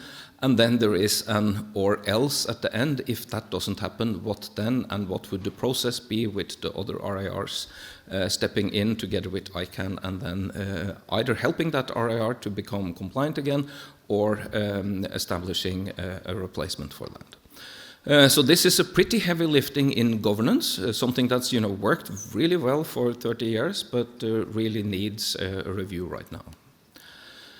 If you want to know in more detail what we've been up to, we just published an annual report for 2024, so it contains a lot of details on what the different teams in RIPE-NCC has been doing. So please have a look at that. It will be presented at the Services Working Group at the upcoming RIPE meeting in Lisbon, and can be discussed there and at the general meeting. Of course, it comes together with a financial report, so if you're more interested in finances, you can read and look at that to see that the governance of the RIPE-NCC and the membership money is done in a proper way. So this report contains a lot of things. Here is a quick one-pager of the major events that we've done last year. All the roundtables we've done, the regional meetings. We launched mandatory two-factor authentication on our services. We joined Mastodon. Social media is something that we all like to love or hate, and not everybody is that happy with, being it Meta or X or whatever they call these days. So the community asked us to move into new spaces like Mastodon, and we did that. Not quite sure how successful it's been. I'm eager to see the numbers picking up. We moved to Instagram a year before, but I think for a long time my daughter's dog had more followers than the RIPE-NCC on Instagram. But we've now surpassed that. The biggest social media, I think, still is X and LinkedIn and Facebook, where we It's not that we desperately want to be there, but we want to share information with you. So the question is, where are you on the social media, and where do you want us to be? So for us to move somewhere else, it's really up to you to move with us or move ahead of us, right? So that was the pitch for social media here.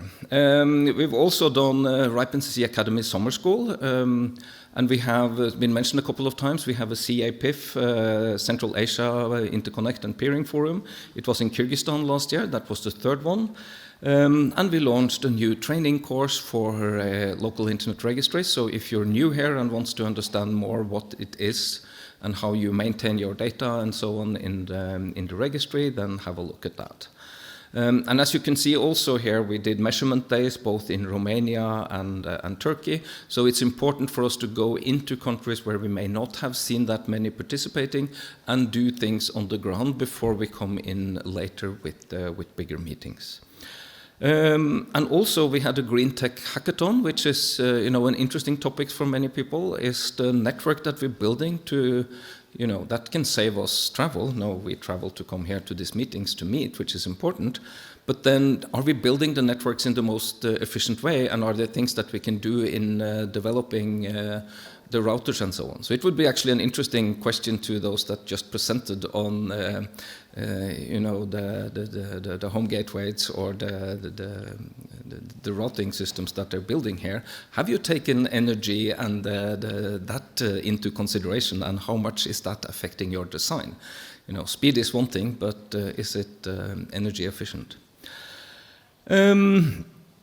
So the main efforts from the annual report, I mentioned two-factor authentication. We're also doing assisted registry checks, so we try to, at least every 5 years, be in touch with each members to go through what you have in the registry and check that everything is up to date, and have a dialogue on other services and what we can do. We had some changes in how we handle sponsorship and independent resources, and we're doing a lot of efforts in RPKI to secure BGP routing. We've launched a new dashboard, and they have been ahead of the compliance area, where we did an external assessment by EY into the security framework, the security controls that are used to ensure the security of the RPKI. So there is an ISA 3000 report for those that likes those kind of things, based on SOC 2 Type 1 controls, and we're now working with a Type 2, which is then checking that we're maintaining these controls through a full year. And our commitment is to do this year over year, so that we can document that we actually have a good system in place to make sure that the security of this system is up to scratch.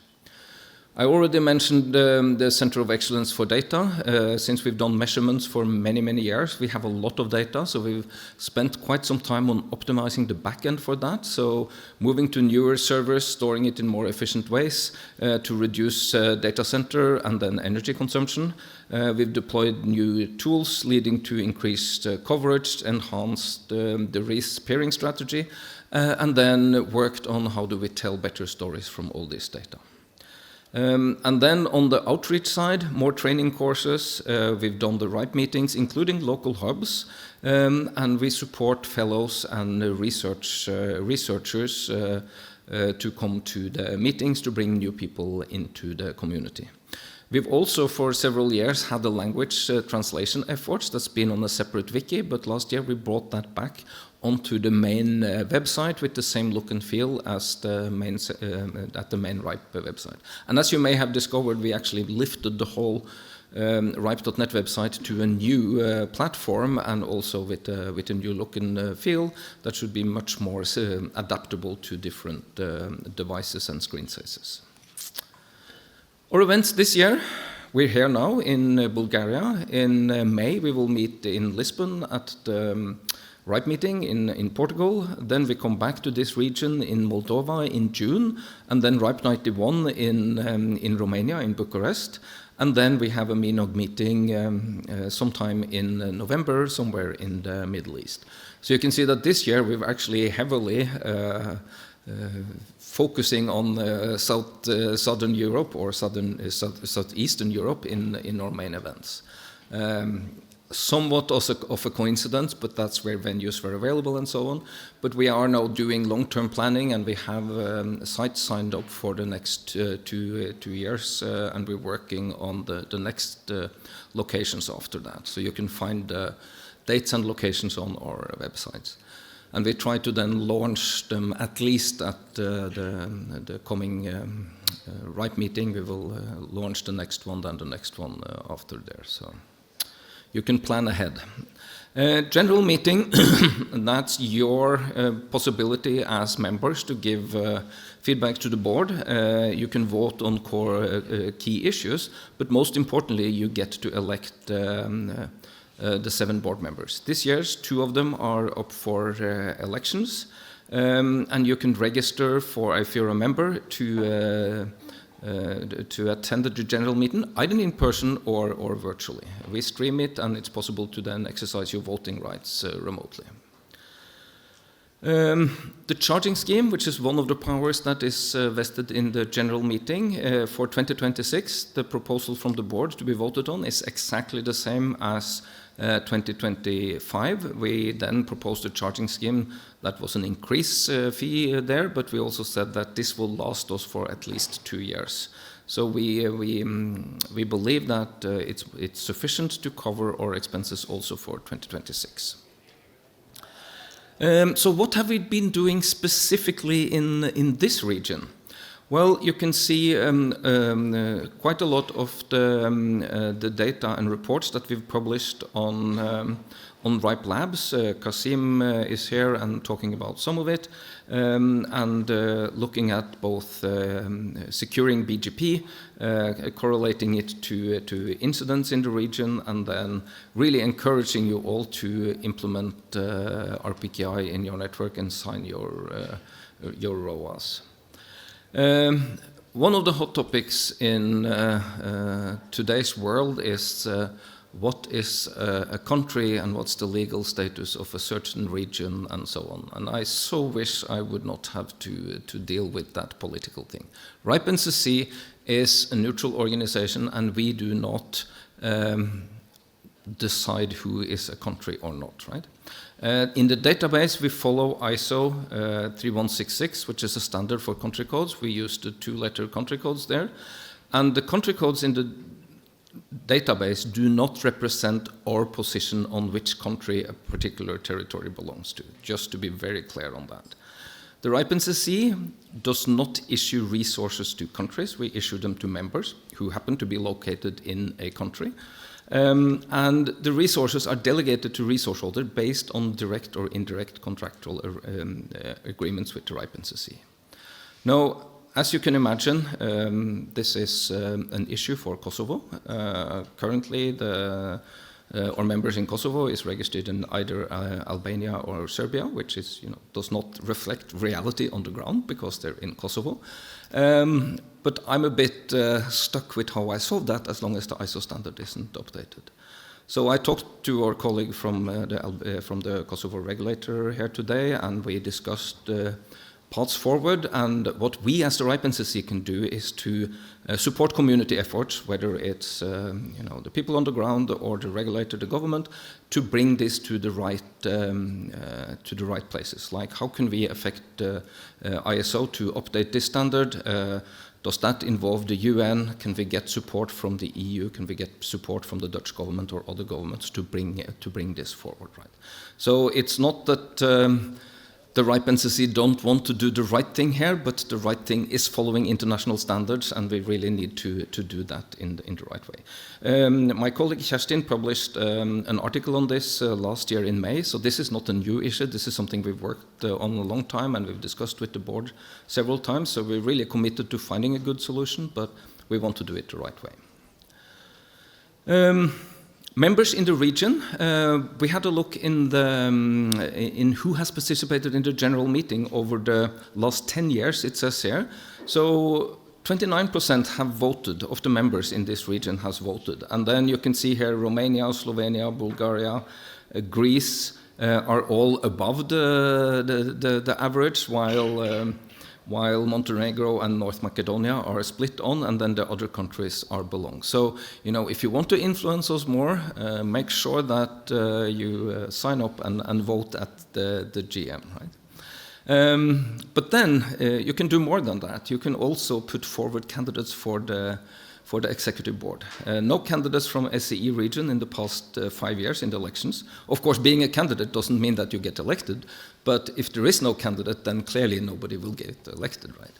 So what I'm looking for my executive board is somebody with significant experience in running larger international companies, having board governance experience, having risk experience, or industry experience from ISPs and this community.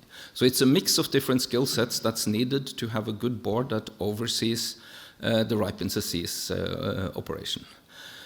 Anyone can run, you don't have to be a member, but you do need support from at least five members to run. So, if you find good candidates that, has this level of experience and are willing to volunteer for this is a volunteer position, not a paid position currently, then, you also need to convince five members in the region or anywhere to support their candidacy. So that was a little pitch to, use your options to influence here. And with that, I've come to my last slide and would like to welcome all of you to RIPE 90 in Lisbon, Portugal, 12th to 16th of May. And then, I guess, are there any questions? I think we still have 4 minutes left of the session. So. Or I have 4 minutes left of my slot. There may be more talks. There is another talk, yeah. No questions? There will be another talk, so yeah. We will fill the slot. Okay, thank you so much.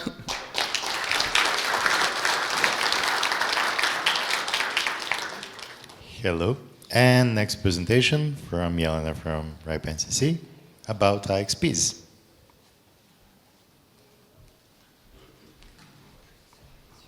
Okay, good afternoon, everybody.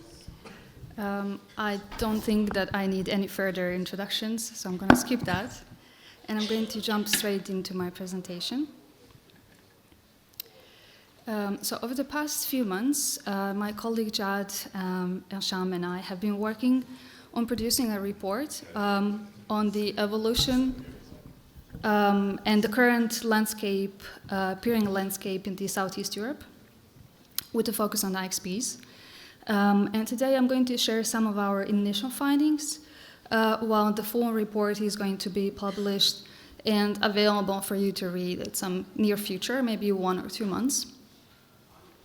Some of the key questions that we were looking into are to try to identify some of the characteristics of the peering landscape of the region compared to the other parts of the world. We also wanted to understand some of the unique challenges that the IXPs here might be facing, but at the same time to look for the opportunities that they might take advantage of. And lastly, the overall goal is to produce a comprehensive report that would show whether the IXPs actually play an important role in the peering landscape of their own countries or in the region. And I have to just add a disclaimer here at the beginning that I'm not going to go over every single bullet point that I included in the presentation for the sake of time, but also because this is going to be included in the detailed analysis in the report later on, so you can read it on your own time. And I am not going to spend too much time going over every single detail. So I hope that's okay with you. So before I jump into our conclusions or our findings, I just want to take a quick minute to set the scene and to show you how we at the RIPE-NCC see the region from our perspective. And these are some of the useful figures, or the figures that I thought would be relevant to share within this discussion. So what I have here are the distributions of the LIRs, allocated IPv4 space, and AS numbers across the region. And I thought it would be useful to correlate those with the population distribution as well. And there are many different things that we can take away from this type of visualization. But I would maybe point out the interesting case of Bulgaria that seems to be the most eye-catching, at least for me, where we see that the population kind of distribution percentage here, share here, is 11%. And then when we look at the LIRs and internet resources, then the share is higher. So 23%, 16, and 24. And I'm not going to spend some time speculating on the reasons behind it. I might have my own assumptions, but that might be something more appropriate for a discussion after my talk. The second thing that I wanted to point out is that for the purpose of the report, we use the geographical definition of the Southeast Europe.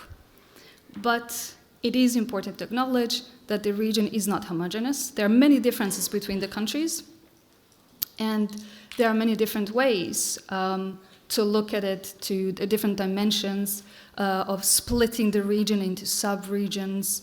And I listed some of these dimensions. There are many more, but I thought these would be the most relevant ones. Obviously, the region is split between the EU members and non-EU members. Markets could be smaller, could be larger. Some countries might have access to submarine cables, subsea cables. And all of these do play a role when it comes to the relevance and growth potential of the IXPs that operate in these countries. Initial findings, I just wanted to start with the overview of the IXP landscape. So this is a simple map, and you can see that in many countries, especially the smaller ones, there is only one IXP. While in some larger countries like Greece, Romania, and Bulgaria, this is where we see the existence of multiple IXPs. And this is kind of the current overview, but what we also were interested in is the evolution of all of these IXPs over time. So this is another way to visualize this. Again, there's a couple of takeaways that we can take from looking at this. One thing that was interesting to me is to look for the growth trend. And to us, it looked like the growth is slow but steady. And we can see that we would add, there will be 1 or 2 exchanges being established at a time, with an exception of 2018, where exchanges in Montenegro, North Macedonia, and Albania became operational. So that was the only exceptional year of more activity than usual. I'm going to move to the next slide.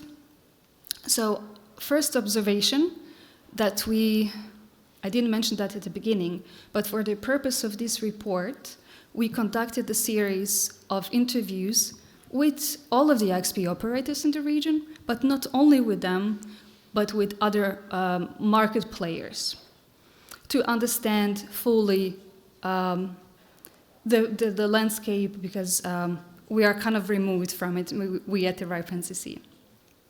So from all of these conversations, this is what we concluded. One of the important things that affects IXPs is governance structure and business structure that they choose. I know that in this room there are many people that are IXP operators. I'm being careful with my wordings. So there are diverse governance models. This is just a fact. But what is characteristic of the SCE region is that the presence or that there are so many of them that are run by national research and educational networks. This is just not something that we see in other regions. It's not as prominent, but there are pretty good reasons behind this. Also, across these IXPs, there are different different levels of the membership involvement in the decision making related to the XP operations. But the takeaway from this slide is that the governance model does have a significant influence on the IXP operations, and this is something that IXP should be aware of and mindful of. The next thing that again has a big influence on the IXP operations are the market conditions in which this IXP operates in, and in some countries we could observe some of the market behaviors that are more significant than others. And I listed a few of them, the first 2 points. In some markets, the incumbent still plays a significant role, and due to the nature of incumbents and a dominant provider in any country, they do have a natural inclination to protect the favorable market position that they have. And in addition to that, across the region, we have been seeing in the recent years a very rapid and continuous consolidation of the market, telecommunication market. So both of these factors combined will affect, especially in the long term, will affect the relevance of the IXP. And I would say the most significant factor, perhaps, is the geographical location of the region itself. It is so convenient to be close to international interconnection hubs like Vienna, Frankfurt, or even Amsterdam and London come into play. And for many operators, this type, the quality of service that they're providing to their users is still acceptable because the latency is still acceptable, the cost is acceptable, and so on. But the question that we're posing here is, if you choose this type of convenience and choose to invest here, then you have to be mindful of the fact that, again, in the long run, you're going to see some consequences, and probably you're going to see that your local XP is going to be underdeveloped or non-existent, that you're not investing enough in your local digital ecosystem or into your economy of the country overall. So that's, again, a kind of a warning sign to be mindful of making these strategic decisions. So one of the trickiest things that we had to face when we were planning and working on the report was how do we even define what does it mean to have a successful IXP? What makes IXP successful? There is no commonly agreed definition of this or criteria. So that's why we came up with our own 4 criteria, 4 key criteria to benchmark the role that the IXP plays in its community. The first one is pretty straightforward. The main and core role of any IXP is to keep the local traffic local. The second one is whether the IXP contributes to the country becoming a regional hub for data exchange. The third one is whether the IXP plays a role in attracting global players.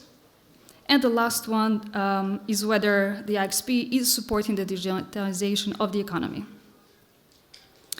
And given that the diversity of the roles that IXPs play, so not every IXP is going to address the same needs of the peer landscape, let's say, or the country. We do find it useful to present this benchmark framework so that it can be used by the IXP operators and by other decision makers and stakeholders to evaluate the overall impact and effectiveness of the IXP operations. So going into the very first criteria that I mentioned, keeping the local traffic local, we wanted to test this to see if the IXPs are actually fulfilling this role. And for this purpose, we ran a series of measurements in all of the SE countries using the RIPE Atlas probes. The measurements were a series of trace routes between the probes in the same country. And then we analyzed the paths that these trace routes took. So the conclusion from this slide is that majority of these paths do stay within national borders, with some exceptions. And then we can see on the table, you can see kind of quantified version of this beautiful map, where we see that per country, for example, for Albania, 26% of the paths that we observed, that we measured, do leave the country. Then Bosnia and Serbia and so on. Additionally, we wanted to see for the paths that stay in the country, whether we see in the trace route hops, whether we detect an IXP. So does the IXP play a role here? And these, again, is a very simple visualization. These are the two examples of the Croatian and Slovenian IXP. And we can say that, yes, they do play a role in connecting the country. Every green square indicates that the IXP was detected in the path. I wanted to share two more examples. These are Greece and Romania. The difference here is that in these two countries, there's not only one, but multiple IXPs, and we can sort of see, maybe not all of them, but many of them are detected in our measurements. This is a different type of measurement, where we treat the whole region as one country. And we wanted actually to see how the region is interconnected, how the countries are interconnected. And this is the image that we get. So again, some of the statistics that say that 20% of the paths leave the region, around 80% stay in the region. And we can see some paths that take us really far away, all the way to North America. But this is a small percentages. So to not be distracted, it is better to zoom in a bit on Europe. And this is where we more clearly can see, again, those interconnection hubs across Europe that appear to be super important and relevant for the Southeast Europe. So those would be Budapest, Vienna, Frankfurt, Amsterdam, London. All of these points are here clearly presented, and we know for these cities that they have large internet exchanges. In the table next to it, you can again see when it comes to the in-country or the in-region paths, all of the paths where we detected an IXP, and that's where on the top of the list are Bulgaria, Romania, Serbia. So to be expected, and I have to kind of add a small disclaimer here because it is important that our measurements have a bias in the way that we simply have many more probes in these countries. So we have many more probes in Romania than we have in Macedonia. And that's why the number of paths is going to be larger in Romania. So it's a signal, probably a good signal, but it's good to also give you a disclaimer that there is a bias here. And when you put these two side by side, you can see that the interconnection of the region is happening to a large extent, happening outside of the region. And that there's definitely space for improvement and for IXPs to play a bigger role. And this is now a really detailed overview of the operators matrix of the region. So presence of the most dominant players or most dominant ISPs in each country across the region. So if these ISPs are present at the other IXPs, so not only at the national ones, but the other ones in the region. And it's very detailed, and that's why I don't expect anyone to actually be able to read this slide right now. So I'm going to give you kind of a key messages here, what we saw. What we saw is that, looking at these numbers, is that almost in all of the countries, almost all of the ISPs are only present at their national IXPs. That is the case. The only exception would be when we look at Bulgaria. that's where we see some diversity, and that's what gives us a signal that that Sofia is a regional hub, so hub for the operators from the region to meet. So one of the signals that we were able to identify. The second thing that we wanted to look at is the presence of the content providers, cloud providers, and others, global players at the IXPs across the region again. So while we can see that they are in the region, at many IXPs, again, the conclusion is they're not at every exchange. And this poses a question about the growth potential, especially of the smaller sized IXPs in the smaller markets. Can they attract all of these providers at their exchange? Probably not, but they have to be careful about the way that they plan their strategies and growth. Because the trend that we're seeing, and again, the information that we are gathering from our conversations with many people in the field, is that, and you probably heard some recent news and updates from the industry market players, that the trend is that the content is actually leaving exchanges, so just be mindful of that. And the last thing that we wanted to look at is the digitalization, the role that IXP do play at the digitalization of the market. So what we did here is that we looked at the total number of ASNs within a country, and then we looked at the number of those ASNs present at each exchange, at the local exchange, I mean. And that's where we see some interesting examples. For example, I'm just gonna use the case of Romania because it's a really big number here. We see that in Romania there's over 1,000 ASNs, but how many of them are peering at the exchanges? These numbers are 71 and 23. So where are the other 1,000 ASs? I have to be, of course, careful here and say we do not advise or expect that all of the ASNs should be at the exchange. That's really not the case. But it is still, I think it's a legit question to ask what is happening with 1,000 other ASNs. And to make a case that for certain types of services and certain types of networks, it's beneficial for them for plenty of reasons to be connected to the local ASNs.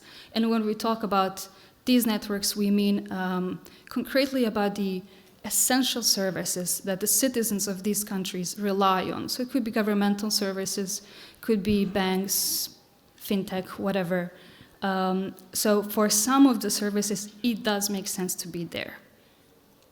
And this is what we are not seeing. So this is just a signal that we are not seeing that, and that there is a potential for room for improvement.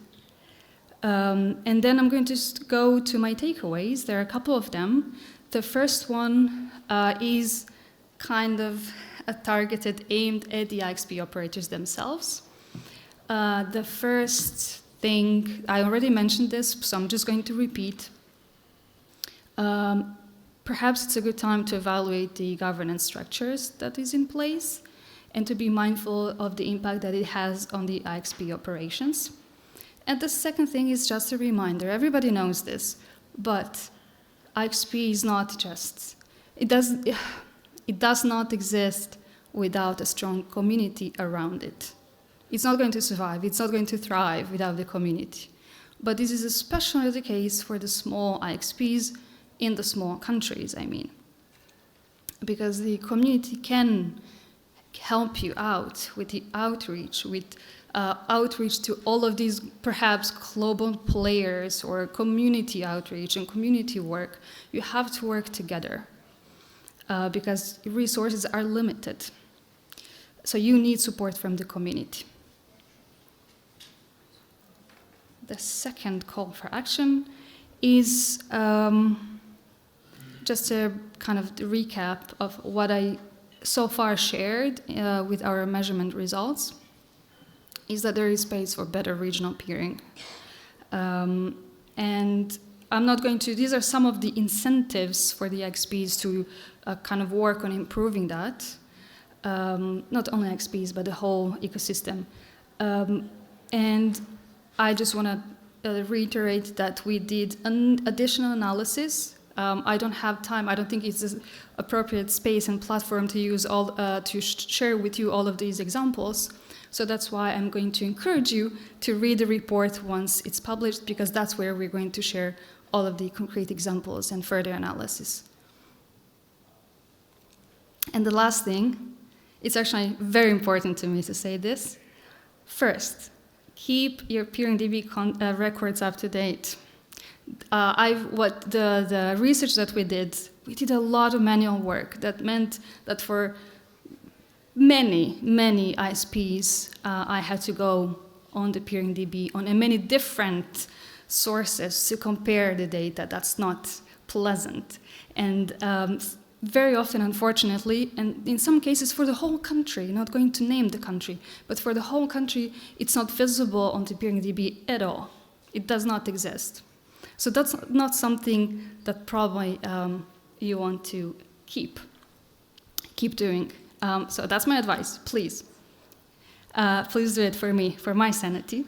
And then the second thing is, of course, we need more data, as always. So again, kind of a call for action or request from our side is to make sure to share to make available the membership data, traffic stats, looking classes, governance policies, because there are people like myself who do look into this stuff. And last thing, as I mentioned, we did some of the measurements using our RAI-Pathless platform, so it does help us a lot if we have more probes present concretely in the Southeast Europe, so that our measurement and the interpretations of it later can be as accurate as possible. So it's good to have a good representation, because if we don't have, then our conclusions might be kind of skewed. And that's it. That's all of my presentation.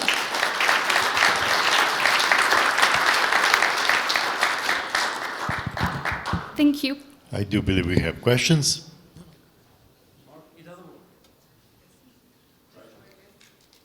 One, two? Okay. So first of all, really nice presentation. Thank you. I really liked it. It's aligned with what I know about the region. What I was missing, there are geographically distributed exchange networks that also have presence here in the region, like DataIX, that were missing from the presentation. Oh, okay, we did not take those into account, but we do have regional IXPs that are also distributed, and we do take those into account.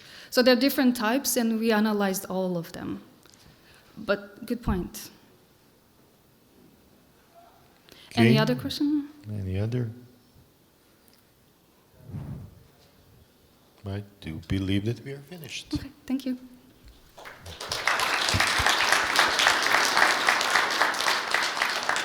And for the coffee break now. Goodbye, everybody.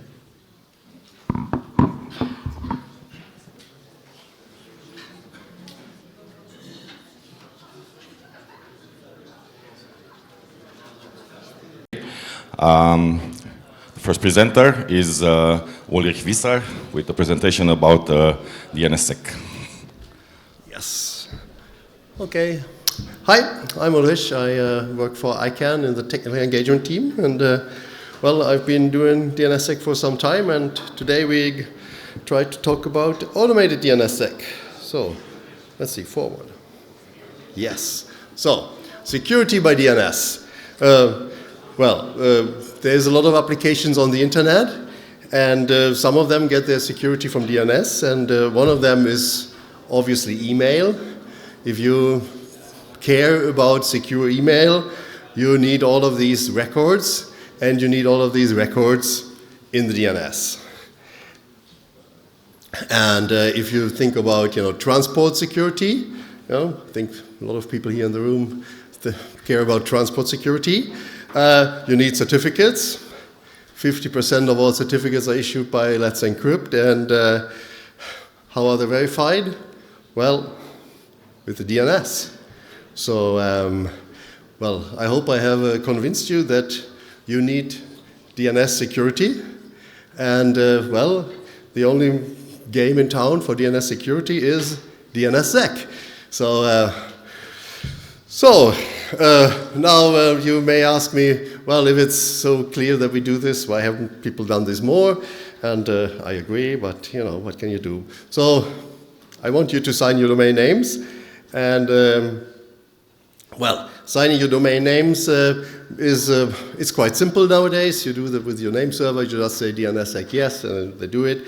And it looks something like this. You have a few records, in this case IPv4 addresses, and then you have an RRCig, which is the resource record signature. And, well, the big part in this thing is, you know, we all know about signatures, but there is an expiration date on it.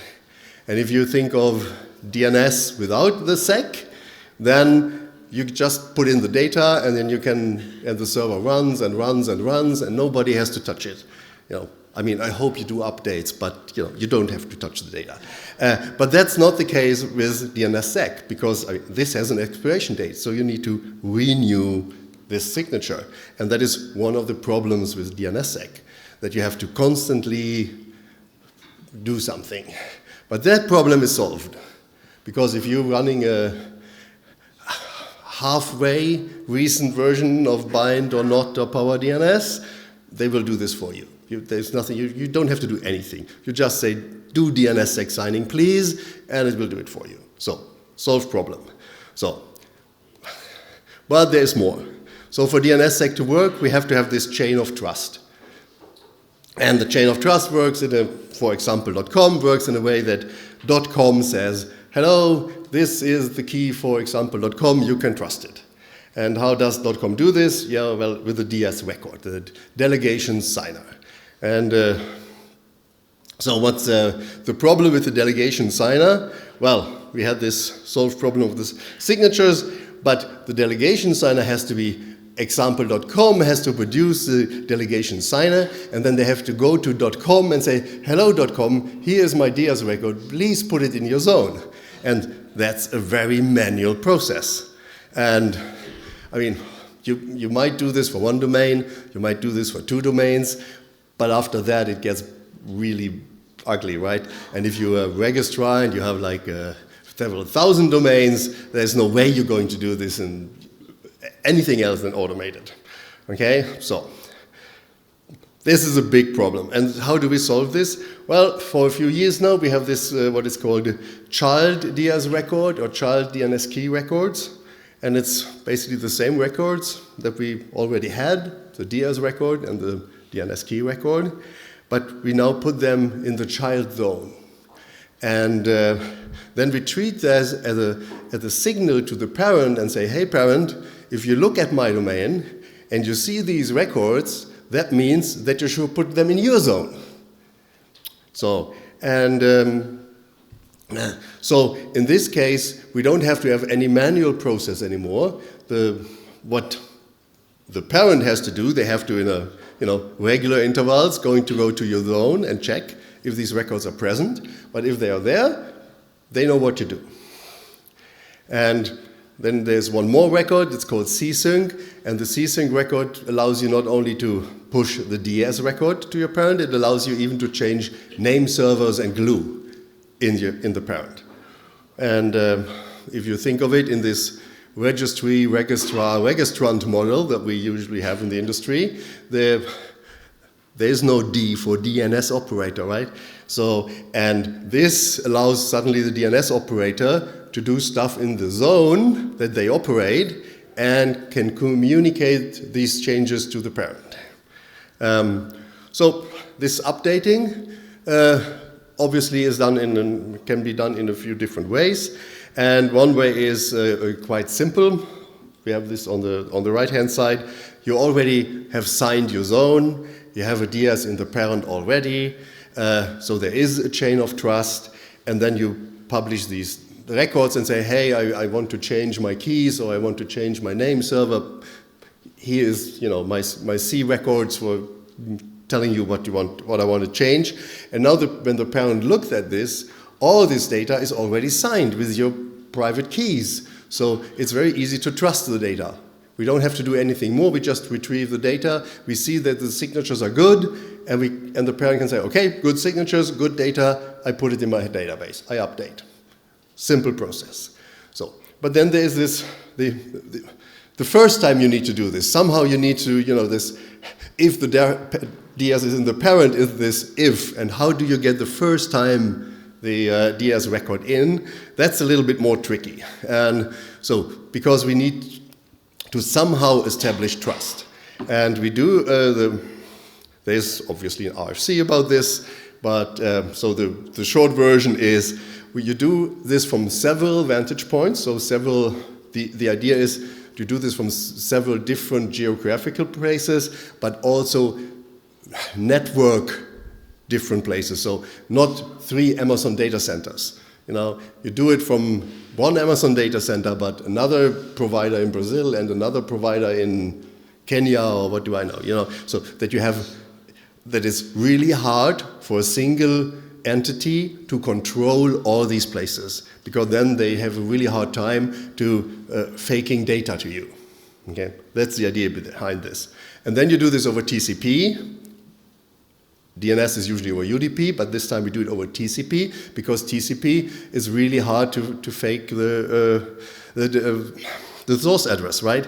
So, because you need to get data back. And then you do this over several days, usually 3. And if you get from all these different points over several days the same data, then you can trust it. And there is research behind this that security researchers have done that, with some kind of, probability that this, is the real data, and it's really hard to fake for even the NSA and stuff like that. So, but this will then make your domain secure, and then you can do all these nice things with updating. Okay, so who can run such a scanner? So the parent, usually we're talking about top-level domains. If you are a CCTID, CCTIDs have their own rules. They do whatever they want, basically, and they can run the scanner already. And there's a lot of CCTIDs in the world. Well, a lot, but there's Czechia was first. Then we have Slovakia. We have Sweden, Switzerland, Liechtenstein, Denmark. Portugal is working on it, and there's one country in South America that I've forgotten. I'm sorry. And then we have the GTLDs. The GTLDs are all DNSSEC signed, but the GTLDs have a contract with ICANN, and that means they can just do with whatever they want, and this would be considered an additional service. And for that, the GTLDs have to have a contract with ICANN, which they currently don't. And so this is something that is the board, and there's a document from the Stability and Security Advisory Committee that talks about this, and they have sent it to the board, and now there's a process around this, and this will take some time. In the meantime, registrars could actually do this, and there's some good argument that you could make that this is very reasonable for registrars to do, because if you think of the registry doing this, the registry has basically to scan all the domain names. So, but a registrar, they usually, for most of the domain names they are registrar for, they have those domain names on their own infrastructure. So they don't need to scan those. They already know what the data is. But for the very few customers that are not on their infrastructure, they would need to run the scanner. So for a registrar, it's much more efficient to do this than for a registry. So it's a good argument to make. On the other hand, registrars are very unlikely to do it. That's a sorry reality. Yeah. Okay. So well, that was that's what the state of the art is currently. What people do, but there is work in the IETF that tries to improve the situation even more, and one is called the generalized notify. And if you're familiar with DNS, notify today is your primary server gets updated with some data, and then it will send out a notify to the secondaries to tell them, hey, I have an update, come on and take it. But in the generalized version of notify. Even somebody else or the secondaries could send the notify back to the primary. So, and in this case, there is a new record, the desync record, and it would tell you where you should send your notify. And then you could update your zone with these CDS and the csync record, and then you send this notify to whatever address is specified in desync, and tell your parent, hey, I have updated data, and then the parent can scan your domain and update the database. And that is obviously a lot more efficient because you don't have to scan 1 million domain names every day. And so we implemented this for .se, and it's 1.4 million domain names, and on a good day there were 6 updates. So, and think of you're scanning 1.4 million domain names every day, and 6 of them get updates. So this would be a much more efficient way of doing this. Yes, so, and then somebody thought about, well, but if we already sending something to the parent, well, why don't we have dynamic update in DNS? Why don't we just send the update to the parent? So, and so this draft, also in the ITF currently, I think both these drafts will be last call in the next ITF in Madrid in July. So this draft talks about that, again, you have this desync record from the last draft, and then you take this draft and it says, well, hello parent, but here are my dynamic updates, and you have a signature for your updates that you can make them, and then obviously you need to have a bootstrapping method to exchange keys before that so that the parent can trust your signatures. It's a little bit, but there's ways of doing this, okay? So that is how this updated version would work, and so let's see. Yes, okay, so that's a document from the Stability and Security Advisory Committee. We have a lot of those in ICANN, so if you're excused if you don't know all the abbreviations. And well, I think that was my update. I hope you have a lot of questions. You were fast.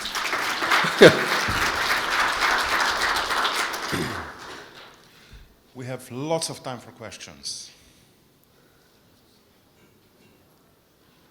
Nobody is running to the mic. Anyone?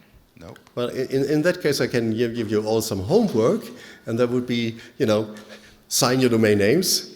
Please do. And publish CDS records, because there is a problem that is, the chicken and the egg. Nobody wants to scan because nobody has CDS records, and nobody has CDS records because nobody is scanning.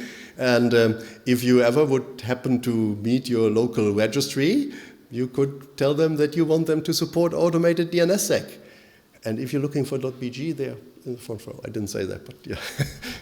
Actually, I have a question. What is the suggested frequency of scanning for CDS keys? It's like 1 hour, 1 day, 1 week? Well, most registries do it once a day.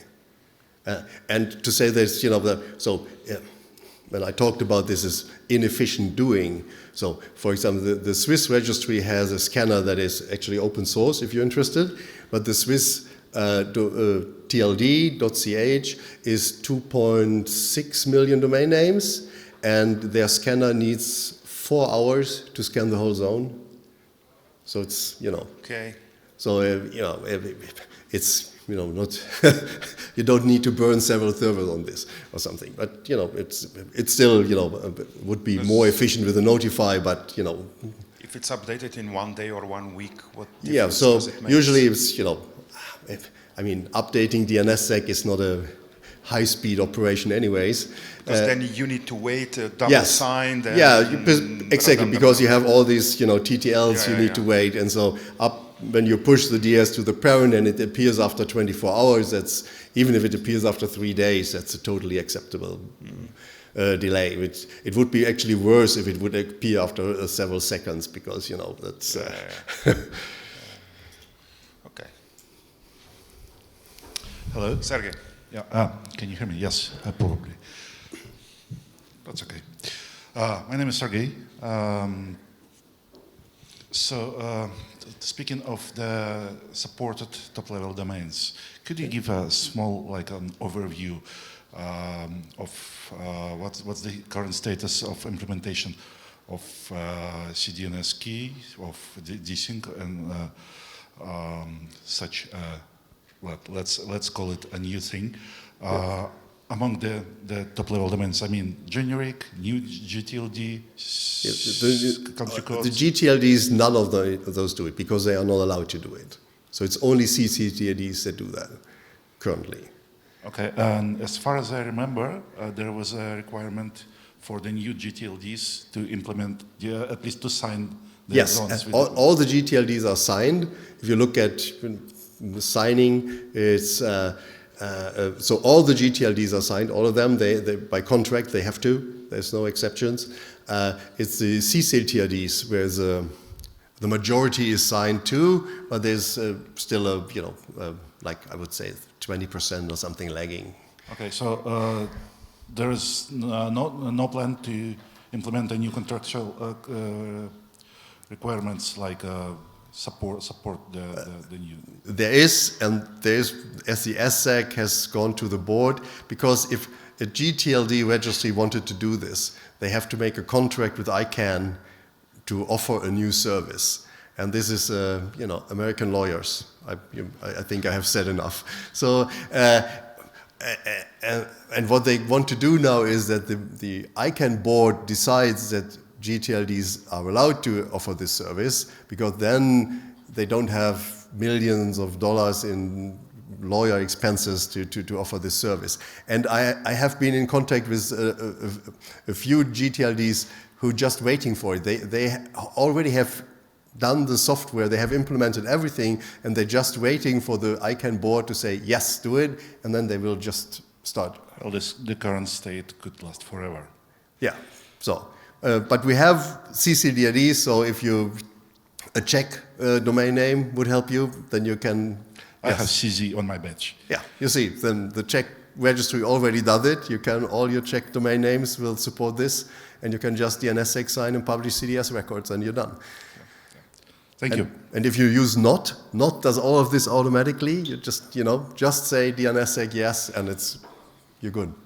I tested it. It actually works. Yeah. Dmitro. Oh, hi, Dmitro Kaufmaniuk. Yes, we do use CCTLD. We do use NOT. And yes, NOT works. We already found 5 or 6 critical bugs in NOT, and thanks to me having direct contact with visiting developers, they fixed them. Every bug is interesting.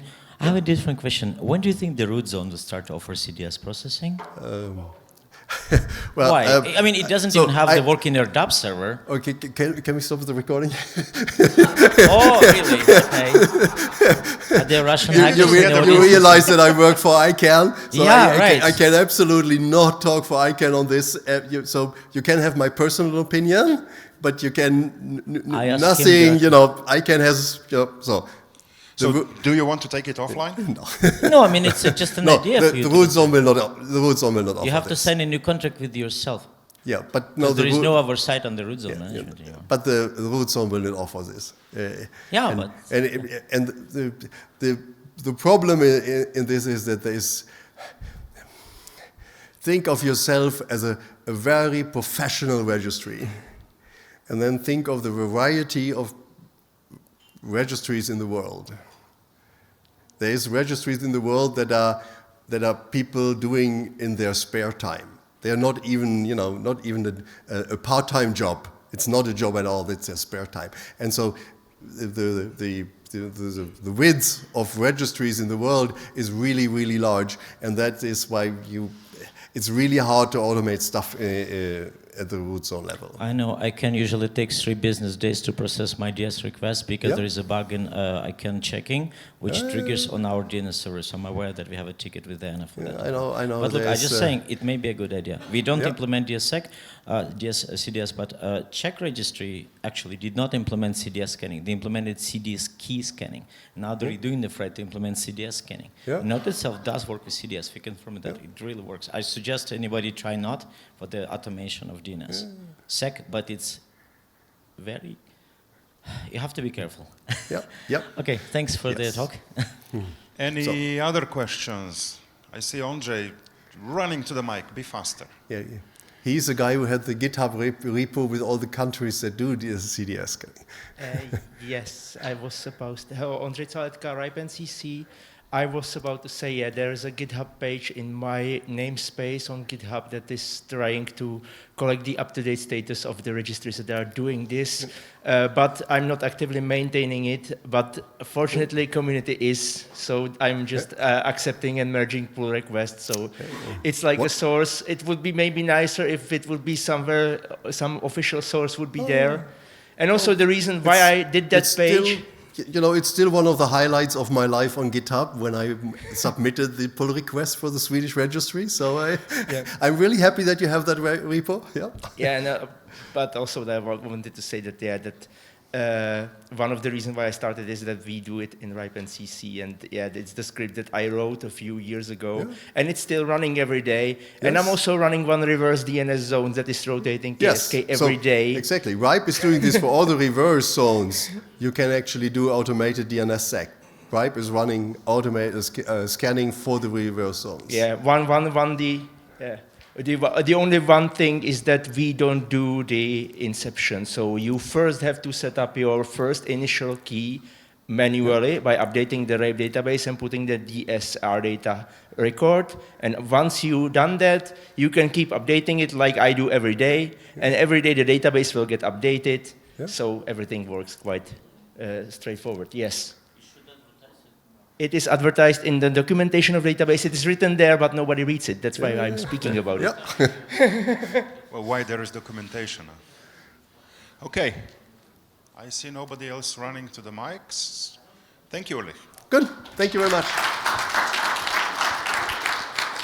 Okay, so our next speaker is Kasim Lon from RIPE-NCC, and he will speak about RPKI deployment and IPv6 uptake in Southeast Europe.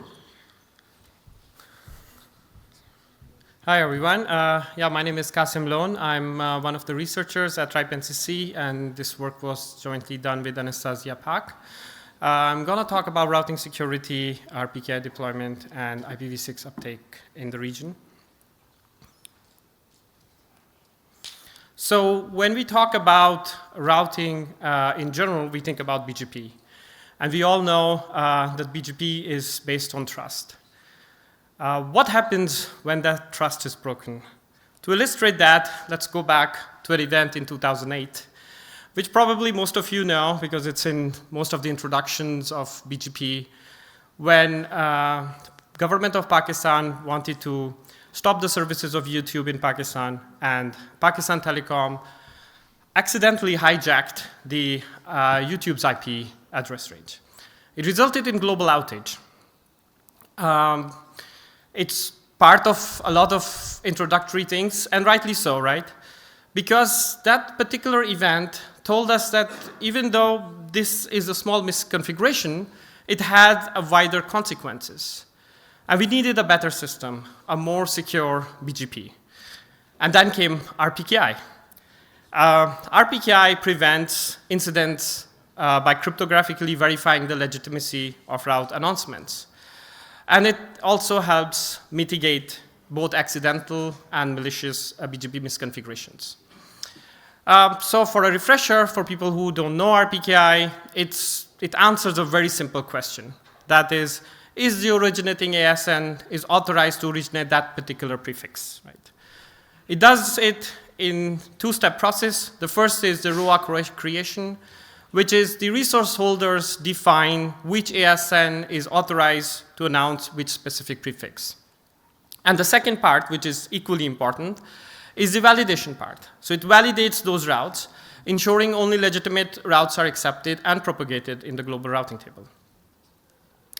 So now, with the RPKI era, we see other incidents. And they're not the headlines. They're not even part of curriculums. Because if you see, for instance, in 2023, I don't know how many of you know about this Telegram block attempt. So government of Egypt wanted to, similar to Pakistan, stop the services of Telegram in Iraq. And there was also a misconfiguration, a route leak. similar to what happened with the PTCL incident, but thanks to RPKI, ROA, and ROV, it had a very limited disruption. A similar incident quite recently reported by Cloudflare in their blog. Again, there was some disruption, but it was not a global outage. So I just want to highlight that how RPKI has saved the day, and there are a lot of these incidents that are happening around. So again, looking at Cloudflare data about the routing incidents, especially the route origin hijacks, we do see within the SE countries these incidents are happening. They're not a lot, and they're not every day, but still misconfigurations happens. Not all of them are malicious in nature, and they're also very short-lived. We do see Romania and Bulgaria having a very high number, but we also have to put it in context. Romania and Bulgaria are the two countries with the most resources. That means these are the countries with the most LIRs, IPv4 addresses, ASNs, so mistakes bound to happen. And again, I want to highlight over here that it's not the count. Even a single incident, but if it's a critical service, it can have a wider impact.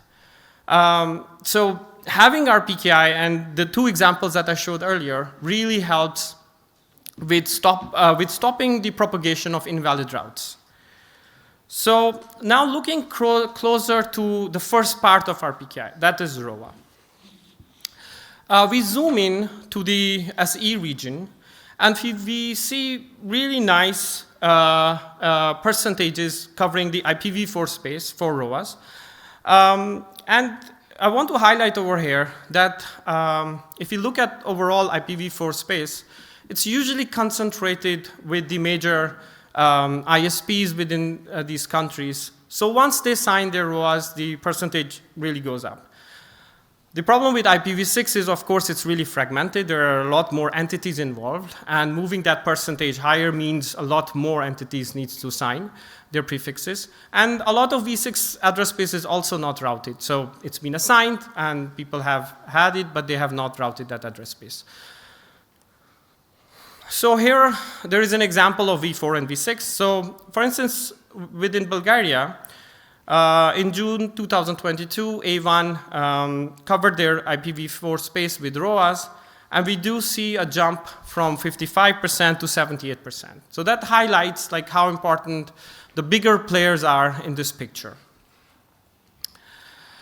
But to give a bit more evidence of RPKI and its practical implications within these countries, we experimented with collecting a very, very non-exhaustive list of government domains or municipality domains within these countries. And then we fetched their AN quarter records. We used the longest prefix match to see which prefixes are announced in routing table, where these AN quarter records map. And then we looked at routinator data to see if those prefixes are valid or invalid or not found status. So here we have the count of domains, the government domains, that we found have valid ROAs or basically not found. We did not found anything for invalid, but it's basically found or valid or not found in this case. Again, we did not do any analysis on the criticality of these domains, so it's possible that most of the critical infrastructure domains that is serving critical information is covered by ROA, and these are basically some domains with some information about the municipalities or government.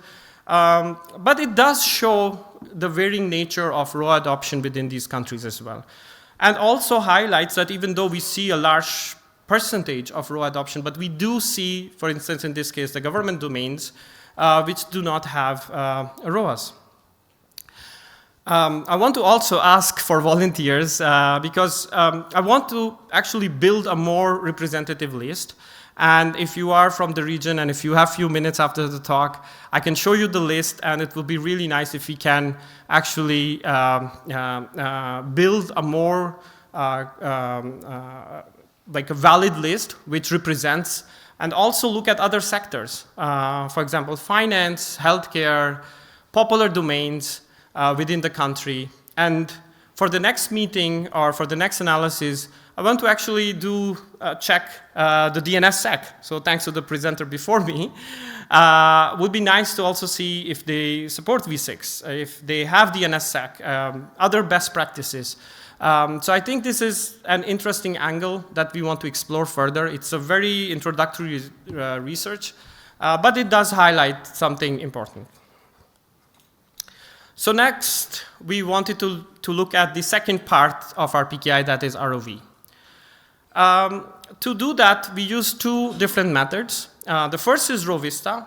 So RoVista basically calculates the score based on the reachability of RPKI invalid from each AS. It uses some side channel tags, and basically it gives a percentage based on the number of prefixes that were reached, invalid prefixes reached from each ASN. So the higher the number of invalids, that means there is no RPKI deployment. For our methodology, we went for a bit more inclusive approach. So if the percentage is greater than 0, that means even though there is some partial implementation of ROV, we count it as ROV deployed. The other way to look at ROV is also to look at major transits in a country. So if we look at ROV in general, it comes with a collateral benefit concept, right? What it means is if you are doing ROV and you have downstream ASs and they only use you as their upstream, or if these are stub ASs, and you are the only upstream provider and you are doing ROV, that means you also protect them. So it gives that sense of central benefit. And to do that, we basically use a method called AS hegemony that scores the ASs within the context of a country based on its importance in terms of the transit. So if a lot more AS path uses that AS, that means that AS provides more transit within the country. You can read more about it. I have the link to the paper in references. But just as a reminder that it also gives a wrong sense of security, because it's possible that one of your upstream has ROV deployed, but you have another upstream. And if it doesn't have ROV, that means you still are vulnerable. But in any case, this is a map of Bulgaria. And here, as I said earlier, we found the major transits within the country. And the color are local, the color codes are for local and foreign ASs. And we used whatever the AS is registered to, whichever country it's registered to. So it's possible that some of the ASNs are actually operating in other countries as well. But in this case, if all of these ASs are registered in Bulgaria, and the green color or dark green color basically shows if they are local and they're doing ROV and they are essentially, or they are major transits. And the orange color shows that they're local, they're not doing ROV. And then, of course, we have light green and light orange colors for foreign ASs with, again, ROV status and non-ROV status. To give an illustration, for example, here we see Vivacom, Bulgaria. So it doesn't mean that they are doing ROV. It's also possible that one of their upstreams is doing ROV. But at least from Vivacom, Bulgaria, we see that the invalids are unreachable. To highlight the non-ROV deployment, which is more important, in this case, it means that this AS is one of the central ASs in the country when it comes to transits, and they are not doing ROV, and none of their upstreams are doing ROV as well. So this is a more important finding than the ones that are doing ROV. We also looked at some of the deltas. So we presented this last year at Greece, and one of our hosts for SE12 was Lancom. And when we presented that, they told us that next year, when you'll be doing this kind of research, you'll see us as ROV deployed. And we do see that. So I'm hoping that next year, when we do a similar presentation, we see more of the Bulgarian ASs as well doing ROV. We have an interactive map for other countries as well in the region. You can go in the Flourish and check it out. If you have questions about the methodology or data or anything else or any other feedback, please reach out to me. I would be happy to have discussions around it. So then I move on to the second part of my presentation, that is to also look at IPv6 uptake in SCE region. So before we go towards V6 uptake, we want to look at the resources of V6. And as I was saying, that you can already see with the active LIR counts and the IPv6 space, Romania and Bulgaria are two of the biggest players. But that's because they are also the biggest in terms of LIRs. But given the vast size of IPv6 address, of course, we cannot just count the number of V6 addresses for a country. We came up with a metric called capability. It's basically infrastructure readiness, in other terms. We looked at how many of the ASNs that are dual stack, that is doing V6 and V4, or announcing V6 and V4 in the global routing table, compared to the ASs that are V4 only within the context of a country. That number provides us some percentage or ratio in terms of the ASs that are at least capable or that are at least announcing. But that does not necessarily equate to adoption, right? But it is definitely one of the initial steps that you are announcing it, then probably you're going to use it at some point in time. So given that metric, we do see Greece doing really well. Albania and Montenegro are following. And then we do see Bulgaria and Romania have lower number, but you have to also see it with the context as that there are a lot more LIRs in these two countries compared to, for example, Montenegro or Bosnia. To go more towards the adoption number, we actually use CDN's data because they have actual users coming on V4 or V6, or the requests coming from those users. And here we do again see Greece as one of the highlights, that they are doing well for other CDNs as well. Romania, Bulgaria, a little bit behind, but the rest of the region really is lacking IPv6 adoption. So to conclude, for RPKI, we see a growing recognition amongst governments. White House last year gave a roadmap for RPKI adoption, followed by FCC, which proposed annual BGP security risk management plan for all the major telcos in US. And that plan included their plans for ROA and ROV. In Netherlands, there is standard ACI, which is apply or explain for all the government entities. So either they have to adopt ROA and ROV, or they have to explain why they haven't done it. So this was last year. We still have to check how well that is working.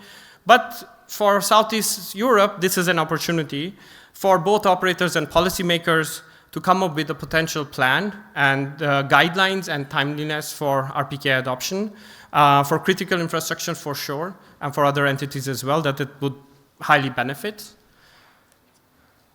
For V6 adoption, we had a survey, and one of the findings from the surveys was the key barrier is knowledge gap when it comes to IPv6. So I hope that you enjoyed Andre's tutorial yesterday on IPv6. If you have missed it, maybe there is a recording or he can share the slides. We also offer other resources for this knowledge gap. For instance, there are free courses on IPv6 fundamentals and IPv6 security.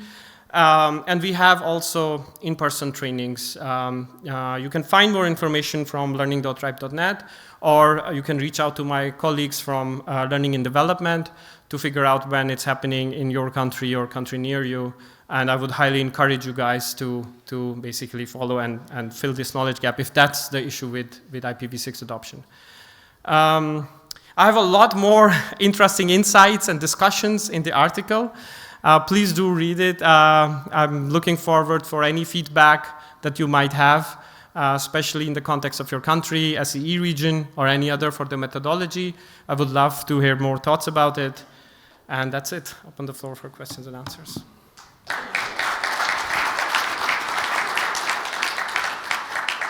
Thank you. We have 19 minutes for questions. Okay. I can go through my article. Are there any questions? Ulrich. Oh. Hi, this is Ulrich from ICANN. So not a question, sorry, but I just wanted to say that everybody's favorite topic, NIS2, it actually demands you to use modern internet protocols and follow best practices. And you can interpret this as run IPv6, do RPKI, and do DNSSEC. They just didn't want to put in technology in the law. So you will be asked for this. Yes. If you're part of the EU, of course. It does say you must follow best practices? Yeah. Well, we have best operational practices in RIPE, so... Yes. Yes, that's exactly the idea. The idea is that the community can decide what best practices are, which is, reasonable. But it also then means that we have to follow our own best practices. Yeah, thank you. Thanks for the comment. Anyone else?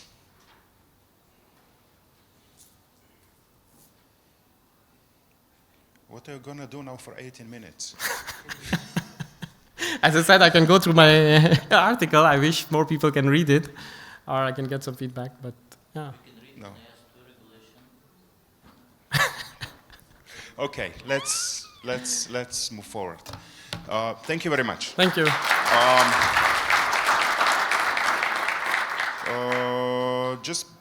We didn't manage to find Margarita Stoilova. Are you in the room? Yes, you're there. Okay. No. Good. All good. Just we wanted to make sure that you're here.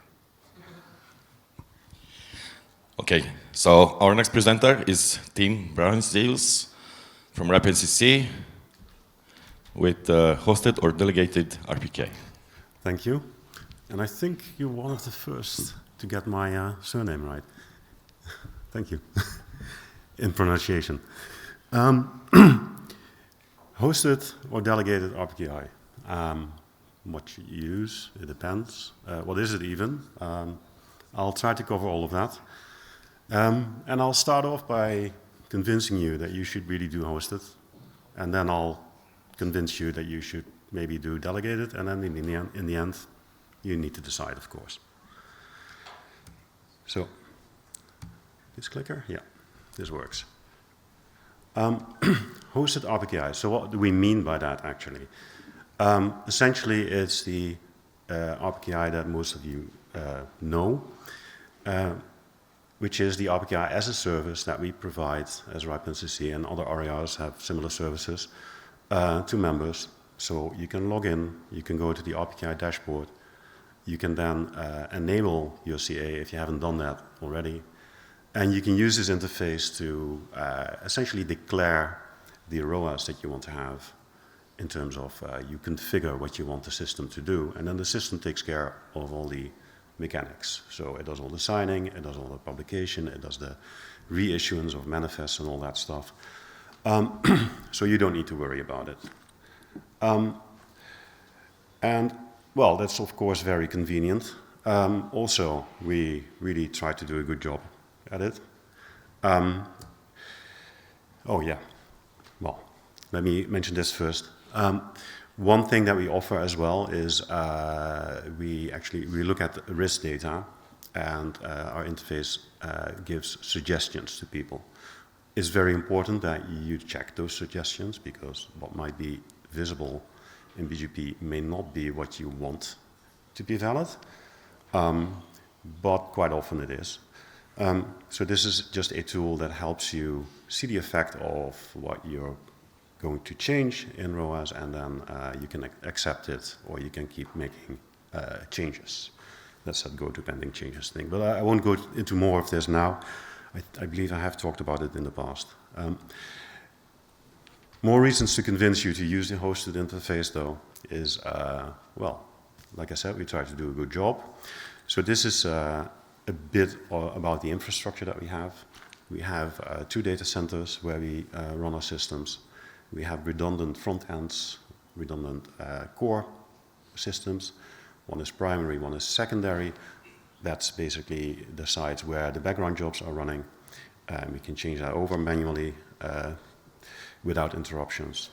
We have a networked HSM, so we keep the hardware security module. So that is used to create really good keys and keep them private. We have a database set up with a primary and a secondary. We use replication at the moment.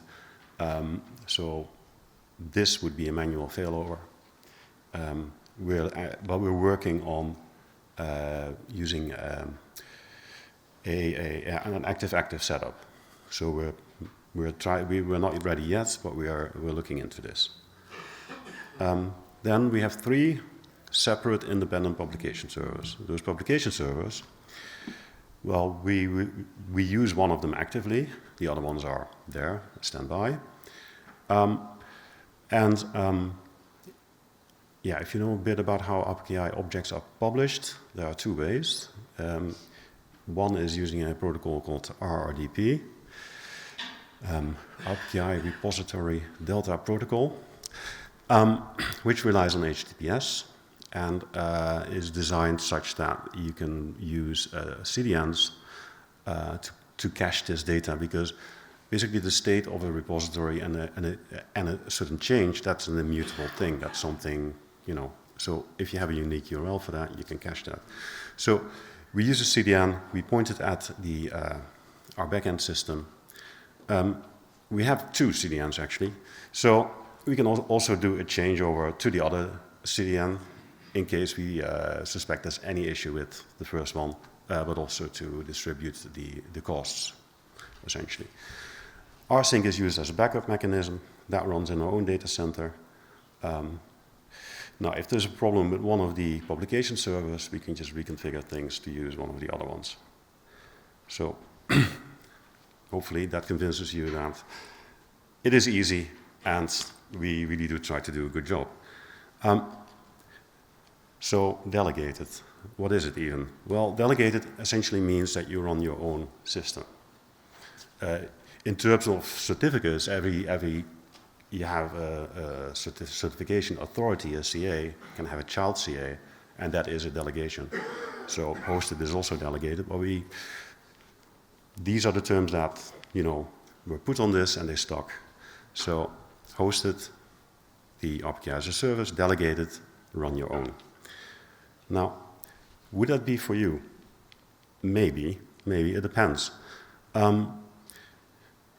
It can be useful if you operate on the multiple RARs, for example, or if you are a customer of somebody else and have their address space, then it would allow you to run one tool and interact with that to do everything, because all the different RARs have different tools or different interfaces. They work slightly different. It would also allow you to do delegations of your own.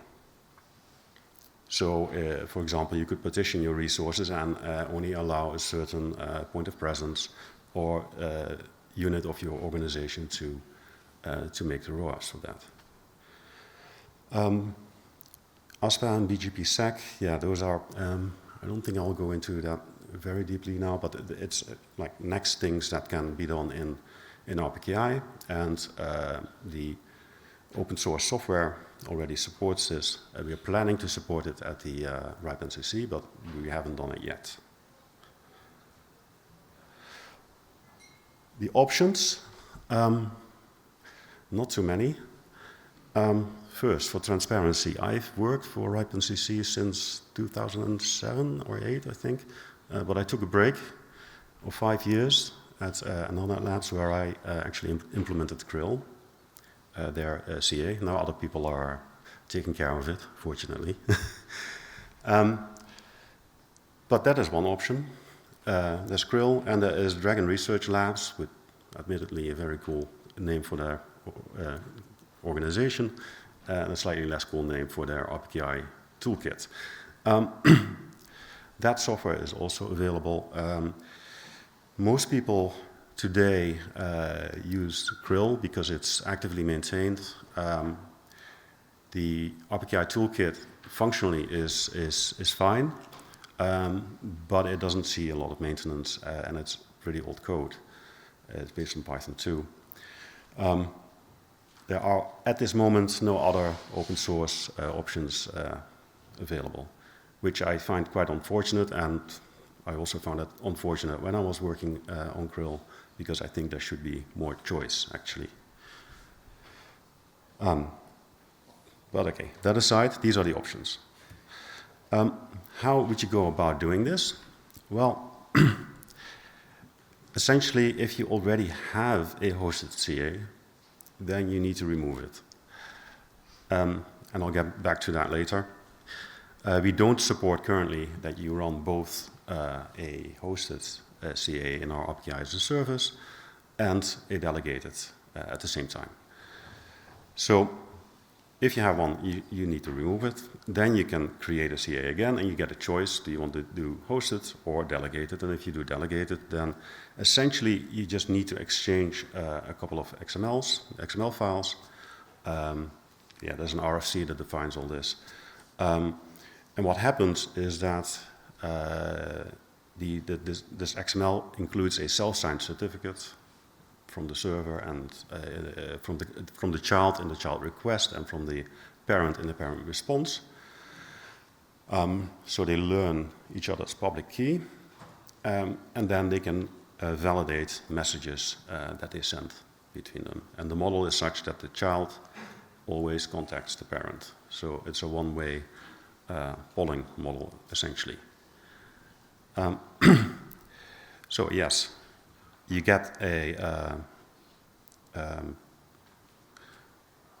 to recap, you need to introduce your child CA to the parent. You need to get the request from your child. You need to then upload that on the website. Then you get a response. You need to upload that in your CA. And then essentially that's it. From that moment on, your CA can start requesting certificates. But you're not done, because you need to publish. And actually, before you configure a publication server, you can't even request a certificate, because your certificate has a URI in it of where you publish things, and you need to know that. So you also need to set up a publication server. Now, there are two choices, well, at least two. You can run your own, but the RIPE-NCC also provides publication as a service. And arguments can be made for both. But essentially, if you're going to run your own, then yeah, be serious about it. Make sure that it's available, because I'll get back to this as well. This is actually causing issues to API validators when these things are not reliant. Publication as a service currently supports up to 10 CAs per member. So this is to allow you to do that delegation. So you can have partition your resources and say, okay, this sub-CA is responsible for some of them, and then they can all publish here. Of course, if you run your own server, you can do all that as well. And if 10 is not enough, I think 10 is enough until now, but if it's not enough, then we can talk. We just wanted to put a limit on it because, yeah, we want to have some limit to how wide the thing can go, essentially, and have some control over the size of the RPKI tree. But yeah, publication. So that's the point I was trying to make earlier. Won't somebody please think of the validators, because these poor things need to. The way RPKI works is that it starts at the top with a trust anchor certificate, and then from that certificate, the validator learns where to fetch data, other certificates that reference other publication points, and so on and so forth. And it needs to download all of that stuff. And then when it runs into repositories that are unavailable or very slow, then yeah, they get bothered by it. I think at some point, some of them actually would stop. That has now been fixed, fortunately. But it's still causing a grievance. And that's why I said publication as a service is preferred. Now, maybe that is a bit strong. Maybe I should have phrased that differently, actually. It is preferred over running a publication server that is not available. This is what sometimes is called hybrid. Again, I'm not super happy with that term, but it stuck. So this is what it is. What people mean by hybrid, you might hear people talk about it, is that you run your own CA software, but you publish at the parent or at an RAR. And this is actually also the model that is used, the final bullet point here, that is used in Brazil. NICBR provides RPKI to their members, but they all need to run their own CA. But they are encouraged, and I think everybody does it, to publish at NICBR. It has advantages, because if you do this, then, well, essentially if your CA software is down for some time, that's not an immediate problem, because your signed objects are still available. Typically, manifests and CRLs are used in RPKI to, they get refreshed. They have a lifetime. Typically, that's about a day, day and a half, and they get refreshed some hours, like 8 hours before them, but all of this is configurable. But essentially, that means that you have a fair time window to fix things.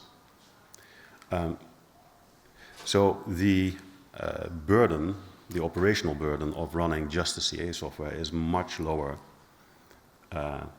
compared to doing the CA and the publication and then making sure that it's all available 24/7.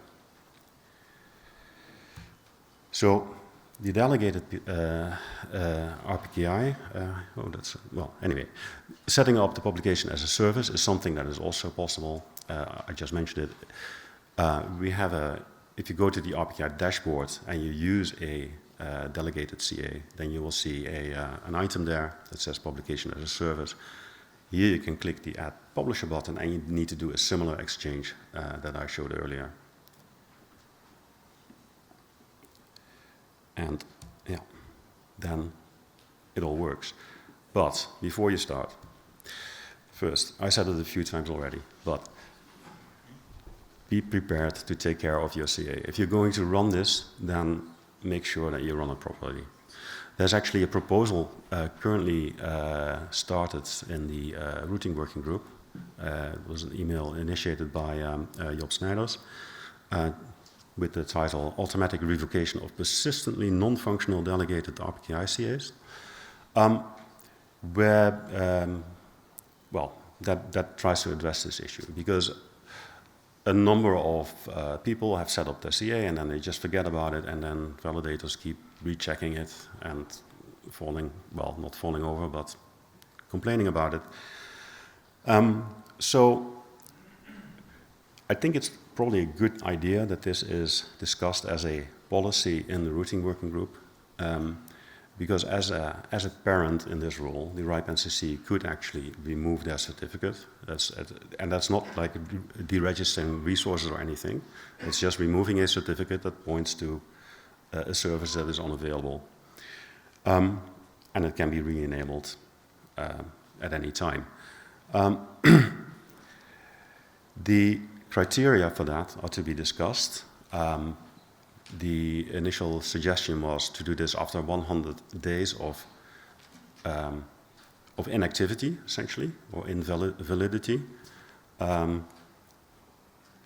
where you have seen this for like 100 consecutive days. So even if it would come up in between sporadically, then it still wouldn't happen.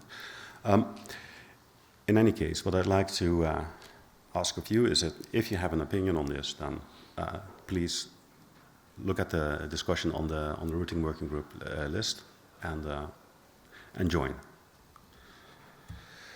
Also, before you start, it's a good idea to test. So we have a test environment, a public test environment, and if you download the PDF, then that has the link that you can click.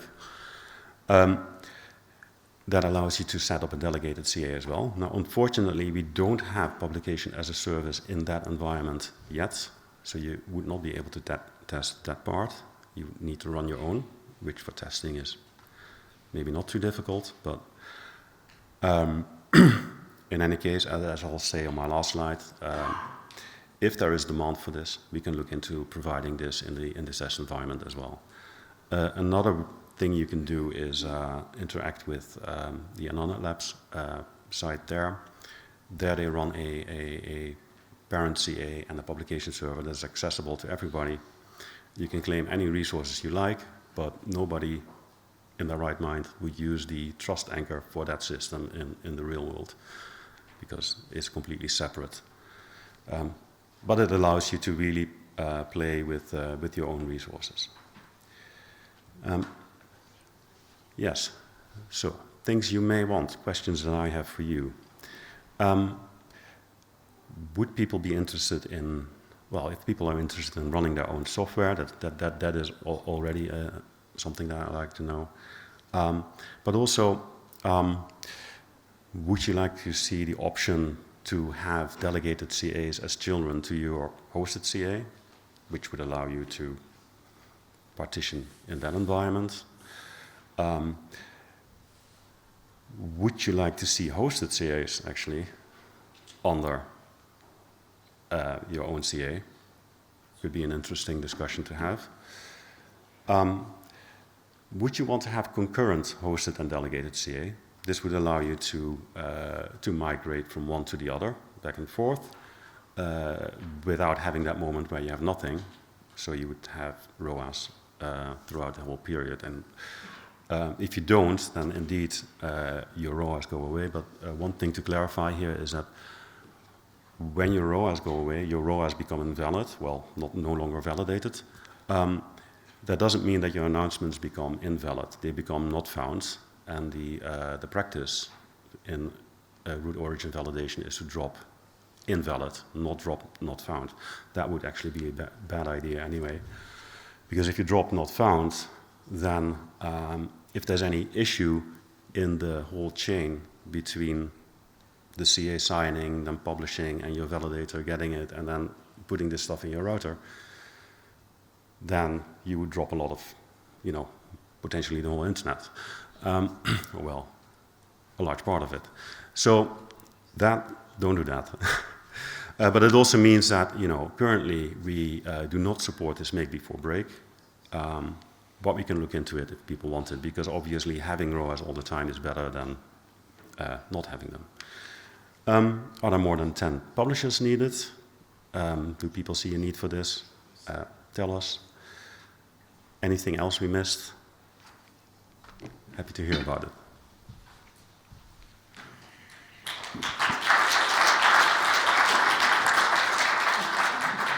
Thank you, Tim. I'm sure you have lots of questions about RPKI. I can also answer other questions about RPKI.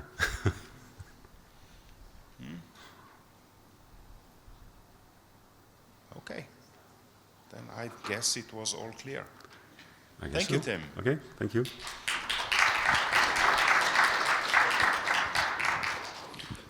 Okay, so now we are going to lightning talks, and because we have a lot of time, we are before schedule, we can allow presenters to, if they need, to have more space, more time.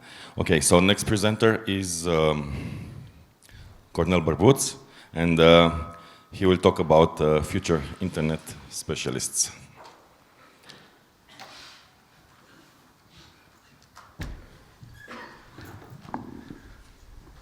Hello to everyone. For me, it's the first time to participate in this meeting. Cornel Barbut is my name, from Fiber Optic Association of Romania. The invitation with Eric, so was a question at the beginning: how do you come to this type of conference, and why? It's important somebody to ask you to come. It's very important. So this could be like the start. I encourage you, from all the experts, to ask other people to participate in such meetings. So the theme for today is coming from a Fiber Optic Association of Romania, so layer 1. But for me, the reason why I'm here to learn. And today I'm here with you to share some learning experience. I already learned today, for example, a new word, heuristic. I didn't know what is heuristic, but I found out today. So good experiences to learn. And I'm happy I saw the academy, I saw many learning experience around. So what I would like to see with you and to share, to put some lights on learning experience. 3 years ago, for example, with our Fiber Optic Association of Romania, we have since 13 years already some members. My company, 20 years old already, we are hiring people, looking for specialists. The theme is Future Internet Specialist. And here I put a question. Where will we find or wait for them? So my experience I want to share with you to pass or to change something from my passive attitude. When I hire some specialist, I write like a job post, waiting people to come to me and to us. So I'm telling you now what I changed in the last 3 years. We try to say with other experiences. So what we speak now here is about technologies that are coming internet, new type of internets. Normally, when you make investments, do we make also investments in technology, but do we make also investments should be in training? Second issue, that attitude, wait or fight. Then who are, let's say, the future specialists? Normally we look at the adult level, and I'm trying to tell you at the lower level about the youth, the Gen Z. And what should know the future specialist? So this is another skill level what I want to speak today. And how we should prepare the future specialists in our internet issues. And with some conclusions. Speaking the first time about, let's say, future. Future is not when we are looking at specialists, they are not today specialists we are here. I saw here many experts. I like all the contributions, what I saw today, very good, high content. But we are looking for future specialists means younger people with a different age for us. And what means internet? What internet should be in the next 5-10 years? For example, that what I'm looking more is about quantum internet. It's coming. I'm more interested in this. Also, there is not about future internet. This is future of internet. There is still not an wording here, but we don't know yet. But we are looking on something on the future side. And also that's something I see not many people investing in training. So the question is that if we do something or not on this training together with the investments. When we invest in technologies, clear we need a relationship with the trainings. So now the question, okay, we have the technology, we have many technologies, how we will implement the technologies? So my approach was, from my personal view, was that 3 years ago we started a project. We asked for the company in the group in Fiber Optic Association of Romania with 18 members, with big companies. What should be your requirement, your future job? No reply. Nobody is replying with this type of questions. To think about, we only want the present job. We need people for present jobs. But then I discover World Skills Foundation, that's an NGO, which they are doing education in the schools, high schools, universities, but competitions like Olympic Games. But not only that Olympiad, or that they call it with the paper or the theory test. They are doing only hands-on competitions. Okay, so with them we decided let's go to these telecom schools, vet schools. In Romania there were like 26 schools, but they are not preparing people anymore for telecom. For example, the biggest school in Bucharest, they are preparing people for being a cook, to be waiters, something else. So schools for nothing.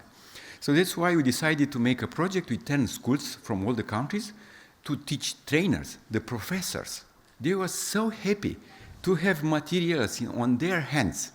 And they asked us, oh, they didn't have this chance. 3 days, the teachers stayed with us for fiber optic splicing.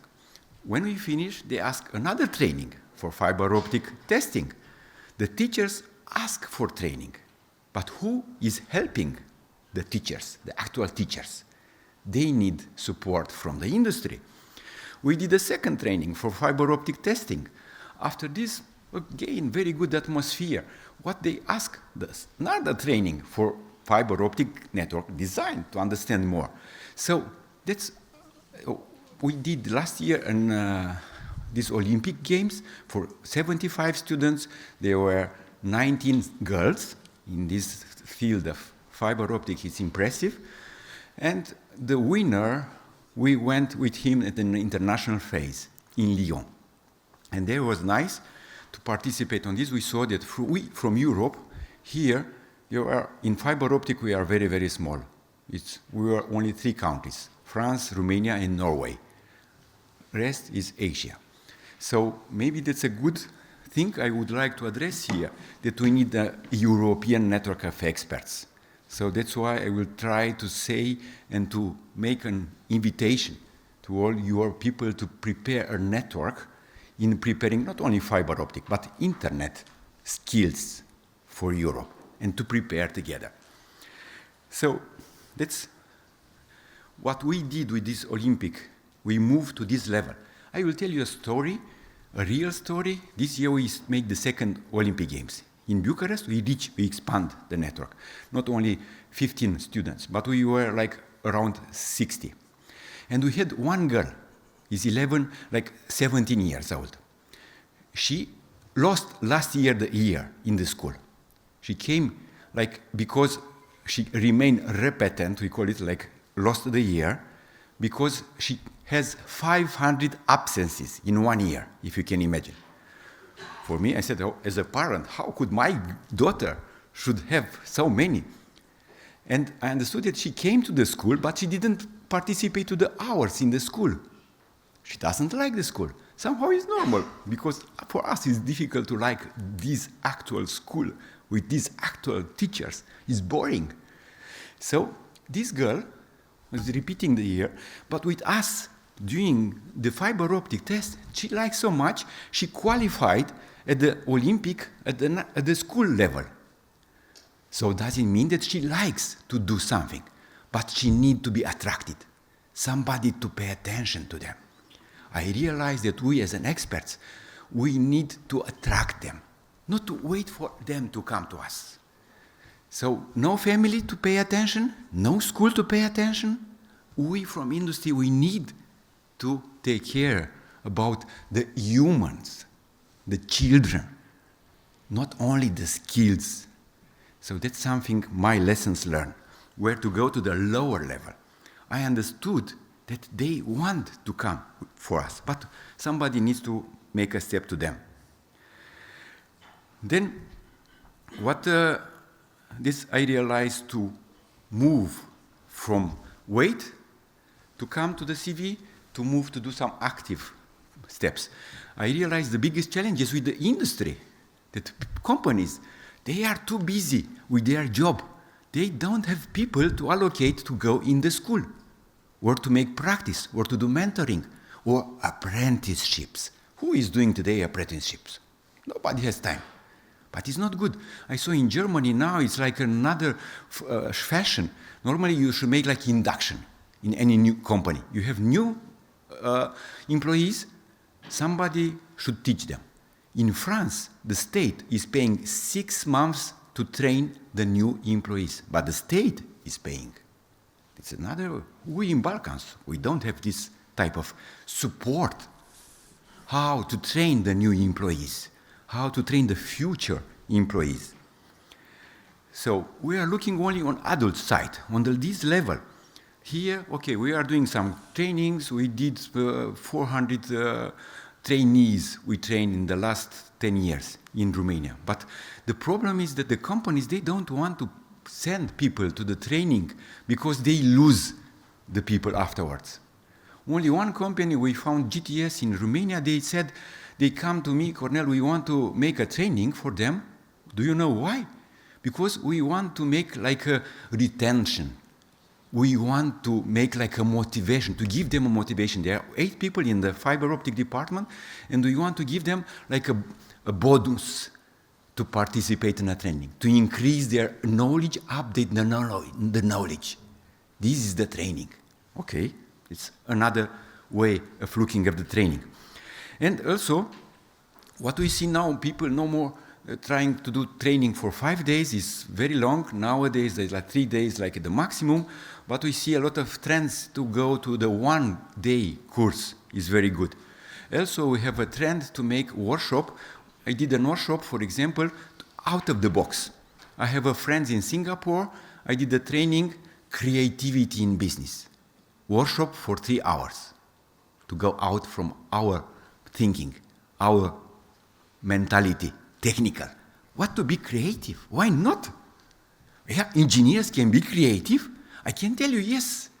I built in Bucharest, the first, maybe you didn't heard about fiber optic museum. We built in Bucharest. It's the only one in Romania, in the world, not only in Romania. So we see in Balkans that we are also good in something. Creativity. I saw engineers from my partners creative with this museum. So the engineers can be creative, but they are creative. Only somebody need to put on the work. That's also with adults, to stimulate the adults to be teachers.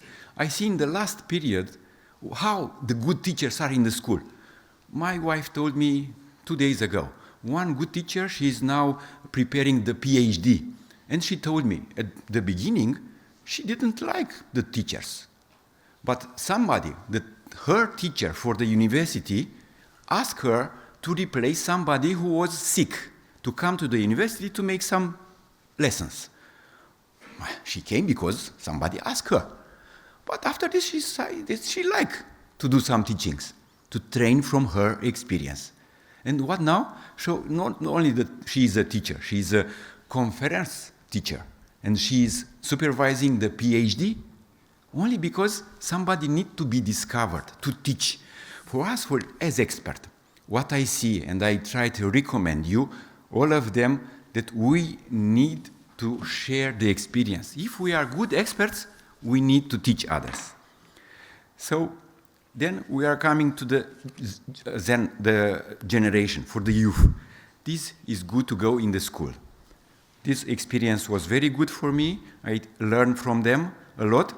And especially, how do I attract them? Because they are not coming to do hands-on, unless competition is very good. We went to Bordeaux, we went to China with him. He liked this. So competitions, I'm trying to promote you as a good tool to attract young people to our field. The question is, what skills do we prepare? Because, for example, here, it's according to the skills development in Europe, in 2020, only 10% of adults, they are doing learning. But the schedule or the planning is in 2030, 60% we as adults, we need to learn, not only because we did in the school, but we need also to do learning. But in times of young people, what skills will be required? So here, that in World Economic Forum, they made a study, which skills are required for the future. The first one is not like IT, fiber, no. Analytical, creative thinking. This is the first skill required. We need to prepare on this type of issues. And of course, AI is 80%, you see a lot, but quantum is 12%, and not so many knows about it. We are in a year of quantum. And especially, we are building now with this school the first Center of Excellence for fiber optic, photonics, and quantum technology. So here, we will try to share this information with you, but ask for cooperation in your countries to make and to teach the future quantum experts in Balkans and in Europe. These are different types of learning. So what I would try to close this experience, that I made the step from waiting, posting jobs, and moving to active way. Active way means find in the schools. So that's my experience. How I put here only 4 ways. I'm here to share experience, but also to give you support If you want to go to the schools, if you want to make competitions, we build this center of excellence. I need partners, and we need to share learning experience. Please, let's cooperate together to grow the future internet specialists in this area, in Balkans or Southern East Europe. And I'm glad to be here with you. Thank you for the organizers, very good quality of the content, and inviting you to grow the learning experiences. Waiting also for the questions. Thank you.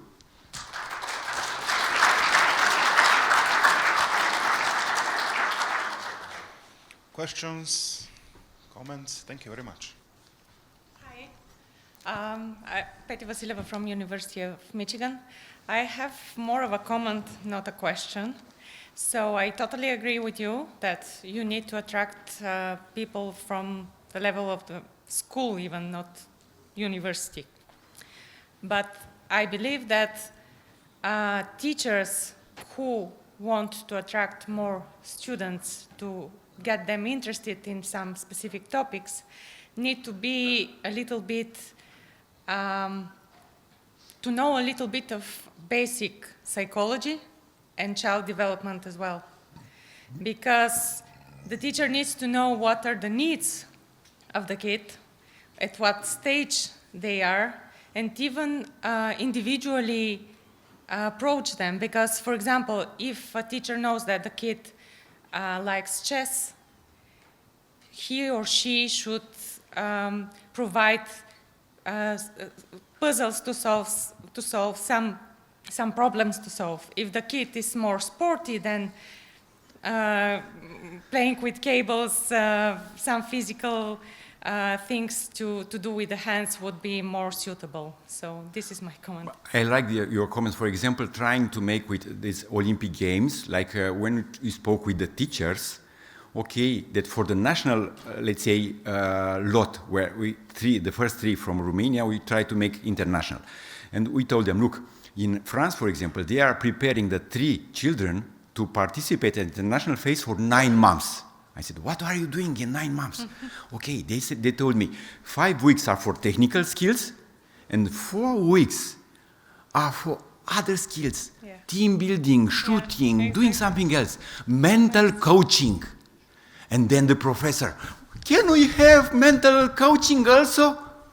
The teachers are asking for this. So that's a need also for them. Okay. But I was in China. I like the China model, for example. Yeah. They send all the teachers from the vet schools 1 month per year in practice in the industry to be updated. Okay. I would like to promote in Romania and all our countries, first. Second, I would like to have tutors, these practical instructors. These must not be from the school. Tutors should be from the industry. Industry knows what to do. This only, we need to put things together. People from the industry. Not be afraid to go to the school to teach them. The same salary, but better results. So that's the 2 things concrete which I would like to promote. If you agree on both levels, high school, vet schools, but also in the university, should be both levels, the same. Do you agree for both? I agree. Okay, we need to wrap up. Yeah. So please, I'm closing the line. Please, you're the last one. I just wanted to say that this is a great way to go because here in Bulgaria we have several high schools which are professional high schools. They teach programming, networking, so on, and people from the industry are coming, and most of the classes, the professional classes, are being led by the professionals which are actually working. And as a student, it is great because you see that the things that you're learning, you can actually use them after that. You make great connections with people from the business. It is easier to find job after that.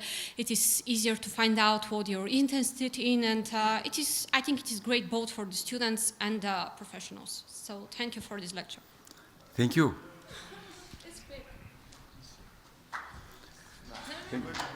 One more. Yeah, please. It's fast. Laura, RACI. I wonder the vocational training. I was in conversation yesterday night in the dinner, and we were talking about that actually. And I was thinking also this conference gives this level of abstraction that can help the people, the children that are learning about this work, to understand the value of their work in the bigger concept of internet. So they can help them to become engineers as well if they want. So I think that is also very valuable. Thank you. Thank you. That I would like maybe a proposal for next meeting that will make a working group for education. Maybe it should be an idea. Thank you. Thank you.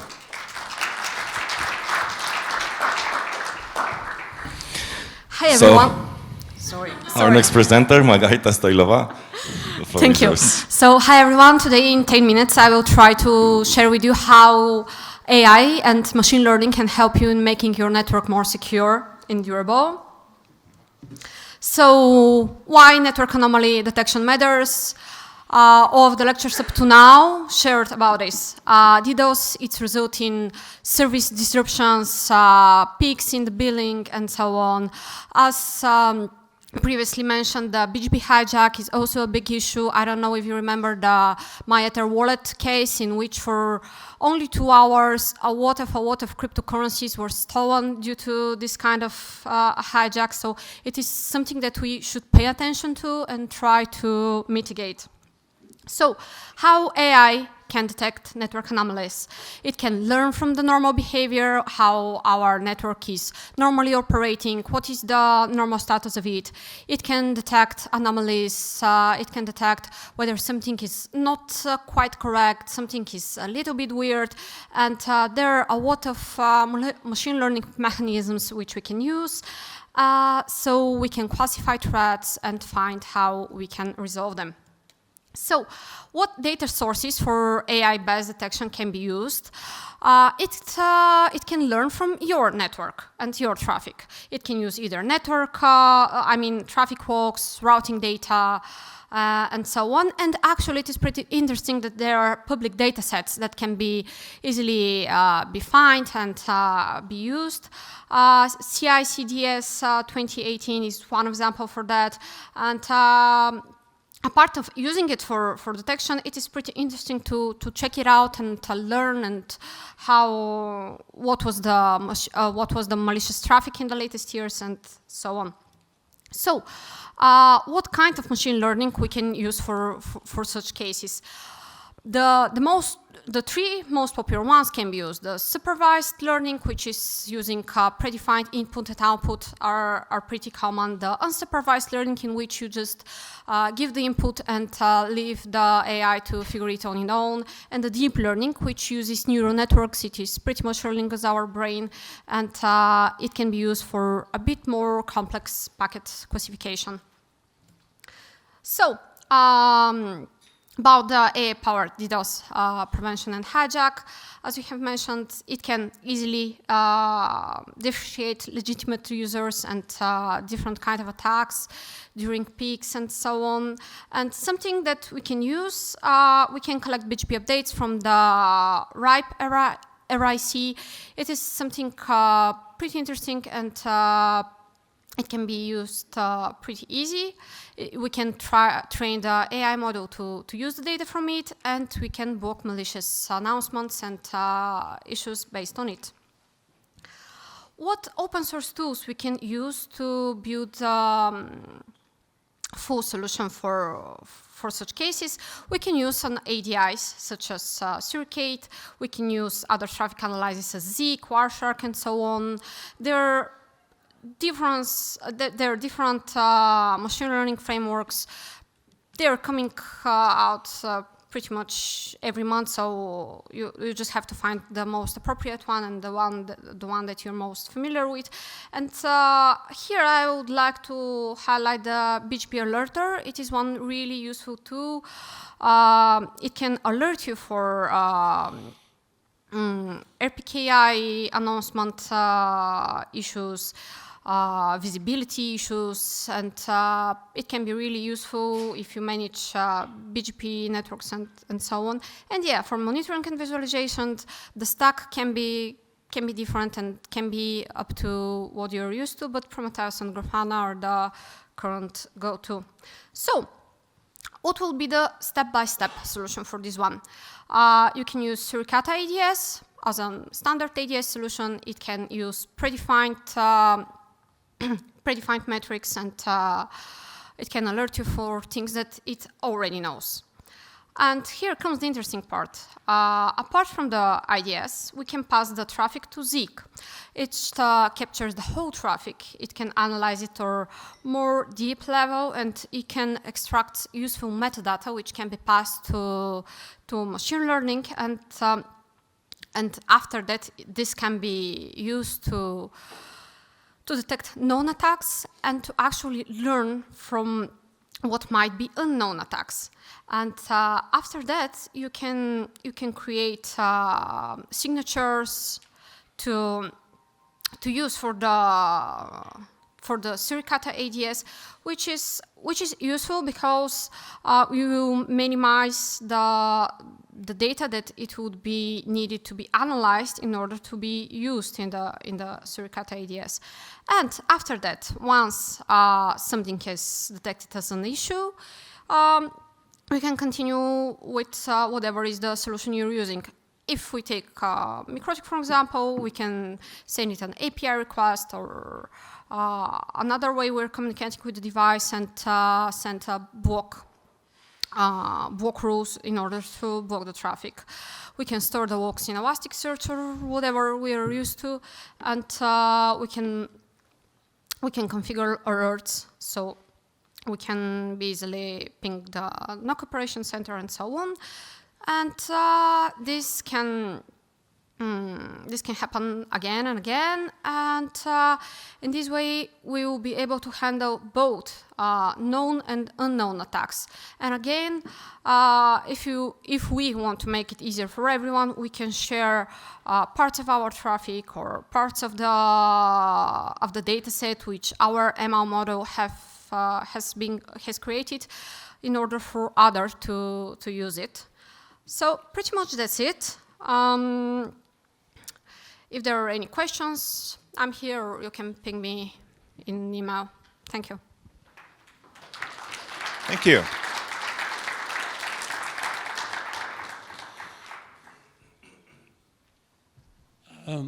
Thank you for the introduction. Just wanted to say that last 4 years I published a few papers for detecting basically BGP hijack attacks, both supervised and unsupervised, using only BGP data from route views.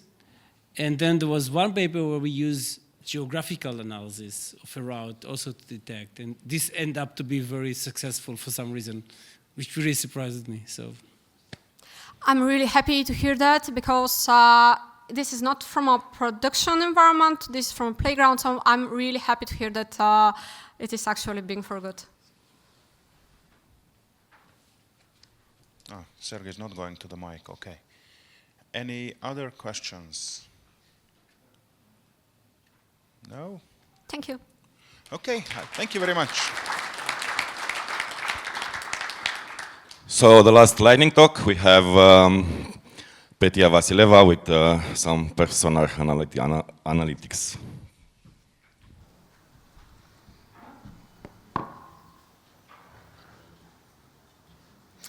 Hello, everyone. I'm Petya Vasileva, and I'm a researcher from University of Michigan. Today, I will share with you our work on 2 applications which try to do network analytics on perfSONAR data for our research and education network. This is very dense presentation. I try to just select some highlights. So if you find something interesting or have questions, feel free to find me afterwards and we can talk. Let's dive in. So we are a very small team of 4 people currently, plus 1 student that recently started with us. We are located in different countries, but the common thing for us is that we are all one way or another affiliated to CERN. CERN is an international organization for particle physics. This is where the Higgs boson was discovered. We have the Large Hadron Collider there. that produces huge amounts of data when in operation, petabytes of data per year, and all this data needs to be distributed to data centers around the globe where scientists can run their analysis jobs. For that reason, the WLCG, which is the worldwide LHC computing grid, was created. And to ensure smooth operations and successful transfers, we rely on continuous monitoring. This is where perfSONAR comes in. We have continuous network tests, which are collected and stored centrally in an Elasticsearch database at University of Chicago. We divide the data in 4 categories or indices in the database. Those are the one-way delay data, packet loss, throughput, and the trace routes. Those are 2 plots just to get the idea of how much data we have. So on for example, let's say the latency tests, we have about 100,000 tests per hour collected. The trace routes are about 40,000, and for the bandwidth tests, they're much less, about 60 tests per hour, because we don't have strict timing for them. They run just whenever there is an opportunity for such test. Currently, we test about 7,000 links. This means site-to-site tests.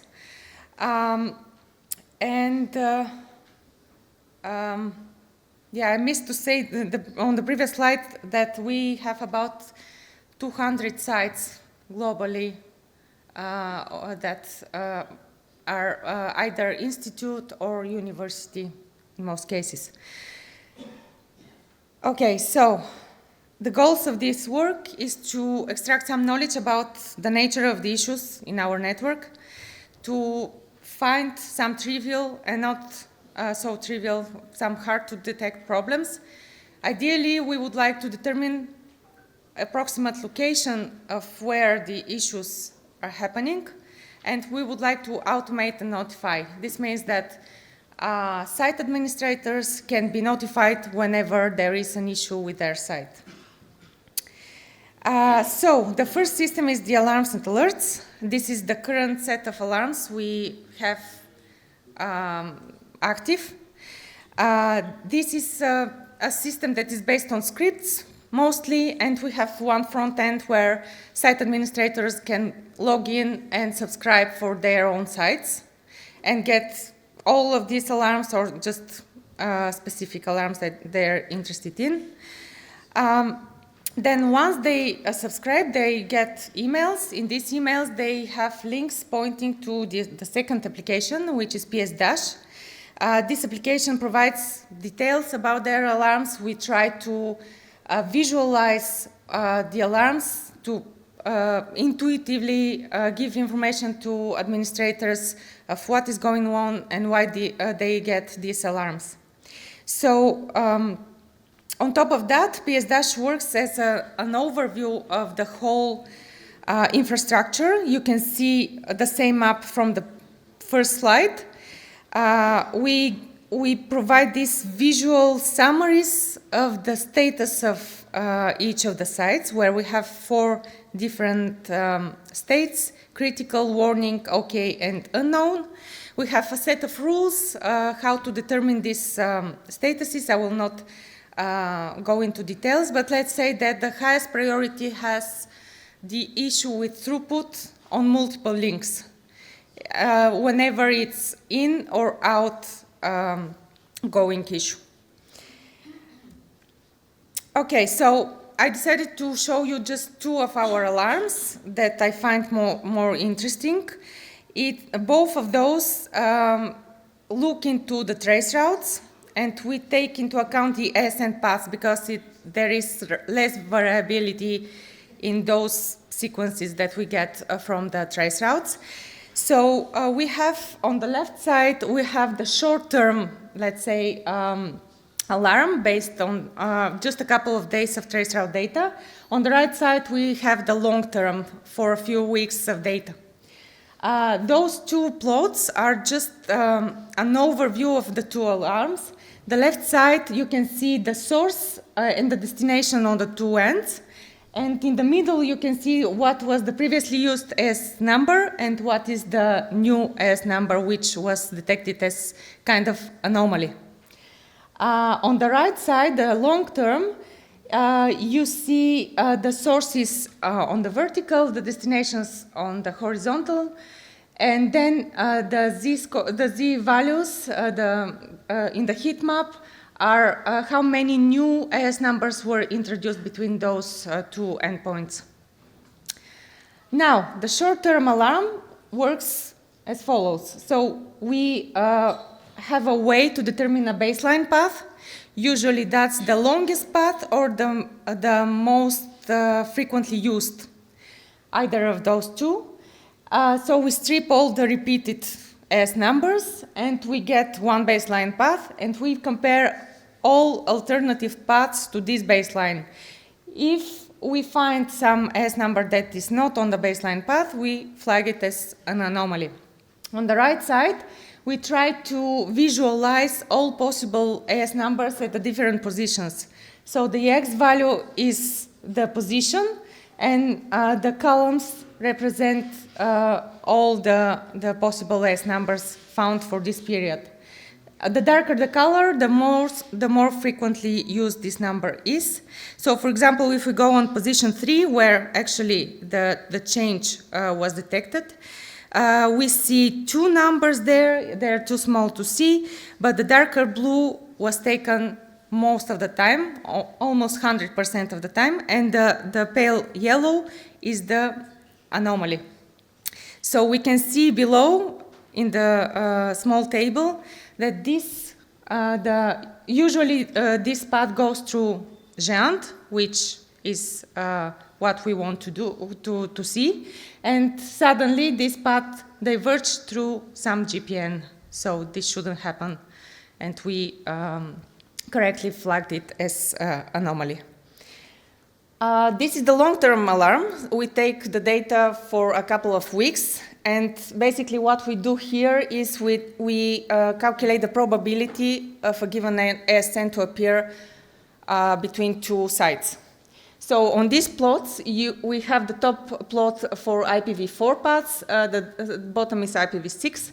Each row of this plot shows a single path, single ASN path.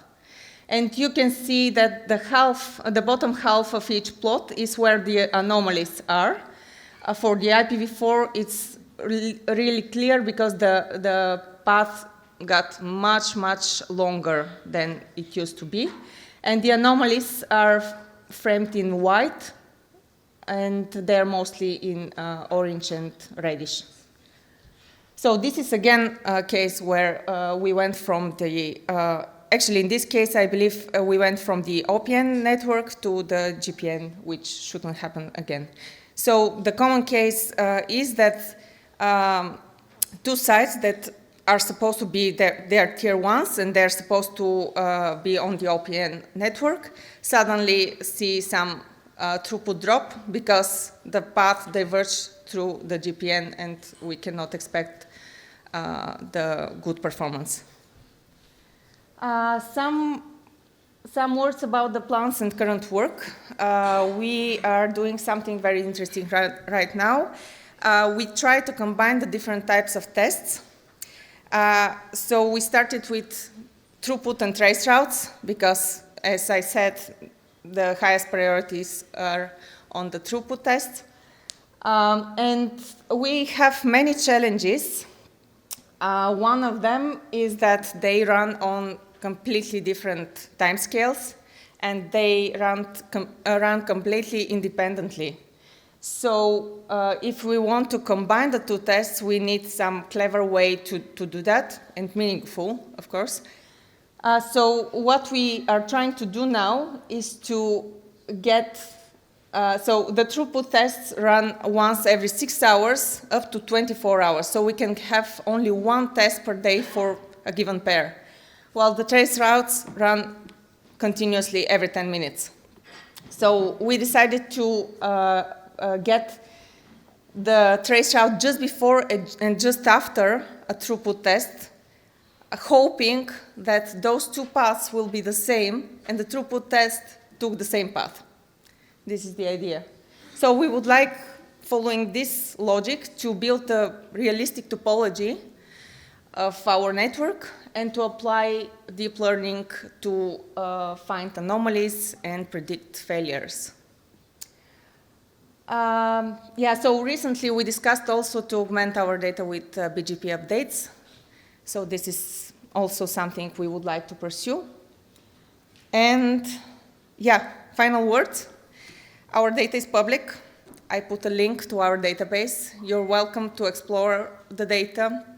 And we would love to connect and collaborate with people doing similar research, but not only.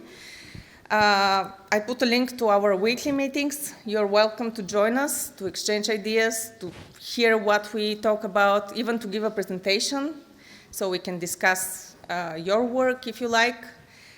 And finally, thanks to the National Science Foundation for the funding of this work.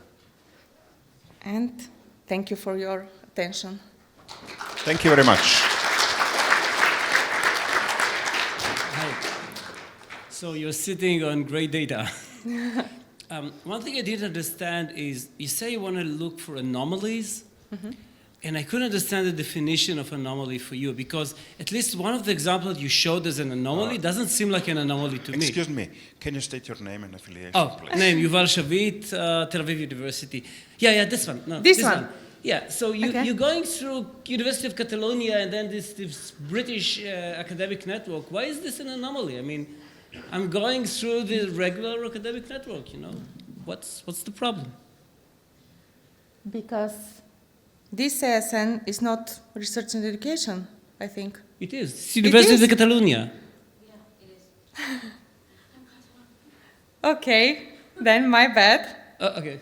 That means that maybe this is a false alarm for some reason. What I'm saying is that, you need to define what you mean by...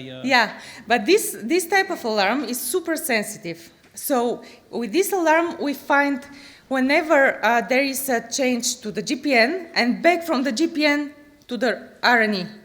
So sometimes it's a bit confusing. So we applied a lot of filters just because the way we extract these anomalies is not clear. It needs a lot of if-else. There's something called BGP to VEC. It can help you. Yeah, but the idea is to use only the perfSONAR data, to do as much as possible. Can you please go on the mic, because there is people on the stream. So BGP to VEC enables you basically to classify or to partition the ASs in the world into groups that are kind of the same kind. Okay. So if your route changes from one academic network in Europe to another academic network in Europe, it's not an anomaly. It's BGP working correctly. Yeah. Or if it's moving from one Tier 1 AS to the other Tier 1 AS, again, it's not an anomaly. This is how the network should work. So if you classify each network according to BGP to VEC, and you do some kind of rough clustering, you can remove most of your false alarm. And this is very simple job. It's like maybe 100 lines of codes, and there's a repository on the internet. You can download the code and do zero coding. Okay, thanks a lot. Any other questions? Where is Hish? You have any questions? No? Okay, thank you very much. Thank you.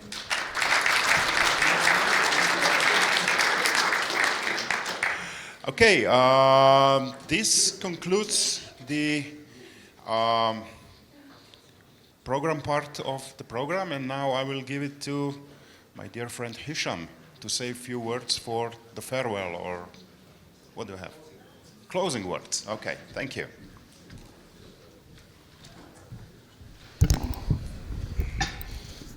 Hello all. I am Hish, as you heard Jan call me. I'm also Hisham Ibrahim from the RIPE NCC. I'm the Chief Community Officer. And I usually tell people at the end of these meetings, when you see me on stage, that means the meeting is coming to an end. That's how effective I am to clear a room. They're putting up the slides now. And while they do that, I'd like to thank you all for coming to this meeting. I think it's been a really great and successful meeting. You're going to see the numbers now in a second. As Jelena pointed out yesterday, this is the only city that we have come to twice with an SEE meeting. We visited Croatia twice, but we visited 2 different cities. But Sofia is the city that we've only, so far, the only city that we visited twice with an SEE meeting. Take your time, I can talk forever. During these meetings, one thing that we really like about this, I usually say this meeting is the dearest meeting to my heart. Now I say different versions of that at the other meetings so that nobody else gets disappointed, but really the SEE meeting is a very heartfelt community that you really just immediately, if you're a newcomer or if you've been here for years, you always feel welcome. You always feel this like great, friendly atmosphere of always being accepted and always immediately finding people to talk about and things of interest together, which is one of the reasons why this meeting is really dear to my heart. I'm not just being political about that. Anyways, I have my slides now, and talking about SEE in numbers. So first of all, we would like to say a very big thank you to our very generous and very kind local host, Big Stop BG. They have done an amazing job, not just with helping organizing all of this, but also with the opening reception that we got yesterday, the great social. How great was the social yesterday? Like seriously, right? They've really done a really amazing job. And I see Harry, Dimo, please, if you guys can come on stage, we have a very small token of appreciation that we would like to hand you.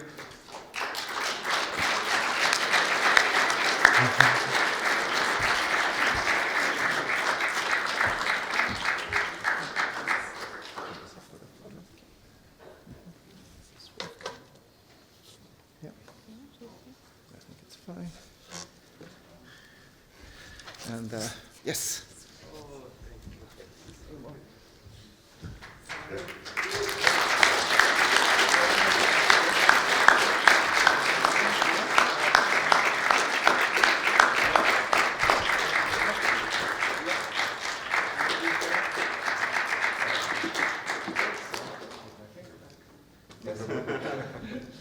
Thank you so much. You wait here. So I mentioned those 2 gentlemen and not Mila because Mila deserves her own special thanks. She has really been, from 2 years ago, she's the one that helped us find this great location that we're in, really put together a lot of effort and a lot of work here, which is why we also wanted to give Mila specifically something. So please, round of applause.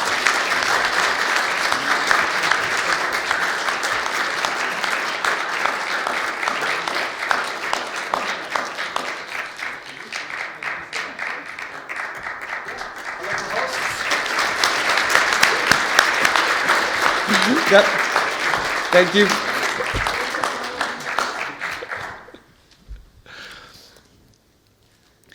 We also cannot organize these meetings without the generous support of our sponsors. And I believe the one that cannot be read is Nodes, if I'm not mistaken. Yes. They've all been long-term sponsors, and we really thank them all. And one thing, is Helco in the room? One thing that I like to say after yesterday is, if you sponsor us, you will be selected first for the dance at the social. So that's an incentive for all of you to sponsor our meetings, right?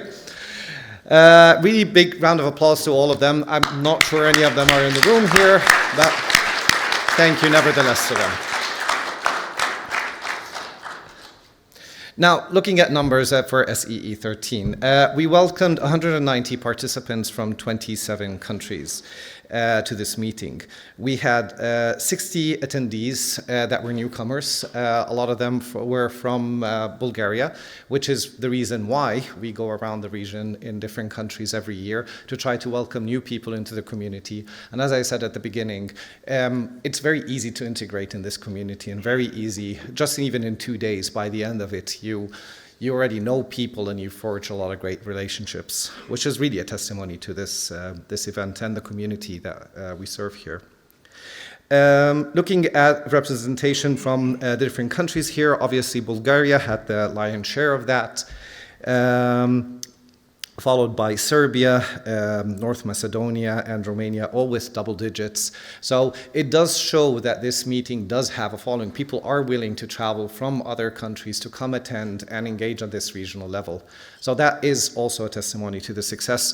And hopefully that also funnels up, so not just at the NOG level, and we had that lovely panel with the national NOGs, but then funnels up at the regional level for collaboration, and then funnels up even more to the RIPE meeting, and hopefully we see more people from this part of the world attending RIPE meetings and taking part in working groups and becoming hopefully future working group chairs and being more integrated in the system. Yeah, I see thumbs up from Sander here, so yes. I'd also like you to join me in a big round of applause to the RIPE NCC staff who did really amazing job in pulling together all this stuff. They work very hard, months in advance, to make sure everything is to your liking and everything works seamlessly. So please join me in a round of applause. See a lot of them in the back there.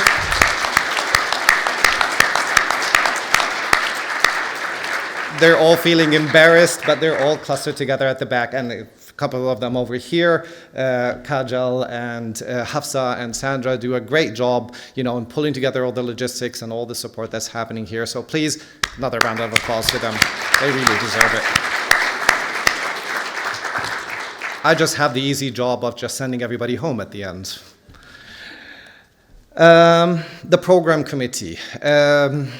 All the great presentations that you heard here were solicited by the program committee, were reviewed by them. They provided feedback, they provided enhancement. They really do a lot of work voluntarily, happily, to actually make these meetings work better. I would like to ask them to come on stage, if any of them in the room. I see Zoran in the back, I see Goran, a few of them. Please.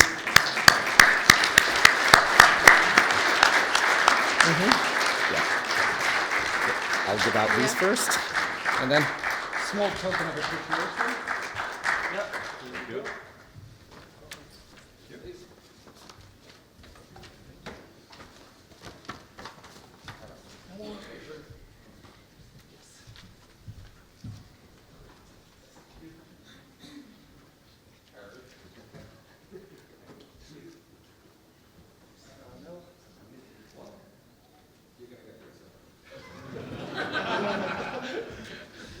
Yes.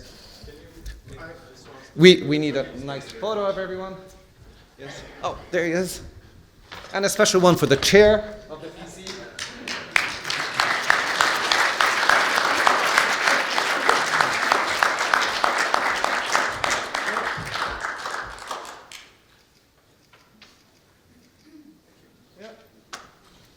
Thank you all. Really, if you enjoyed the agenda, if you enjoyed the talks, talk to them, because first to thank them, but also to tell them what you'd like to see more of and what went well and what didn't go the way that you thought it would.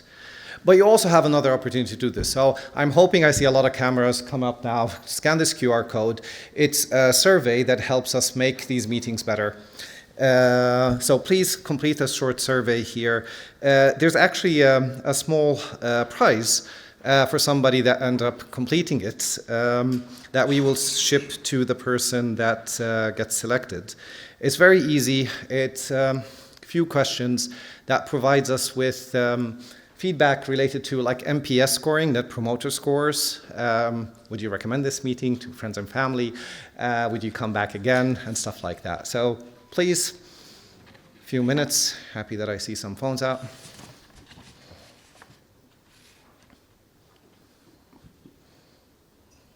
This is my last slide, so I'm staying here for a bit.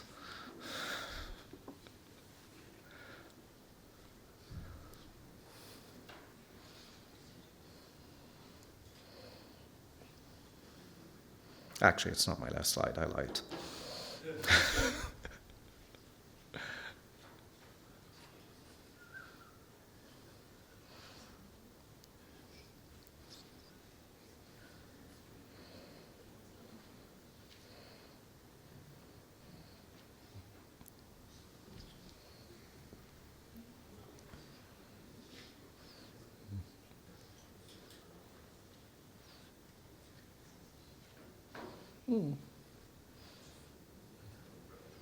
I'm getting thumbs up from the back of the room of how I'm able to hold an awkward pause. Yeah, but making sure we get this feedback is very important, and the more feedback that we get, the better we can make these things. So please.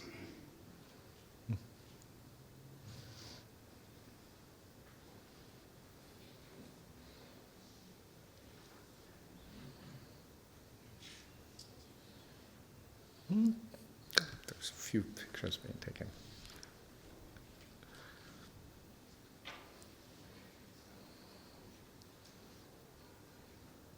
Yeah, I'm beginning to see people looking up to me, so I'll complete in 10 seconds.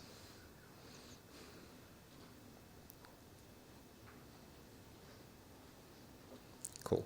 Now, a few promotions to a few future events that we would love to see more of you coming and attending. You probably heard about this thing called the RIPE meeting.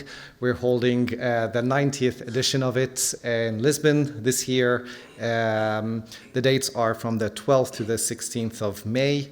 We would love to see more participation from Southeast Europe at those meetings. Like I said earlier, please make a point of trying to attend. And if you cannot, you can attend virtually.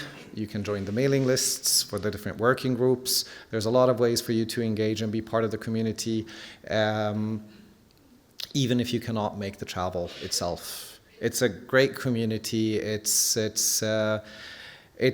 really an experience that you need to experience. And once you do, you get hooked. And you can ask anybody that attends the RIPE meetings, they will tell you that themselves. For our SEE 14 meeting, for those that are asking and wanting to start planning for their next year's trip, we are planning on going to Belgrade, Serbia. The dates are here as well, for the 21st and the 22nd of April. We will be sharing more details about the hotel and accommodation and stuff soon once we have the contracts finalized. But begin to put this in your diaries, and we'd love to see all of you at that meeting as well. I also wanted to highlight two RIPE meetings that are coming to this part of the world. So if Lisbon is too far or too expensive for whatever reason, we are also making your life easier by bringing the whole RIPE meeting here, so you have no excuses. The next one, RIPE 91, would be held in Bucharest on the 20th to the 24th of October. We have our lovely hosts, Interlan, in the room here as well, that are bringing this meeting to this region here. We're very grateful to the work that they're doing, and we're very looking forward to coming back to Bucharest with a RIPE meeting. But also next year, the plan is to come back to Sofia, to this exact venue, so really no excuses. If you made it this time, you have no excuse not to make it next year, to come to the RIPE 93 meeting here in Sofia, same venue, the 26th to the 30th of October.